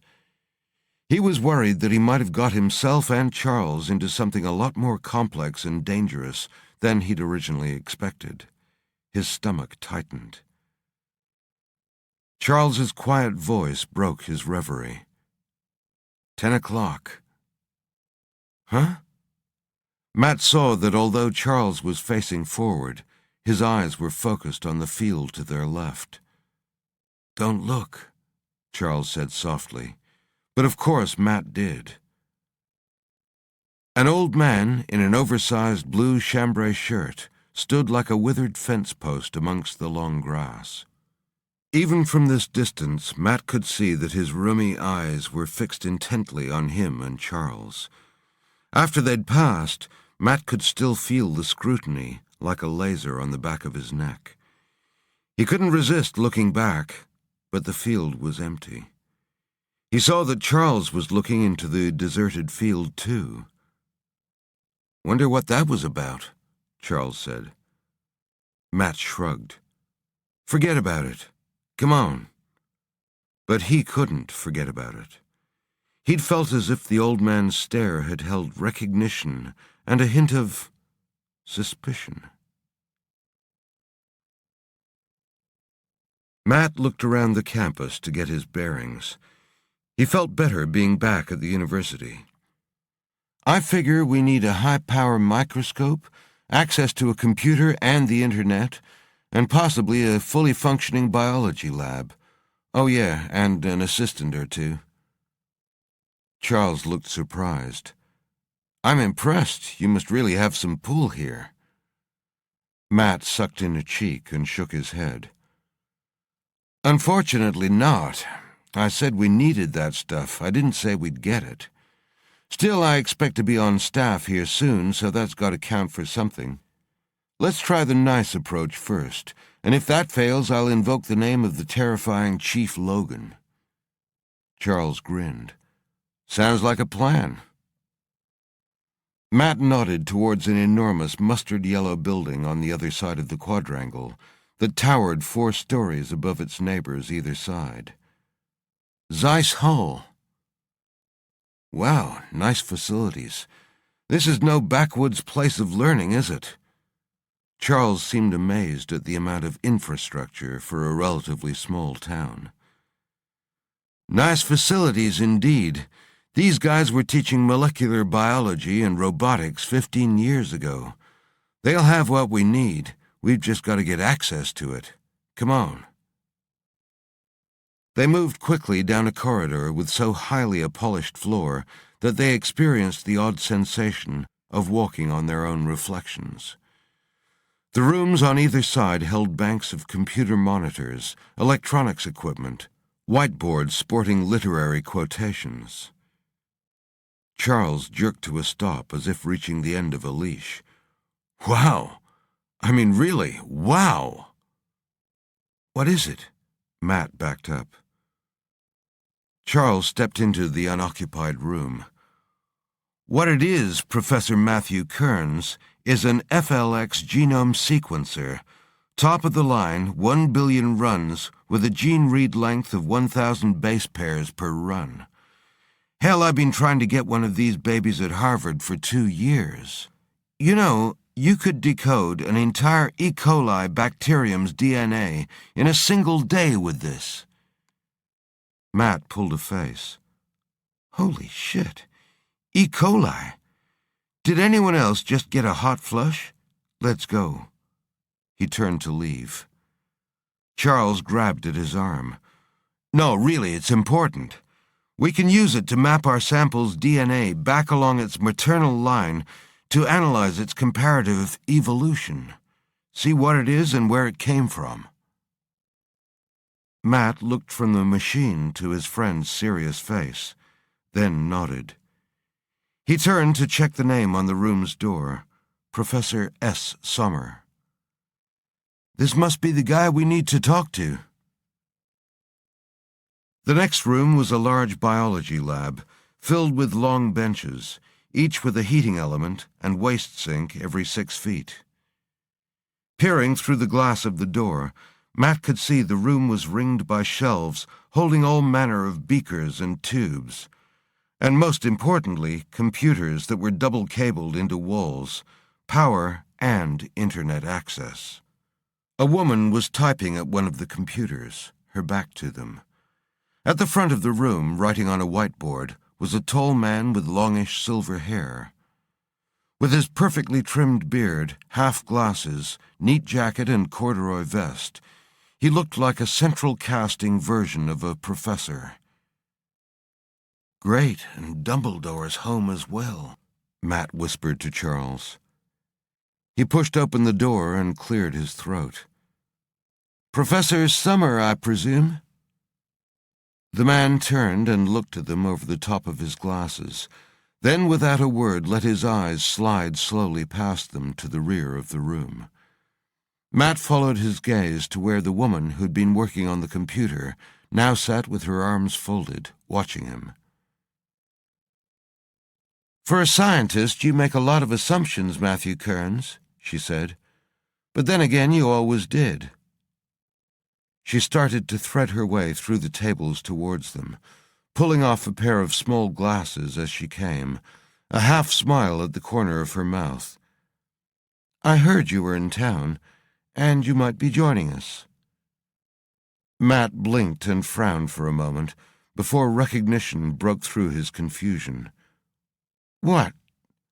Sarah Peterson? You're Professor Summer?"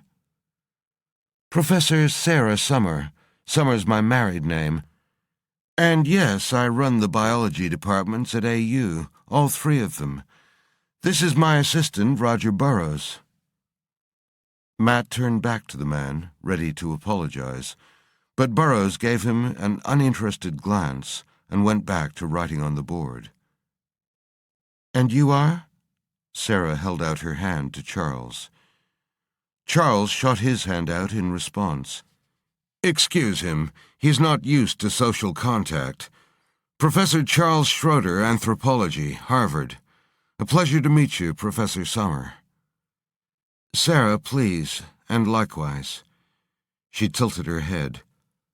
"Tell me, you're not the Professor Charles Schroeder who wrote the paper on comparative analysis of early hominids using DNA markers, are you?" Matt snorted. Charles shrugged and stood a little taller. Yes, I am." Sarah smiled at him. "That analysis was brilliant work." Charles nodded a little too deeply, turning it into a half bow. Matt groaned. "Follow me," Sarah said, motioning to the door. She started towards it, Charles in tow. He looked back over his shoulder at Matt and raised an eyebrow. Matt exhaled slowly and followed. As he left the room, he saw Roger Burroughs looking at him over the top of his glasses. This time, he was smiling.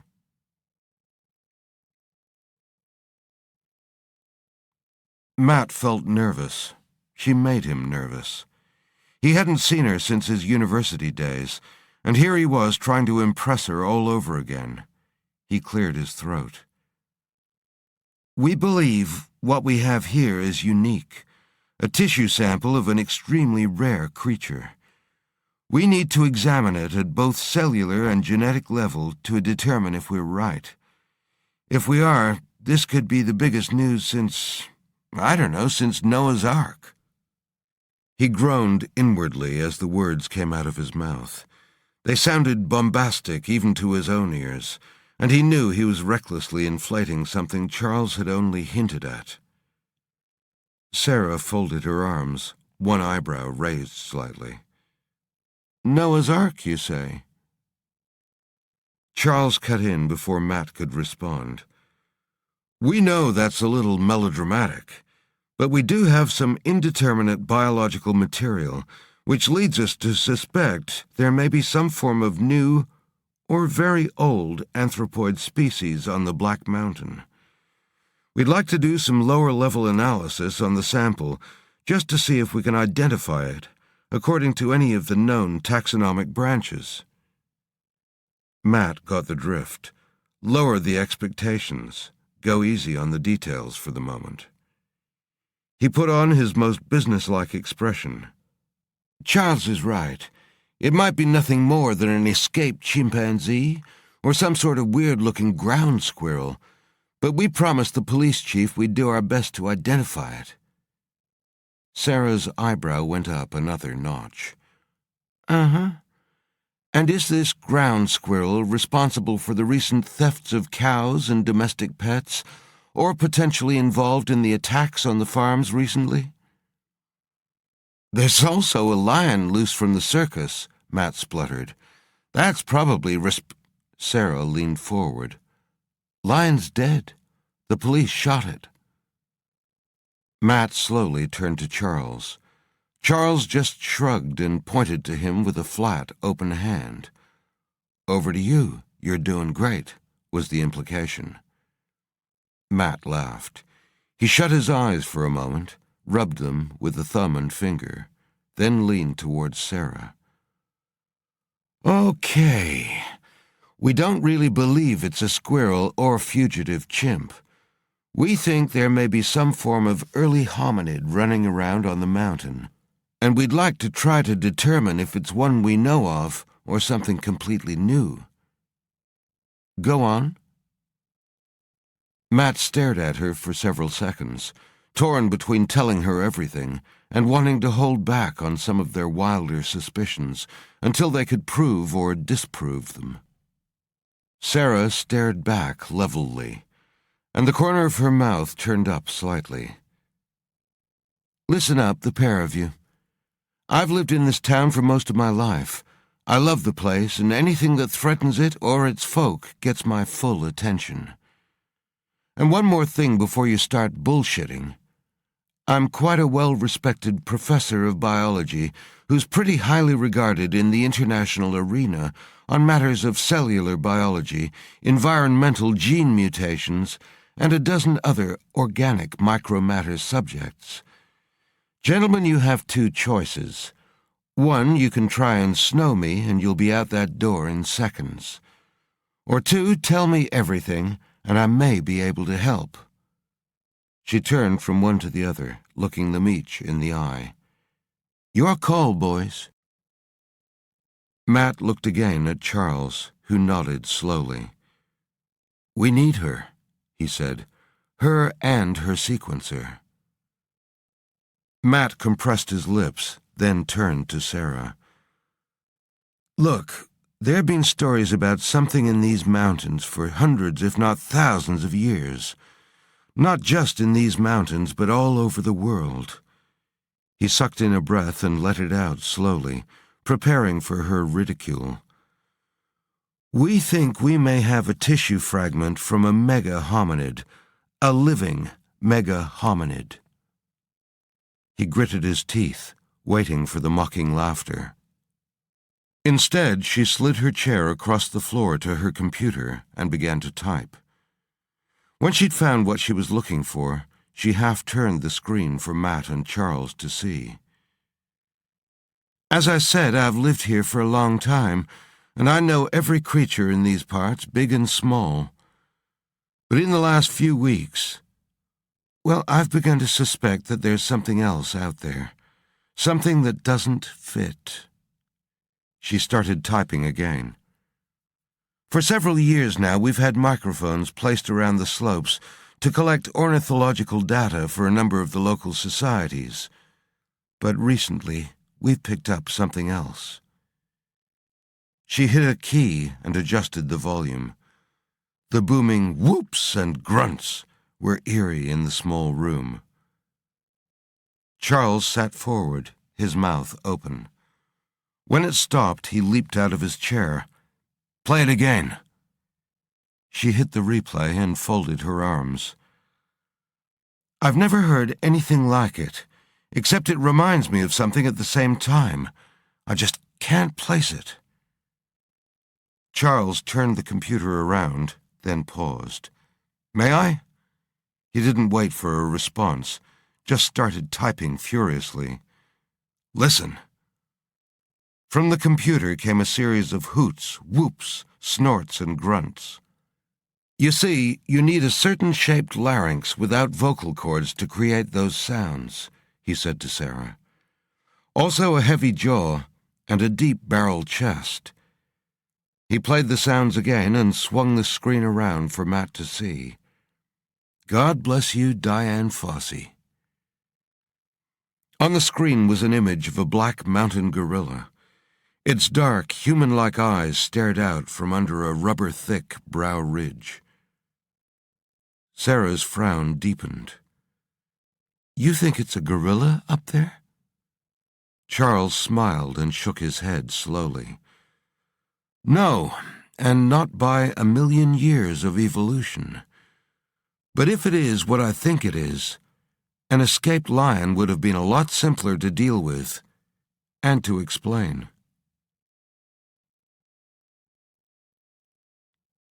Chapter 14. The boat glided in towards the beach, and the fisherman leaped out to walk the bow up onto the sand. Adira and Alex picked up their small bags and jumped out. Then Alex turned to help pull the boat clear of the water. It was quiet, save for the tiny waves shushing onto the fine grains of sand. Adira watched as Alex lifted his chin and inhaled the scents of the ocean before scanning the dark shoreline. The little open boat had brought them from Eilat, the southernmost town in Israel, to Taba at the start of the Gulf of Aqaba in Egypt. It had taken only 20 minutes to cross the 6 miles of glass-like ocean, but the trip had cost $1,000, and there would be much more expense to come. They needed international travel documents, credit cards, and new identities. Adira had a contact in Egypt who was one of the best in the Middle East. He, like the fisherman, was part of the large black market network that operated under the noses of the Israeli and Egyptian authorities. Terrorists used them to get into Israel, and now she was using them to get out. She turned to the waiting fisherman. "Shukran," she said, and held out the wad of American notes. His weathered hand reached for it, but she held on tight, causing the old man to frown and look up into her eyes. He grunted. "The car will come. It is my cousin Benu. I trust him. As arranged, he will take you as far as Sharm el-Sheikh at the Red Sea, and then—" He shrugged and tugged again on the notes. Adira still held fast, examining his eyes for any deception. She spoke in a low, even tone. "If he does not come, then the next time you see me, it will not only be the money I take from you." She let go, and the old man nodded, but Adira could see the hint of a smirk on his face. Alex helped push the boat off the sand for its return trip. They both saw the small illumination across the dark water as the old man flipped open a mobile phone and started to talk. Adira's stomach knotted. She couldn't believe the risks she was taking. She always thought any plan through from both a strategic and tactical perspective. It was one of the reasons she had stayed alive so long in Mossad's elite Metzada unit. But her decision to help Alex leave Israel had been made in a state of panic. She knew that in doing so she was betraying her country, her uncle, and everything she'd believed in her entire life. The truth was, the woman beneath the lethal exterior wanted a life with Alex Hunter, no matter how remote a fantasy that seemed. At the same time, she was continuing to betray him and his fragmented memory. He already knew she'd lied to him. What would happen if she were proved a liar again? What of her fantasy about a future together then? It was impossible to know how this crazy plan would turn out. She had to believe that what she was doing was right. She could justify her actions to her country, to her uncle. After all, if she got the answers they wanted about the Arcadian project, then all would be forgiven. In her world, the end always justified the means. Today's unorthodox actions were tomorrow's textbook lessons, as long as they worked. She reached out and gripped Alex's upper arm and squeezed. "Come," she said. She was smart. She would work things out. Alex smiled and put his hand on her shoulder, and she felt its warmth on her skin. "What I'm doing is right," she thought. "Sometimes logic doesn't matter." General Meir Shavit watched the surveillance film of his niece and Alex Hunter buying tickets for the domestic flight from Tel Aviv to Eilat. They'd paid cash, and the available CCTV footage had lost them the moment they left the airport. Shavit knew that given Adira's abilities, it was sheer luck that they had managed to catch her on film at all. Sheer luck, or a deliberate tactic? He tapped his chin with a cigarette lighter. Could she have doubled back into the airport and taken another domestic flight? Or were she and Hunter on an international flight to somewhere else in the Middle East, or even beyond? Or maybe they had sailed across into Egypt or Saudi Arabia. Too many options, he thought. He rubbed a hand over his face and looked at the image of his niece. What are you up to, Addie? You think you are in love? You think that because one young man shakes you up, everything you have stood for is now worth nothing? Prove me wrong, Addie, before the walls close in, he thought. He shook his head and watched the film loop over again. He stopped it and focused in on the young man with her, then gave a long, morose sigh. Addie, if you were with anyone else, I might turn a blind eye and let you run. There was a soft knock on the door. The general's assistant opened it, allowing a tall, dark-haired man to enter. The man saluted and stood at attention. At ease, Salomon, Shavit said. He waved the man to a pair of heavy leather chairs and retrieved a folder from his desk before taking the chair opposite Salomon's. You are well? He asked, smiling. Salomon's back was straight, and he sat uncomfortably in the general's presence. Yes, sir. Shavit nodded and continued to smile. Your Kidon team is available? Salomon shifted slightly, the bulge of muscles playing beneath his suit. All finished up from previous assignments and ready for duty, sir. Good, good. Shavit lit a cigarette, sucked in a deep lungful of smoke, and blew the plume towards the ceiling. His eyes returned to Salomon. I have a small problem. Maybe only a personal one, but it needs urgent, incisive, and delicate action. Shavit handed across the folder and watched as the other man skimmed its contents quickly and professionally. His hands, although large and with heavily calloused knuckles, were nimble. Captain Senesh might be having a breakdown, Shavit added softly. I need you to retrieve her. Salomon's head jerked up from the file. Adira Senesh? Yes, your colleague in Metzada. Shavit motioned at a photograph of Alex Hunter in the file. This man may have corrupted her. Bring her back. Salomon's eyes narrowed as he examined the man in the photograph. It will not be easy. If she does not want to come with us, she will fight. Shavit blew more smoke into the air. Bring her back alive, Salomon. Salomon nodded and put the picture back into the file. What of him, if he tries to interfere? Shavit looked at the young man sitting in front of him. Salomon Aitan, head of the Kidon squad, was his secret weapon, his unit the more brutal side of the secretive Mossad machine. Bring him back intact. Alive if possible, but his life is of secondary importance. Read the file in detail, Salomon. It will not be an easy mission. Take your squad because he may also resist, and he will be a problem. Not for me, Salomon said, and bent his head to continue reading.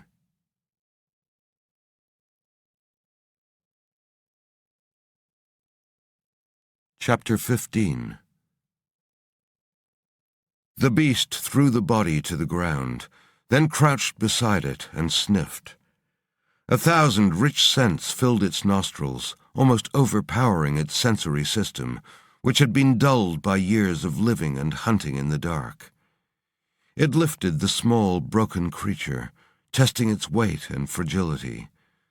The limbs flopped and the head rolled back on a now boneless neck. The creature held the head up and peered into the bloody face. The eyes had rolled back so only the whites showed, and the mouth hung open in a silent scream. It reached out with one large, blunt finger, enormous against the prey's small face, and pulled first one pupil down, then the next. It stared, transfixed, into the eyes of the kind that had supposedly driven its people deep into the mountain and imprisoned them there. It snorted. There was nothing to fear from this pitiful creature. The legends must be untrue. The body was old, and its meat would be stringy, but still ambrosia, after countless years of living on blind fish, fat grub-like insects and branching lichens. It would make a fitting contribution to the feast to come. "Okay, what have we got?" Matt asked. Charles and Sarah were working on devices at opposite ends of the laboratory. Charles turned to give Matt an incredulous look, said, "Come back in a week," then immediately returned to keying in parameters for his analysis. Matt raised his eyebrows. "An hour okay?" "Deal." Charles rushed over to a spinning centrifuge, switched it off so he could look at the separating residues, made a note on a pad, restarted it, then sped back to his computer. Matt grinned. He knew his friend was trying to do several weeks' work in a few hours all by himself. He also knew he was loving every minute of it. Charles bounced over to the digital microscope that was feeding magnified images onto his screen, then quickly noted data from another computer screen about a slice of the tissue sample that had been fed into the mass spectrometer. While Charles was a turbulent ocean of activity, Sarah, at the other end of the laboratory, was a pool of calm. She lifted her eyes from her own screen and acknowledged Matt with a slight tilt of her head. Matt put his hands in the back pockets of his jeans and sauntered closer. "Can I help?"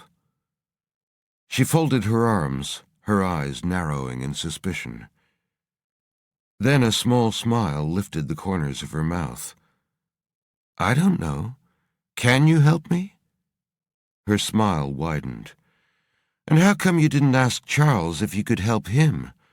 He seems to be doing most of the work, and with a lot of unfamiliar equipment. I'm getting my software to do all mine for me." Matt looked briefly over his shoulder at Charles, then back to Sarah. He gave her a sheepish smile. "He's more comfortable working by himself. Besides, by helping you, I'm also helping him. See, we're all happy." She laughed and pulled a disbelieving face. "Okay, sure. Come around here and I'll show you what I'm doing. Wouldn't hurt to have someone act as a sounding board. I'm your man." Matt moved behind her chair and looked at the split screen. Dense rows of figures rapidly scrolled up the left side, and every now and then a line of data was automatically extracted and placed in a table on the right side. Sarah pointed at the table data. "I'm performing a low-level analysis of the sample's DNA and looking at the differences and similarities between it and that of any other known hominids. At the very least, I'll be able to tell you what it isn't, and then maybe what it could be. The gene sampling program I've developed makes use of the mitochondrial DNA to track its descent back along its maternal line, and the new algorithms I've coded extend that lineage reach back significantly." Matt bent closer to the screen, but didn't understand it any better. He could decipher hundreds of languages, some that hadn't been spoken for millennia. But when it came to computer stuff, forget it. Nevertheless, he nodded sagely and asked the only question he could think of. "Yeah, Charles mentioned something about that. But, why not use both the maternal and paternal sources?" Surprising him, she nodded. "Fair question, Matthew. Bottom line is, if you want staying power, stick with a woman." She kept a straight face for a few seconds, then laughed softly, showing a line of near-perfect teeth. "Got you, Kearns. Fact is, the paternal mitochondrial DNA is destroyed at fertilization, so the offspring only inherits the mother's mitochondrial DNA, creating an unbroken maternal link to the near and also long-distant past. We can easily track back hundreds of thousands of years, and now, with the new software and the computing power of my FLX, many more again. We've already found that a common ancestor of both modern man and the Neanderthals existed 500,000 years ago." Matt was impressed and let it show. Then he leaned a little closer to her screen, giving the impression of being more interested in it than her answer to his next question. "So, Sarah Marie Summer née Peterson, how's married life in particular and Asheville life in general?" She snorted. "Married life is fantastic, the way it's portrayed in the glossy magazines. In real life, well, ever heard the saying, marriages are made in heaven? No one ever adds the second part, which goes something like this. Marriages are made in heaven but suffered on a more temporal plane. Basically, once you come down from the heady heights of the champagne and lovemaking and have to deal with the daily routine, illness, fights, and boredom, well, things aren't quite so rosy." She looked up at him and shrugged. "Carl was a fantastic guy, but one day we both woke up and looked at each other and realized we didn't want to grow old together." "I'm sorry to hear that, Sarah." Matt put his hand on her shoulder and tried hard to look sympathetic. Inside, he felt like giving her a high five. "What was he like? Carl, I mean. Is he still around?" "No, his family are Swiss, known as the Basel-Summers, owners of the company that makes Sportsuhr wristwatches. Carl's being groomed to take over one day. I met him at a party in New York. He really stood out. Tall, blonde, broad-shouldered, and rich. You know the type. He had a real magnetism about him." Matt snorted. "Sounds like a real loser." He regretted the petulant response the instant it left his lips, and hurried to add, "I mean, for letting you go?" Sarah dismissed the flattery with a slight shake of her head. "Yeah, well, turned out we did have one thing in common. We both loved Carl Summer." She half shrugged in an I don't care gesture. "Anyway, I've been single 4 years now, and I love it. I can do what I want, when I want, date who I want." She lifted both her eyebrows at him and smiled, then glanced at Charles. Matt followed the glance, then leaned in close. "I'm pretty sure he's already involved and pretty committed." She gave him a mock look of disappointment, then turned back to her computer as it pinged softly. She sat down, started typing, then pinched her lip and frowned as she read the presented data. Charles joined them, a sheaf of printouts in his hands. "Okay, I've gone as far as I can," he said. "I'm afraid the results are either conclusive or inconclusive, depending on your perspective." He flipped through the pile. "Okay, some background and basics first. In most mammals and every hominid except mankind, the outer layer of every cell carries glycoproteins that contain one specific family of sugar molecules called sialic acid. It's actually one of the first tests we run to determine a human, non-human category. Surprisingly, our sample is totally without sialic acid, indicating it came from a human biology. Charles paused to look up at them briefly. But I think we're pretty sure it's not from a human. He raised his eyebrows, then continued reading from his notes. Also, I detected switched-on markers for keratin 41. That's the primary gene for excessive hair growth. This genotype has been switched off in mankind for 250,000 years. So we've got a human, or something like a human, but hairy like an ape. Then there's the muscle striation residue, 6 times longer than human muscle fiber, but shorter than a great ape's. So our hairy, human-like creature would be 6 times stronger than a man, assuming it was the same size as a man. He looked at Matt.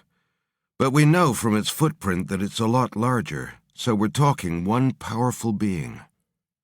There were extremely high levels of pheomelanin and almost non-existent levels of eumelanin in the sample, which basically means we got a fair-skinned redhead. Charles looked up from his notes with a slightly bemused expression. The data analysis goes on like this. One result suggesting a human-based life form, another suggesting an ape-like morphology and biology. If I were asked to summarize the findings, I'd say we have a giant redhead with a biology similar to humans and also similar to great apes, but not identical to either. Something in between. Matt could tell Charles was both puzzled by and excited at his results. "Snap," Sarah said, clicking her fingers. "I found the same variance-similarity conundrum. We've got a 98% genetic match to humans, but a 99.1% match to the great apes. Close, but no cigar. Data on the genetic structures gives me results similar to yours, Charles. It's in the same family, but a different species. In fact, a whole different branch of hominids, I think. If I were asked to summarize, gentlemen, I'd say you've got a potential whole new line, or a very old one that we don't have any living evidence of." Sarah walked over to a whiteboard, picked up a marker, and waggled it in her fingers as she considered where to begin. She divided the board into 3 sections: prosimians, monkeys, apes. Under the apes heading, she divided again, this time into 4: orangutans, gorillas, chimpanzees, man. She tapped the word orangutans and turned to Charles. "I'm betting that's where your gene for red hair originated, Professor Schroeder." More arrows and names went on the board, forming a detailed family tree divergence model, showing where the different species branched off from one another. Down the side, Sarah drew a timeline. Chimps and mankind separated around 7 million years ago. That root species and the gorillas separated about another 2 to 3 million years before that. Now, she picked up a different colored marker and drew a line between the gorillas, orangutans, and man. "Okay, this is what I believe we have. A whole new species that sits somewhere here on the evolutionary line. Something that probably should have died out hundreds of thousands or millions of years ago." She put down the pen and turned to Matt and Charles. "Something that modern man hasn't seen for a very, very long time, if ever." She narrowed her eyes. "Come on, guys, you're holding something back. What exactly are we dealing with here?" Matt turned to Charles and grinned, then motioned for him to proceed. Charles reached into his pocket and pulled out a small, polished wooden box, which he placed on the table between Matt and Sarah. He didn't open it. Sarah folded her arms. "So, what is it?" "My grandfather gave this to me when I was 8 years old," Charles said. "It was given to him by his brother, the original Charles Schroeder, who went missing in China in the mid-1930s. It was the trigger for my great-uncle's obsession, one that perhaps killed him, and it's been driving my own love affair ever since I received the gift." Charles opened the box, but its contents were obscured by a black cloth. Sarah squinted. What is it? Something almost magical. Such treasures are usually sold by the Chinese farmers who find them on their land to apothecaries in the mainland cities or Hong Kong. Julong de Yachi, translated as dragon's teeth. Most often they're ground up and used as medicine for everything from insomnia to improved sexual performance. My great-uncle came across this in a shop in Kowloon in 1935 and sent it back to my grandfather. Charles unfolded the cloth to reveal a large, off-white tooth. He looked up into Sarah's face. Not a dragon's tooth, but one belonging to Gigantopithecus, the largest hominid ever to have existed on Earth. Growing to nearly 10 feet in height, 12 to 1,500 pounds, omnivorous. These things were big, smart, and aggressive, and for a time they were probably living side by side with Homo sapiens. He paused. Well, maybe. The sad fact is, Homo sapiens probably killed them off. Can you imagine the look on some early Homo sapiens' face when he came across some pissed-off creature nearly twice his height who ate meat? I'm pretty sure I'd want it out of my neighborhood as well. Sarah picked up a pencil and used it to move the tooth around in the box. It's enormous. Did your great-uncle find any other evidence? Charles shook his head. We don't know. He disappeared. The last message he sent was from a small town called Daxin in southern China. He was heading out the next morning to see some huge rock tower riddled with limestone caves. One cave in particular, apparently. A climb of about 100 feet straight up. My grandfather sent a party to look for him, but the villagers wouldn't talk about him or even take the search party up to the caves. They said the place was haunted. My grandfather thought dear old Charlie had been robbed and killed and his body hidden, but no one really knows. Matt carefully lifted the almost perfect, tusk-like tooth free of the box and tested its weight in the palm of his hand. He nodded to Charles. I know you're right. This has got to be it. Charles gave a half-smile, took the tooth from Matt and held it up at eye level, then raised it way above his head, indicating the height of its original owner's mouth. He couldn't know that the previous Charles Schroeder had done exactly the same thing around 80 years earlier. Anyway, at the time that these rare and fantastic creatures were supposed to have died out, Charles said, the last of the land bridges across Asia and the far north still existed. What if Gigantopithecus was forced to move somewhere without so many little hostile Homo sapiens? What if they learned to stay as far away from us as they could, in remote jungles, high on mountain peaks, in inaccessible valleys? Some humans have seen them, but generally they're dismissed as legends. But what if they're not? What if what we're dealing with here is a living fossil, a living Gigantopithecus? Sarah was shaking her head, but her eyes were shining. But how? I mean, really, how? Even if we suspend our disbelief for a moment and say that maybe these creatures have been secretly living amongst us— no, sorry, not amongst us. I mean living contemporaneously in our most remote and inaccessible places. Wouldn't we have at least seen some sign? A portion of a body that's been discovered? A bone fragment, a rib, or a tooth that's not fossilized? Charles snorted softly and carefully placed the tooth back in the box. He smiled as he looked from Matt to Sarah. As rare as a black swan? There was a saying in 16th century England that a good person was as impossible to find as a black swan. The idea being that swans could only be white. Well, you know what the English found when they traveled to the west coast of Australia. The swans there were all black. He laughed at their bemused expressions.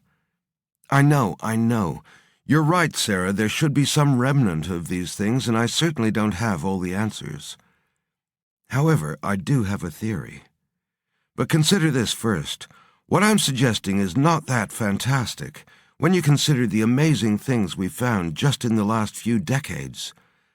There's even a scientific name for these kinds of discoveries: Lazarus taxon. Go on, Google it. It covers things that we thought were extinct for millennia. And I'm not talking about insignificant little gastropods or rainforest orchids. These things can be giants. Charles ticked them off on his fingers. In a hidden valley in Australia, they found a tree called the Wallamai pine. It was supposed to have been extinct for 90 million years. Then there's the coelacanth, the limbed fish. That little baby was meant to have been dead and gone for about 360 million years, until scientists found that the Pacific Islanders were eating it all the time. It wasn't rare to them at all. Do you know how many missing prehistoric tribes we find every decade? Dozens. On the Brazil-Peru border, hidden under the dense tree canopy, were the Murunahua. They tried to fight off the helicopters with bows and arrows. And I'm not surprised. Once modern man barged in on them, they were nearly wiped out by colds in the first 2 years of contact. He clapped his hands. And I can't begin to describe some of the strange things that are turning up now that we're doing more deep-sea drill mining in the abyssal zones of the ocean trenches. Matt was nodding. He didn't need to be convinced about biological anomalies. Beneath the Antarctic ice, he'd seen things that shouldn't have existed anymore, but were very much alive, aggressively so. He looked at Sarah.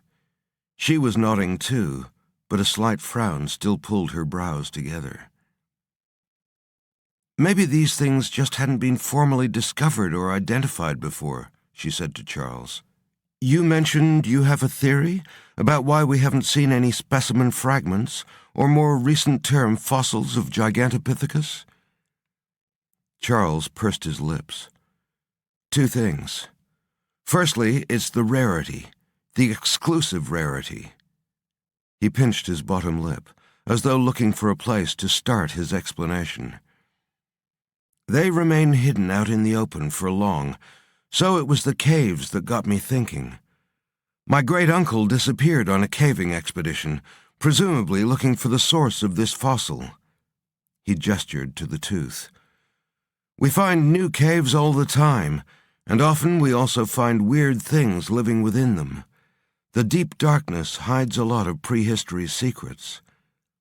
Too right, Matt said, then looked embarrassed that he'd spoken the thought aloud. Sorry, carry on. Secondly, intelligence, Charles said. If we combine what we know about the Gigantopithecus fossils being found in caves and what we've recently been discovering about the ways proto-Neanderthals used to bury their dead deep in caves, well, we now believe, in fact, that they used to hide them. So what if these giant hominids had similar ceremonies? They were rare to begin with, but if they also bury their dead deep in the earth, or even, as with certain tribes, eat their dead, then we've been lucky to find any fossil evidence at all. He looked at Matt's and Sarah's expressions and grimaced slightly. Yeah, I know it's a stretch. These things are more likely to be about as smart as gorillas, prehistory's answer to the gentle giant. They were probably wiped out by more modern and aggressive hominids, namely us. Sarah didn't answer. Instead, she stared at the tooth in the box, and a slow smile started to spread across her face. Okay, so we think we know what it could be, but we're a long way from being able to convince anyone else, she said. But there is one way we can be sure. She walked quickly to the rear of the laboratory and searched through a few bench drawers, then returned with something that looked a little like an electric toothbrush without the bristles. She placed it on the table so its shining tip was pointing at the box with the tooth in it. It was a bone drill, and Matt knew exactly what she wanted to do with it, make a hole in the tooth. The rare fossil that Charles had inherited from his grandfather's dead brother and treasured since he was 8. The tooth that had been the trigger for Charles's entire career. "Ouch," he mouthed, and looked at his friend. "What do you have in mind?" asked Charles. "He didn't go bananas," Matt thought. "That's got to be a good thing." Sarah put her slim fingers on each side of the small box. "Teeth don't denature as fast as normal bones do. The enamel and dentin are extremely resilient to penetration of groundwater and therefore mineralization. We've extracted viable DNA from the dried pulp of a 130,000-year-old mastodon tooth. We've got the DNA technology right here to fill in any missing base pair blanks. I can match the tooth and the organic sample's DNA in a few hours. Irrefutable proof.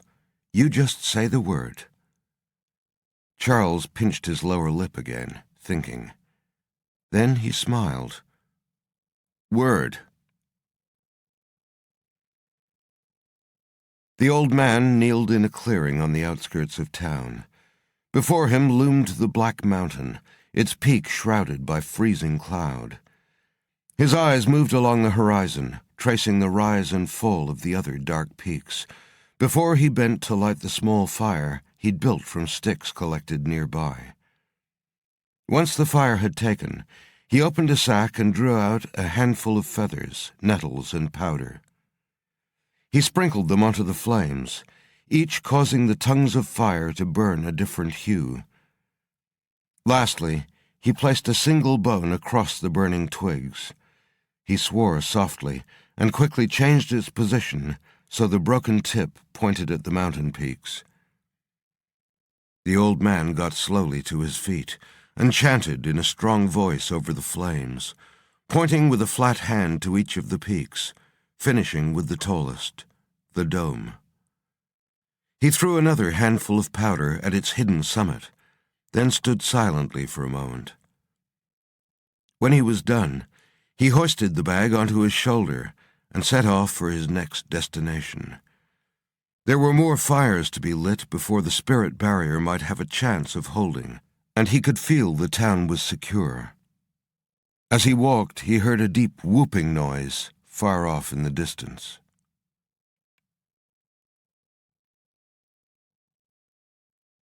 Chapter 16. Alex and Adira had time on their hands while they waited for their documents to be produced.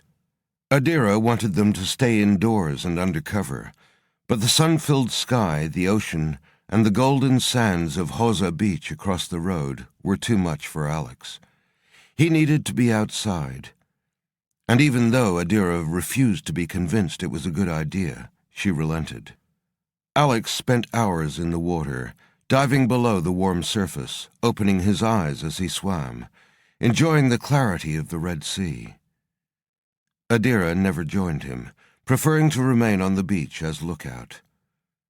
But was she his guardian or his supervisor, he wondered. He ran a hand through his short hair, shaking out the water, and sat beside her on the towel, exhaling contentedly. "Beautiful," he said, gazing along the shoreline. Adira lifted one edge of the towel and dried his back, then leaned forward to kiss his cheek. He smiled, looking into her dark eyes. He wanted to trust her, but wasn't sure he could anymore. A prickling sensation at the back of his neck caused him to turn to look at the promenade. The small cafes there did a busy trade, selling sodas, ice creams, and coffee. He frowned as the crowds of men, women, and children seemed to slow, as if time itself was stretching. And then he saw the explosion in his mind, a second before it actually occurred. He threw himself over Adira on the sand, just as one of the busiest cafes was engulfed by an ear-shattering orange bowl that opened like a giant boiling flower. Debris and body parts blew outward, and splintered wood shot overhead in a wave of hot air mixed with blood and small gobbets of flesh. Wreckage rained down around them, remnants of people whose laughter and dreams were now shredded and burning. Screams and moans filled the air. Alex stared at a small red-black puddle soaking into the sand beside him, and the ache in his head intensified and turned to a clenched fist of pain. Anger surged inside him as he realized it wasn't over yet. No sooner had the debris settled on the ground before gunfire rang out over the top of the screaming and the wail of the sirens and alarms set off by the explosion. 4 men burst from a van at the head of the promenade, huge packs strapped to their backs, their faces concealed by black and white keffiyehs. They dashed along the promenade, yelling and firing their weapons. Any surviving men were shot. The women and children were dragged towards one of the major hotels along the seafront. Alex stood up, incredulous at how the calm and beauty of the beach had turned into a hellish maelstrom in seconds. The aggressors fired in all directions as they pulled their captives up the hotel steps. 2 Egyptian policemen opened fire with their pistols, but had little chance against men carrying modern assault rifles, spewing 800 rounds per minute. "Hurrah!" Adira cursed. "Khaybar rifles! Must be Hazar Jihadi! Come on!" She jumped to her feet, grabbed Alex's arm, and dragged him with her. They sprinted along the sand, Adira intent on getting them out of the danger zone. Panicked tourists ran in all directions, many falling as machine gun fire raked their sun-bronzed bodies. The air was filled with the scent of military-grade explosives and the baked copper scent of burnt blood. An inflatable boat roared into the shore, beaching itself in front of the remaining terrified civilians. More attackers leaped out, 2 of them carrying rocket-propelled grenade launchers on their shoulders. They started up the beach towards the hotel. It was a pincer assault, professional, planned, and coordinated. One of the terrorists came upon a man obviously wounded, lying next to a woman who was sprawled lifeless on a beach towel. The man was shielding a child. Alex could see her small body huddled beneath him, hands clasped over her ears, her face pressed into a towel. The terrorist screamed something and raised his weapon at the man's chest. At such close range, the bullets would easily travel through the man's frame and into the body of the child he was trying to protect. Alex yelled and pulled free of Adira's grasp. Close by were the broken remains of a beach umbrella, its 2-inch thick shaft sawn off by gunfire. Alex drew the spike from the sand and threw it with all his strength. The rigid pole with its steel tip traveled the 50 feet to its target almost faster than the human eye could follow. It struck the terrorist in the neck, continued through flesh, cartilage, and bone, and landed the same distance again down the beach. The terrorist remained upright for a second, daylight visible through the large hole in his neck. Then his arms dropped to his sides, his knees buckled, and his lifeless body fell sideways to the sand. Alex looked from the fallen man to his hand, wonder on his face. More gunfire brought his attention back to the attackers racing up the beach. The 2 men with the rocket launchers had already made it to the hotel foyer, but a 3rd man had stopped to look back at his dead comrade. His dark eyes, visible between the layers of cloth wrapped around his face, widened first in disbelief, then with a volcanic fury. Alex's fists balled, his own anger building. It surged through him like a wave of energy. Without realizing it, he took a step forward. "Not here!" Adira screamed into his ear. Her words penetrated the red mist that was starting to cloud his vision and reason, and he saw her logic. An unarmed man in bathers was no match for professionals carrying modern gas-powered automatic assault rifles. Alex grabbed Adira and sprinted to the cover of the promenade, and the shelter of the side streets, roughly pushing her in front of him, ignoring her protests. They dodged flying projectiles that sped past like deadly metal wasps, but as they leaped from the sand to the concrete walkway, Alex felt a thud on his shoulder.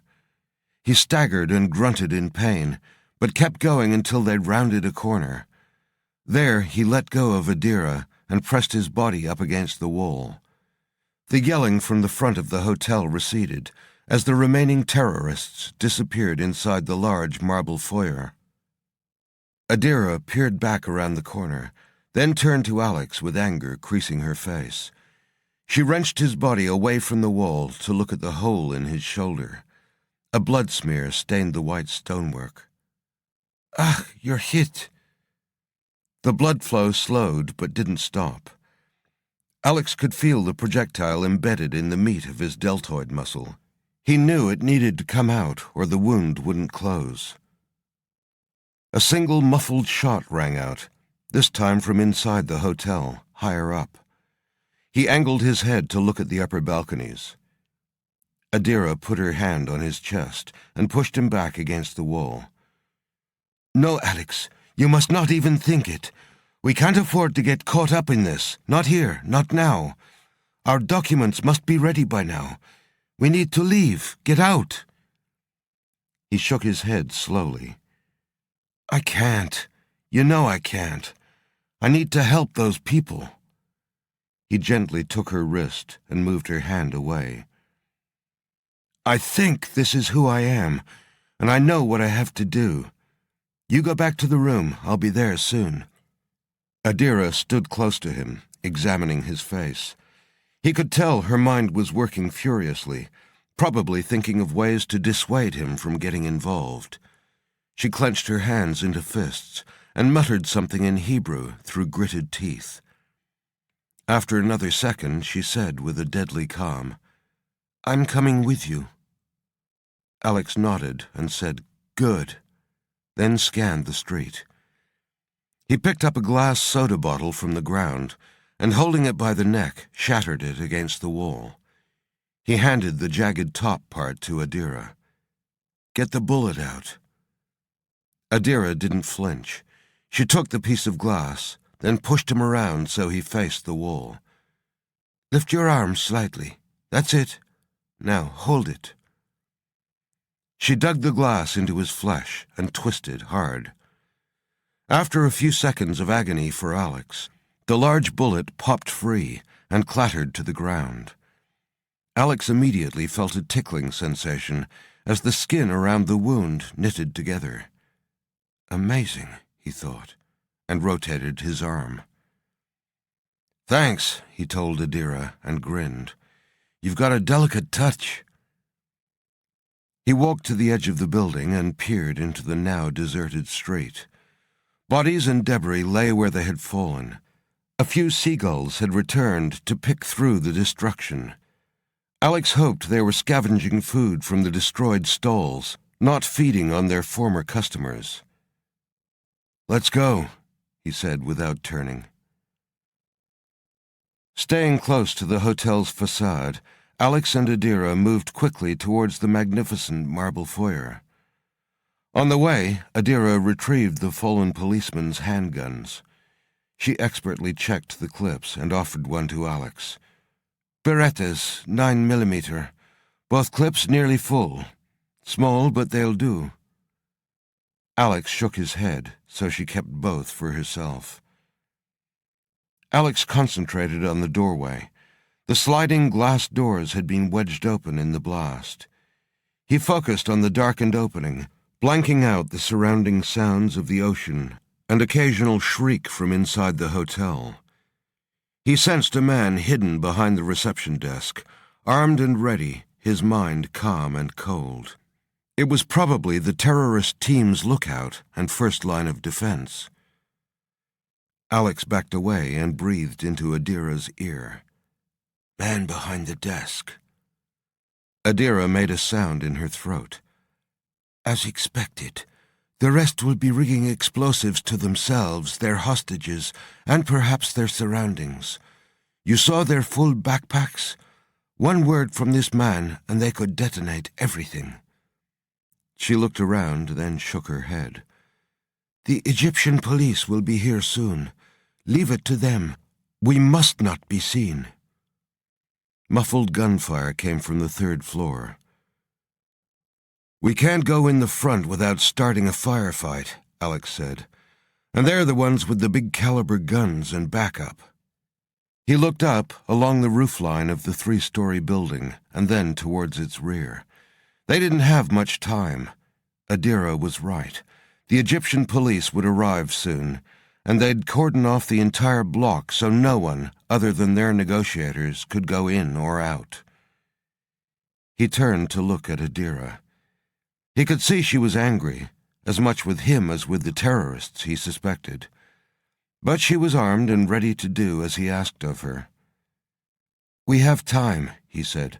"It's still early in their operation, and we have one element in our favor. They won't be expecting someone from above, or not yet anyway. It's our and the hostages' only chance. You neutralize the lookout while I—" She shook her head furiously. "No! Where you go, I go." Alex put his hand softly on her shoulder. Her skin was still warm from the sun. "You need to neutralize this guy, then meet me on the 3rd floor. We'll come at them from both angles. I'll signal you when I'm in."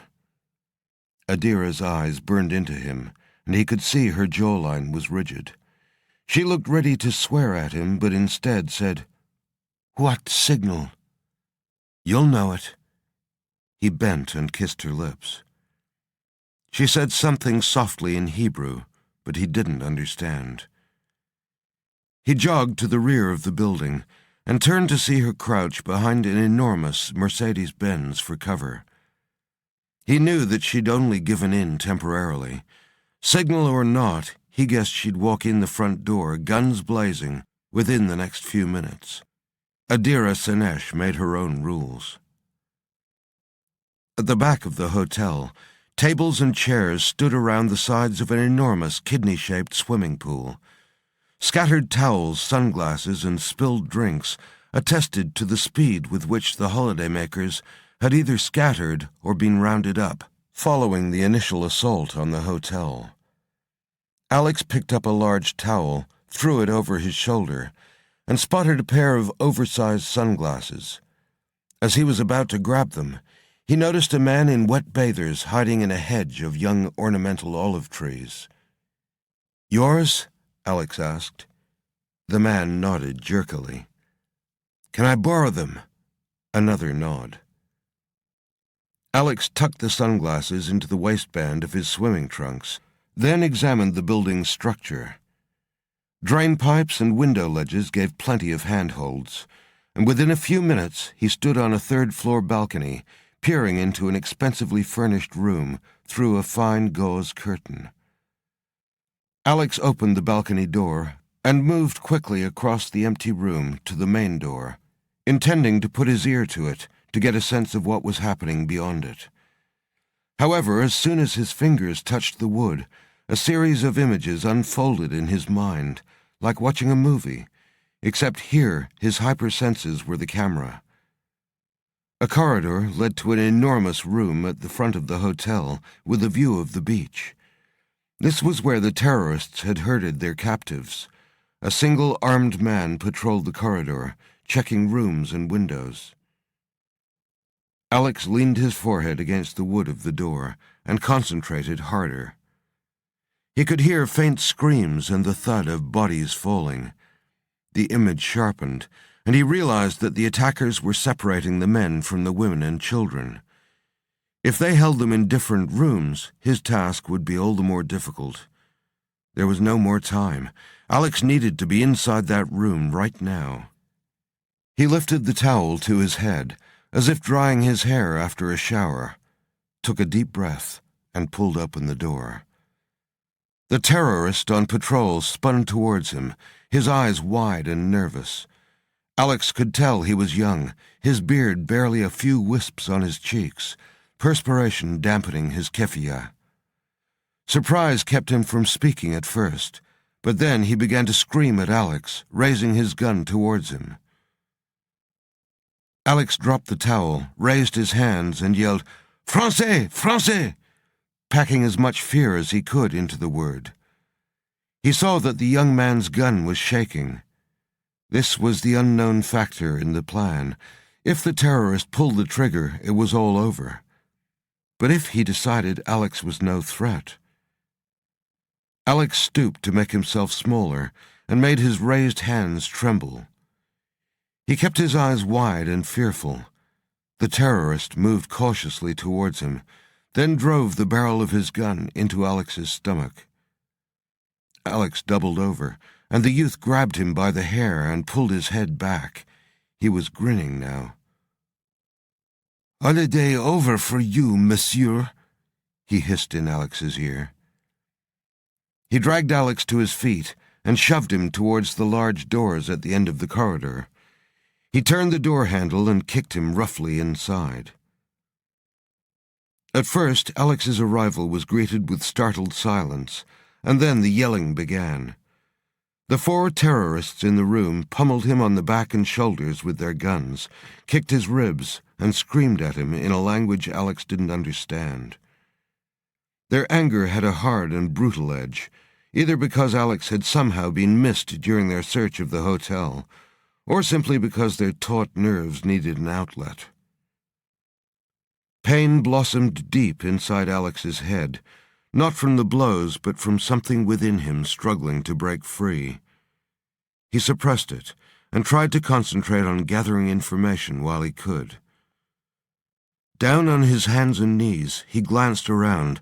The women and children were on one side of the room, sitting cross-legged, hands on heads. The men were on the other side, same position, but their faces showed signs of brutality. A side door was open, and Alex could just make out the pile of bodies inside the room. Perhaps the terrorists had executed a few of their captives as a warning to the others to behave. It had obviously worked, as the 30 or so captives sat mute and unmoving, barely even glancing over to where the terrorists were beating Alex. One of the men grabbed him by the hair and dragged his head upwards. Alex went with it, upright onto his knees. He needed to see what he was dealing with. He took it all in within a few seconds. The bad news was that every man was armed with an Iranian K-bar rifle, gas-rotating, automatic, and powerful. No aging AK-47s for this group. They must be well-financed. 2 RPG-27 Tavolga grenade launchers, expensive Russian disposables. One was mounted at the window. The other was leaning against the wall. Worse, all the men were wearing bomb belts with enough C4 to blow off the top of the hotel. Near the wall, a table was piled with spare ammunition clips for the machine guns. This was a siege armory. Details about the weaponry flooded Alex's mind: the firing rate per second, projectile velocity, jamming potential. He didn't pause to wonder how he knew. He just processed the information and was glad for it. 3 things in particular would inform his action plan. 1. The ignition switches for the terrorists' bomb belts were wireless handhelds, which were still on the table beside the ammunition, not yet activated and bound to the men's arms. 2. The C4 packets were stamped with the letter T, meaning they were a tannerite mix and could be high-velocity detonated. And 3. He had arrived in time. None of the hostages had yet been strapped with explosives. In his peripheral vision, he saw a gloved fist being raised.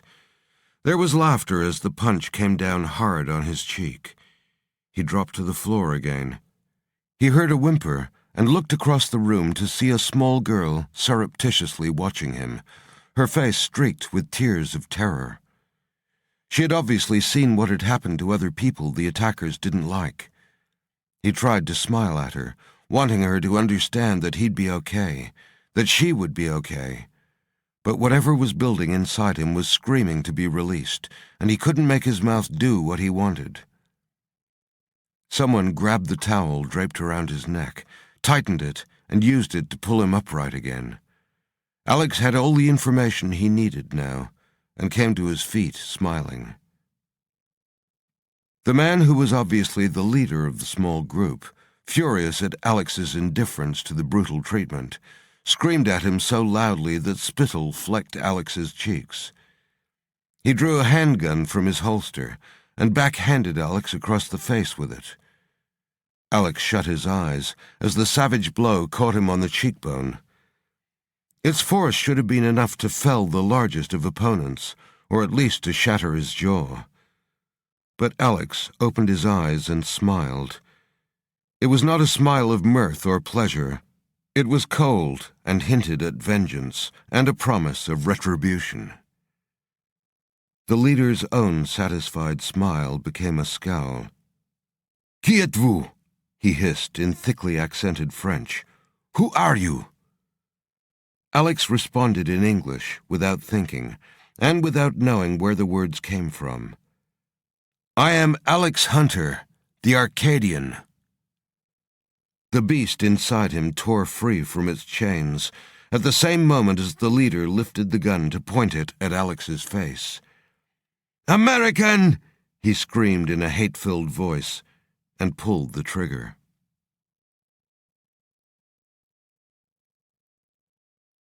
Chapter 17. Alex's body seemed to switch to a different physical plane. His heartbeat sped up, and waves of natural steroids and adrenalines flooded his system, combining with the synthetic chemicals already embedded in the flesh and bones of his body. People screamed and rushed about, but to Alex, it was as if they were moving through an atmosphere as thickly viscous as honey. He sensed the pressure exerted on the trigger of the gun pressed into his forehead, and was out of the way of the muzzle flash before the bullet had even exited the barrel. He grabbed the gunman's wrist, twisting the gun from his grasp, then flung him towards the large window at the front of the apartment. As the man smashed through the glass and sailed out into the air, Alex emptied the gun of its bullets, into the crowded packets of explosives circling the man's waist. The effect was devastating. Adira could hear sirens in the distance. She couldn't wait any longer. She had to go in now. She drew in a slow breath and spoke a small prayer to calm herself. As she was about to leave cover for the foyer, both handguns up and ready, there was a crash from above. She looked up at the hotel's 3rd floor and saw a body falling from the window. Immediately, 2 shots rang out, and the figure detonated in mid-air, obliterated by an orange and red bloom. The head sailed through the air towards the beach. "Guess that's my signal," Adira thought, and pressed herself back around the corner to avoid the debris of the explosion. She wondered if whoever was up on the 3rd floor had been prepared for the shrapnel that blew back through the balcony windows. She sprinted to the hotel's front doors and didn't pause as she entered the foyer. As she'd hoped, the lookout had ventured out from behind the desk to investigate the explosion. Perhaps it had come earlier than he'd expected, or he hadn't expected it at all. His head jerked around towards Adira, and his eyes widened. She knew her outfit, a bikini and the 2 handguns, was distracting. By the time he'd pulled his gaze away from her firm breasts and taut belly, the twin muzzles of the small black pistols were pointed at his face. The hostages in the room were already low on the ground, and in no danger from the C4 blast wave. Alex dived to the ground himself as the wave began to move outwards, but only 2 of the 3 remaining terrorists had the reflexes to do the same. The standing man only had time to throw up an arm before a dark swarm of hot metal hornets had flung him backwards and shredded his frame. His black and white keffiyeh rapidly turned a dark red, and his body left a wet streak on the wall as he slid down it. Alex looked over at the hostages. Most were frozen in shock, but they would be okay for now. He turned to deal with the remaining terrorists. One had sprinted from the room into the corridor, and Alex heard his footsteps change as he entered the stairwell. The other made a lunge for the upturned weapons table and the bomb detonators strewn on the floor, then lifted his gun to fire indiscriminately into the group of hostages. Alex screamed in rage as he heard bullets hit the soft flesh of the women and children. He launched himself at the man and drove him into the wall with his shoulder and felt his ribs break. When he lifted him, he saw that he'd brought his gun around, but not to shoot at Alex. Instead, he was aiming at the belt of explosives circling his waist. Alex grabbed the man's wrist and twisted it hard. The splintering bone could be heard throughout the room. Alex drew back his fist and delivered a blow to the man's head that shattered his eye socket and depressed his cheekbone. As he drew back for a second punch, he heard a child wailing behind him. He turned briefly to see the little girl who had been so fearful for his own safety, now crying in horror at his ferocious behavior.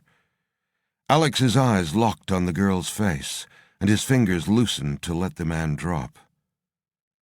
A voice stopped him. Its words were indistinct, but he recognized it somehow, even though he didn't know where from. His grip on the man tightened again, and he frowned. The voice came again, this time clearer and more urgent. "You'll kill them all if you let him go." As he hesitated, a furious scream sounded in his mind. "Kill him!" He turned away from the girl and dragged the semi-conscious man out through the door. In the hallway, he held his limp body against the wall, set his teeth, and drew his fist back. This time the final blow landed, causing plaster to rain down on the hostages inside the room. Adira heard an amplified, calm Egyptian voice floating up from the street outside. The police had arrived and had immediately commenced their negotiations.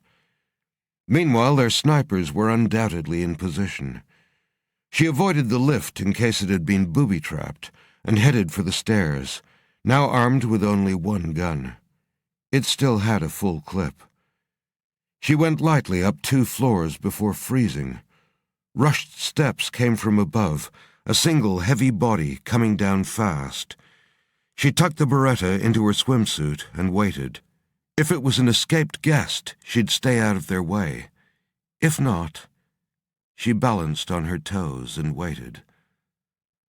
The barrel of his gun came first, then the flapping keffiyeh, framing wide, panicked eyes. Hezar Jihadi.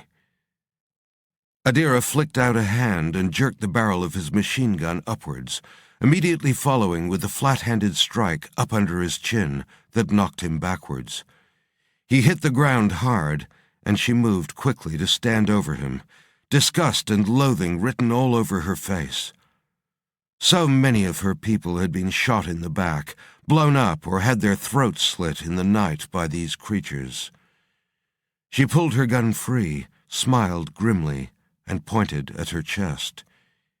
"Israeli," she told him in Arabic.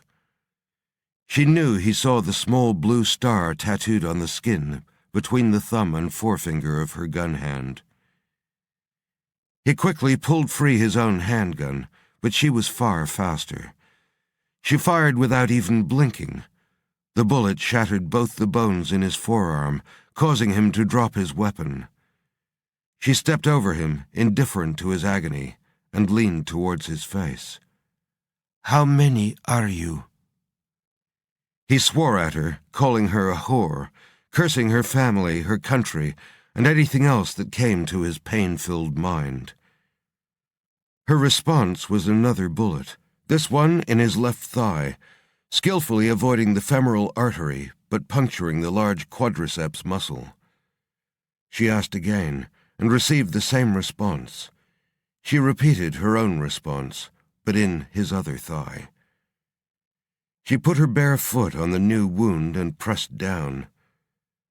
"I have plenty more bullets," she said with a deadly smile. This time she aimed at his groin.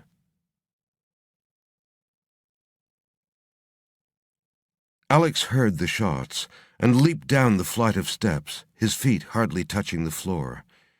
He found Adira standing over the corpse of the last terrorist. The man's body was riddled with bullet wounds, including one in the center of his forehead. He knew now that Adira was a soldier, but her brutality surprised him. Perhaps this was the real Adira Senesh.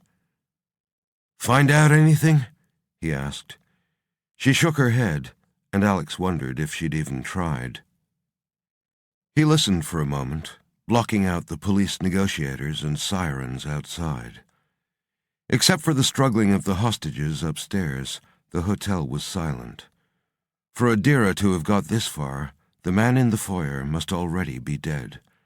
The terrorist at their feet was the last. "Time to go," he said. Adira nodded and dropped the Beretta on top of the corpse.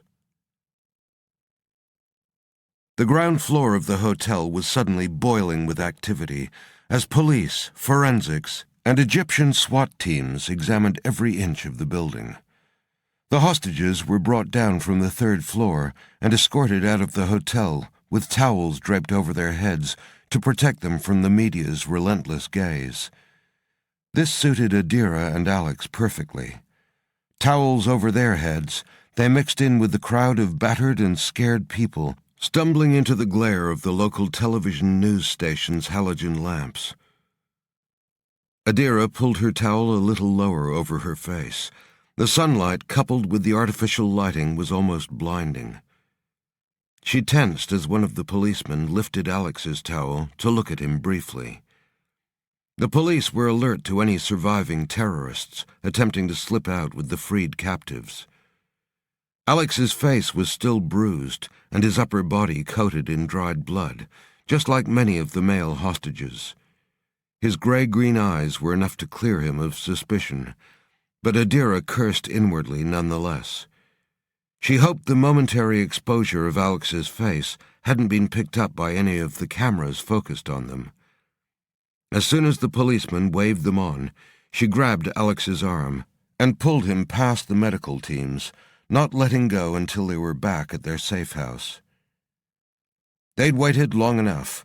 They'd go directly to the black market forgers for their documents and be out of Egypt within the next few hours. General Meir Shavit listened in silence as Salomon called in the incident. A terrorist attack at an Egyptian Red Sea hotel, which had been thwarted by one of the hotel's patrons. Impossible. Unless... "Some of the hostages thought the man was a guest," Salomon said. "They heard him speak French, but others believed he was American. And there's something you should see. It should be coming through now." Shavit grunted as his computer pinged. The news clip was attached to an email with the subject line, "Observe from minute 000235. He opened it, skipped forward to the recommended time, then let it play. He paused the film when a police officer lifted the towel from the face of a man accompanied by a brown-skinned, athletic-looking young woman. It was almost impossible to see the man's face without digital enhancing, but Shavit didn't need to. "They are your targets. Where are you now, Salomon?" "We're already on our way." "Good, good. They will need documentation, so talk to the local forgers. Be as insistent as you need to be. I want this resolved quickly." "We'll be there within the hour." Shavit hung up and looked at the large map of the Middle East that dominated one wall. His eyes ranged across Egypt's borders, the Mediterranean to the north, Saudi Arabia, Libya, Sudan. The sub-Saharan countries were not safe by any means, but their airlines carried out very little screening of passengers, and their officials were amenable to corruption. Still too many options, he thought. He turned back to his computer and played the clip again from the beginning, this time listening intently to the hostages' descriptions of the carnage the lone man had wrought upon the terrorists. A madman, insanely powerful. "He had a monster inside him," said a small girl with a tear-streaked face. Shavit rubbed his forehead. "What have you got yourself into, Addy?" He sat back and closed his weary eyes. "Good luck, Salomon," he thought. News of the thwarted terrorist attack was beamed into millions of living rooms and workplaces around the world. Most viewed the report with mild indifference. Such attacks were so commonplace that only the most savage held the general public's attention for more than a few moments. But there were other eyes that watched, eyes that missed nothing as they scanned thousands of images per second, looking for signs, patterns, faces, anything that might be of interest to their employers. The towel had been lifted from Alex's face for only a second, but it was enough for his features to be digitized, matched, and identified. A notification signature was sent out. The Arcadian had been found. "That son of a bitch! I knew it!" Captain Robert Graham leaned back from the surveillance loop he was watching in the empty lab office and thought for a minute. He had personally requested that the Arcadian subject be placed on the global watch list. He hadn't known why, it was just a gut feeling. After all, Alex Hunter was dead. Now he remembered the soldier's amazing physiology and recuperative powers, and Jack Hammerson's close bond with the man. There was no way the Hawk commander would have incinerated his best soldier without trying everything in his power to save him. Graham could see now that Hammerson had written Hunter off too easily. He jabbed the intercom button. "I need someone tracked. I don't care if it's across the Red Sea, Berlin, or the moon. Just don't let him out of your sight."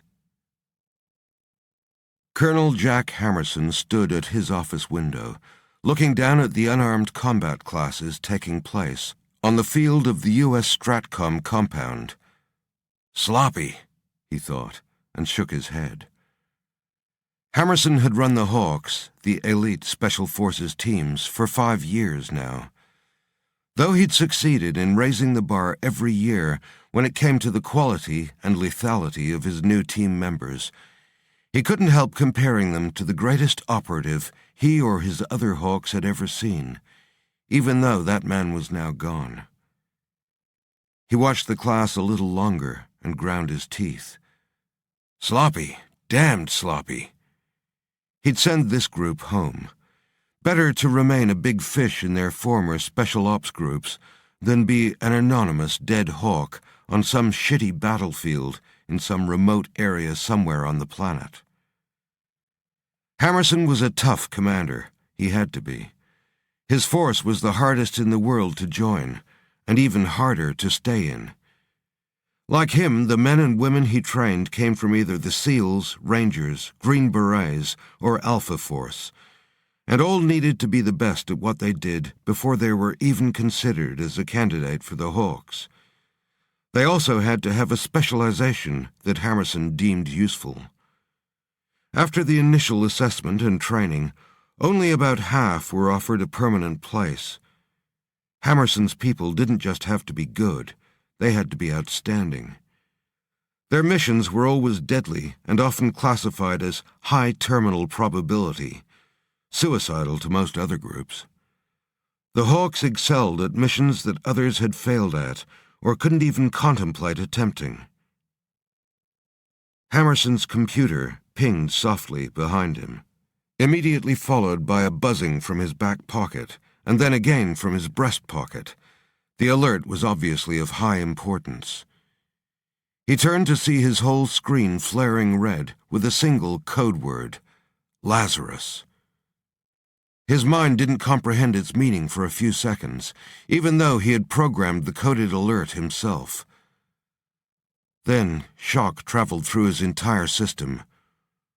Freaking goddamn hell! Hammerson pulled the phone from its cradle. Get me Sam Reed, priority 1. He wouldn't have to wait long. Priority 1 was reserved for the most critical of events. Commander-in-Chief on deck, base infiltration, or, at its worst, the breakout of war. With a P-1, Hammerson's assistant had the authority to break in on any communications system, anytime, anywhere in the world, to find the personnel he needed. First Lieutenant Sam Reed was on leave, but that didn't matter. After a few seconds, Sam Reed's laid-back voice came on the line. "Reed, go ahead, boss." "Report in," ordered Hammerson, not bothering with courtesies. "I have a proximity alert for the Arcadian." There was the sound of glass breaking at Sam Reed's end of the line.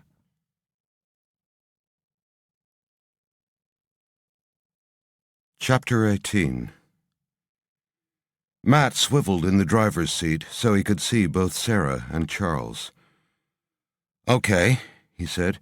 "We tell them that we're working for Chief Logan and that it's absolutely vital we psychologically assess the Jordan woman." Charles didn't look convinced.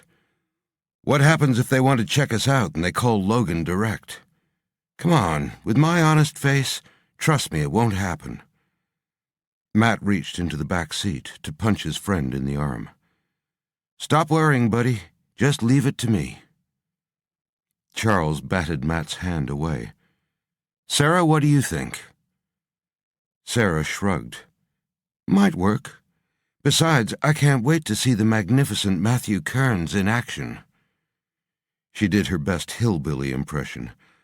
"After all, we small-town folk get the wool pulled over our eyes on a daily basis by you big city folk." She winked at Charles and motioned with her head towards Matt. "Prince Charming here shouldn't have any trouble at all." Matt climbed out of the car and took several deep breaths. "Let me do the talking." The hospital's enormous front desk looked to him like the Great Wall of China, imposing and intimidating. Behind it sat several women, talking to visitors or patients, taking calls or doing paperwork. They looked very professional and very busy. One woman glanced up and caught Matt's eye. She was a small mountain of flesh with a face hard enough to drill teeth. She wasn't smiling and probably hadn't for decades. Matt looked around for someone else to talk to, anyone but this woman. She saw straight through him, he could tell. He stopped and half-turned to Sarah and Charles behind him. "We're dead." Sarah pushed past him. "Hi, Martha. How are the boys?" To Matt's amazement, Martha the ogress immediately transformed into Martha the friendly mommy. "Sarah Summer, I didn't see you there. The boys are both fine. Josh is thinking of staying on at school, maybe even going to college. And Louis is still happy fixing cars. But what are you doing here? Nothing wrong, I hope." Sarah smiled and leaned on the desktop. "I'm fine. Just come to visit a friend, Amanda Jordan. Can I see her today?" Martha typed something on her keyboard, then pulled a face and looked back up at Sarah. "Well, I suppose you can visit, but I doubt you'll be chatting much, as the poor thing's still unresponsive. No sign of her husband yet, either. Such a shame." She leaned forward slightly and lowered her voice. "Run off after a fight is what I heard." She nodded sagely, then looked past Sarah to Charles and Matt. "Are you all together?" "Sorry, Martha, yes," Sarah said. "These are friends of mine from the City University. Meet Charlie Schroeder and Matt Kearns. Matt here is actually a UNC Asheville alumnus." "Really?" Martha reached out a large hand. She held onto Matt's a bit longer than he'd expected and looked deep into his face, the ogress returning for a second. Matt smiled at her, but it felt like a chimpanzee grin, showing every tooth in his head. "Room 205, Martha told Sarah. "Left out of the lifts. Just pick up any hallway phone and ask for me if you have any trouble, dear." "I will, and I'll keep a lookout for Josh if he makes it onto campus," Sarah called back as she headed for the lifts. Matt and Charles following like docile children. In the lift, both men relaxed. Sarah gave them a look that was a mixture of satisfaction and amusement. Charles folded his arms and gave Matt a mock stare of deep skepticism. Matt laughed and leaned back against the elevator wall. "Come on, Charlie Brown, did you see the size of that woman? She was terrifying." The lift doors slid back, and they walked quickly down the pristine white corridor, stopping at a door with a small glass and mesh window. Sarah briefly peered inside. "Okay, come on," she said, and pushed the door open. Amanda Jordan lay on a cot with 2 pillows behind her head. Feeding tubes trailed from her arm, and a bag of yellow fluid lay under her bed. She was tiny and bird-like, her face drawn, her blue eyes staring glassily at the ceiling. Sarah picked up the chart clipped to the railing at the base of the bed and picked out details. Age 26, physically and psychologically catatonic, mild muscle rigidity, no facial twitching, no involuntary or dyskinetic movement. She ran her finger down the page. Dry eye treatment. Apply saline drops every 20 minutes. Fluid induction. Basically, guys, the poor girl is a zombie. Why are we here again? Matt walked quickly to the door and opened it, looked up and down the corridor.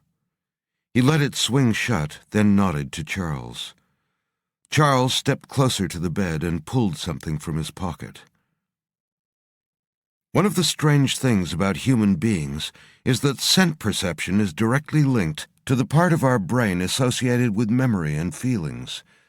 It's been proven that smells can trigger memories almost instantaneously. He looked at Sarah. Like when you smell chlorine and immediately remember summer days spent at the swimming pool, or baking bread reminds you of your grandmother's house. Well, those links remain embedded within your brain's limbic system, ready and waiting to call up a memory or a mood. Charles opened his hand to reveal the small sample bottle with the ragged piece of hairy flesh inside. He uncapped the bottle and waved it under the young woman's nose. Nothing. He moved the bottle closer, almost covering one of her nostrils. The effect was both startling and terrifying.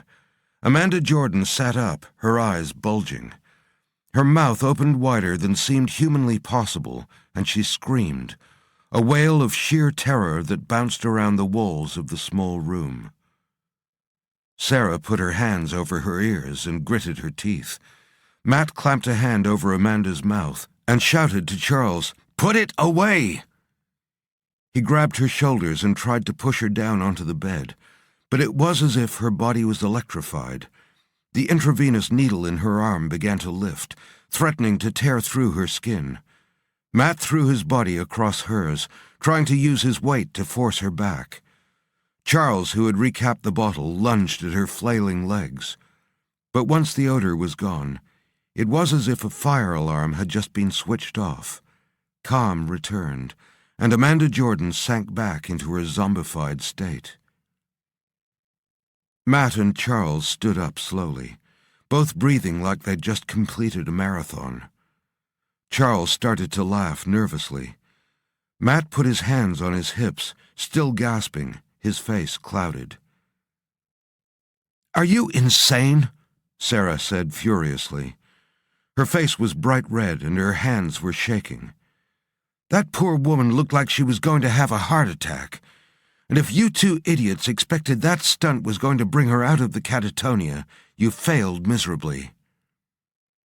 Charles held out his hands, palms up. "But don't you see? We couldn't have got a more positive response to the sample. We can conclusively say that whatever happened to Amanda Jordan on that mountain, it involved the creature this piece of flesh came from." Sarah wasn't mollified. Charles took her hand. "Look, I'm sorry if that was a little more extreme than we expected. But she's the only person who's seen this thing and is still alive. We just needed to make sure." "But why?" Matt looked down at Amanda. Her terror mirrored his own. He knew he'd been letting his fear rule his life. He'd been running from it, but now here was an opportunity to face it. He couldn't let the horror continue. It had to stop. He drew in a shaky breath. "Because," Matt said slowly, "we need to... Sarah withdrew her hand from Charles's. "The dome?" Charles nodded. "Yeah, the dome. We need to go up there." Markinson exploded with laughter. "A fucking big gorilla?"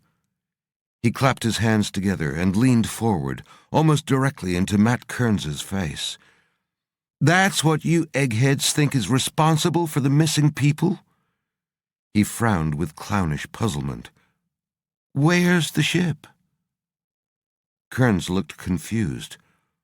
"What ship?" "The space fucking ship, Daffy. Maybe it's really an alien from outer space." Logan banged a large hand on his desk. "That's enough, Markinson." "But, Chief, this is a serious investigation," Markinson said. "And these experts of yours spend days working on it, only to tell us we got some sort of big monkey loose in the mountains. I could have got that sort of advice from one of the drunks down at the Thirsty Bar any Friday night." He leaned over Logan's desk. "For the record, I checked with Kringle Brothers a week ago, and guess what? No missing ape. Besides, we were just up there in the mountains ourselves, and we sure didn't see no fucking big monkey." Kearns looked at his two colleagues and motioned with his head towards Markinson. "Any guesses why at his age he's still only a junior officer?" "You smart-ass prick!" Markinson leaped at Kearns. Schroeder stepped between them and cupped a finger in the eye. Logan got to his feet, felt his chair tip backwards. "That's enough!" he roared. "Markinson, you ever go to assault a citizen in front of me again and you'll be pulling graveyard shifts until you're 50. Understand? Go and find something to do, now!" Markinson glared at his commanding officer, then pushed open the door. Logan could hear him swearing as he threaded his way through the desks in the outer office. "I'm assuming he's not allowed to assault me when he's not in front of you either, right?" Kearns said. Logan rested his hands on his desk and hung his head for a moment, exhaling wearily. He looked up at the three scientists. "You know who runs this office?" Schroeder jumped in. "We're sorry, Chief, you do." "No, son, not even close. The mayor does." Logan picked up the notes on the DNA matching that Sarah Summer had handed him. "I got a lot of technical information here I can't understand, and a tooth that even I can see is older than Moses. I take this to the mayor to get the money for a full-scale search, and by next year I'll be working security out at the mall." Logan righted his chair and flopped into it. "A Gigantosaurus?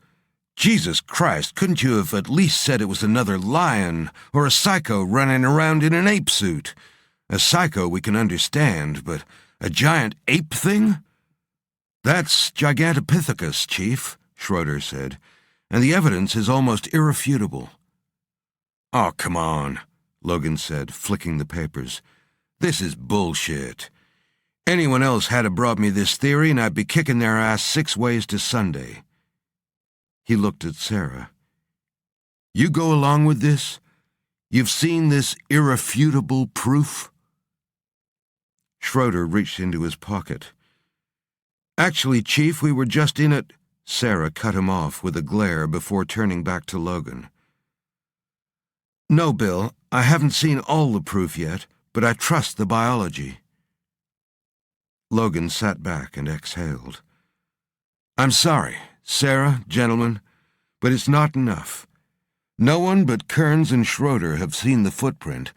My own ME says the forensics are inconclusive. And all you've given me is a stack of pages with about 1 million numbers on them that add up to what you yourself say is fragmented and requires computer-assisted gene speculation. I need more proof. I need, I don't know, a witness or something." "Chief, there are no real witnesses, because they're either dead or missing or catatonic," Kearns said, sounding exasperated. "Look, if we're right, you'll wish it was a lion loose out there. The print we saw out at the Wilson farm puts this thing at around 10 feet tall and about 1,200 pounds. It's big and aggressive and—" Logan cut in. "And freaking extinct, according to you. So what's it doing here now? Where's it been for the last, 1,000,000 years? Shit, son, where do you hide if you're 10 feet tall?" Kearns put a hand to his temple as if he was in pain. "I don't know, Chief, but the answers are probably up on that mountain. I bet this thing has been here before, or something like it. We know the Indians dealt with something similar thousands of years ago. They left us that message written into the stones. You saw it in Amanda Jordan's photographs." Logan shook his head. "Professor Kearns, it's getting colder than a witch's tit up there. If there is something wandering around on the dome, the cold is going to kill it. It'll drop to 20 below come winter." Kearns sorted through the papers on Logan's desk and pulled out a map with small circles drawn on it. "I doubt the cold's going to kill it. Look at this." He pointed to the spot where Amanda Jordan was found, where the cows had gone missing, where the Wilson girl and then Kathleen Hunter had disappeared, then grabbed a pen and drew a connecting line between all of them. "3 things leap out at me here, Chief. 1, the creature's making its way down the mountain towards the town. 2, the attacks or abductions are occurring with greater frequency. And 3, he put his finger on the last circle, it's almost here." Logan held Kearns's eyes for a moment before looking down at the zigzag line that ran from the Black Mountain down onto the plains and up to the outskirts of his town. It scared the shit out of him. For the first time in his life, he had no idea what he should do next. Logan could hear Ollie Markinson, who trailed behind him, still grumbling at being chosen as accompanying officer at this time of day, or night, depending on your perspective. Share the pain, he thought. Being woken at 4 in the morning wasn't anyone's idea of a good time, and usually meant urgent news, bad news, or both. Martha Oatson came around the reception desk, her face full of concern. "She's awake, Chief, and semi-lucid, still in shock and needs a lot of rest, but you did say to call immediately if there was any change." Logan nodded but didn't slow. "You did the right thing, Martha. She's the only witness we've got." He looked back over his shoulder as he headed for the elevators. "She okay to talk? We got a lot of questions for her." Martha clasped her chubby fingers together as she hurried to keep up with him. "Yes, but keep it simple. She's suffering from severe distress. I don't think she knows what happened to her husband. She's asking for him. Also, I'm supposed to contact her next of kin to tell them she's awake, but I can't get onto anyone." "Leave that to us, Martha," Logan said, standing close to the elevator door to stop the nurse entering with them. "She probably knows more than she thinks." When the doors slid closed, Logan turned to Markinson. "Get on to the Jordan brothers, Markinson, and inform—" Markinson cut in, pulling a pained face. "I was meaning to tell you, Chief. The Jordan brothers were in town just a few days back." Logan frowned. "What, all of them? Big Will, too? Are they still here?" Markinson shrugged. Yeah. They were all kitted out, heading up the Black Mountains hiking track, I reckon." "Jesus Christ, Ollie! And you let them go up there? How long ago?" Frustration flashed in Markinson's face. "I don't know, 3 days maybe." "Look, Chief, you know the Jordan brothers. They're around 230 pounds each. You want to stop those guys doing something, you need a freaking riot gun and 20 square feet of cargo netting." Logan exhaled with exasperation. "Shit. We'll worry about them later. Let's see what Mrs. Jordan recollects first." Logan was shocked by the change in Amanda Jordan. The woman looked like a small, stringy bird. The skin of her face was chalky, her hair lank and greasy. Her eyes, red-rimmed, stared down at her hands, which lay palms up on the bed. The room smelled of antiseptic and an animal ammonia odor that suggested fear and distress. Amanda Jordan looked up when she became aware of the 2 officers. "Have you found him?" Logan pulled a plastic chair to the bed so he could talk to her eye to eye. "Take it slow, keep it non-threatening," he told himself. He didn't want to increase her stress levels.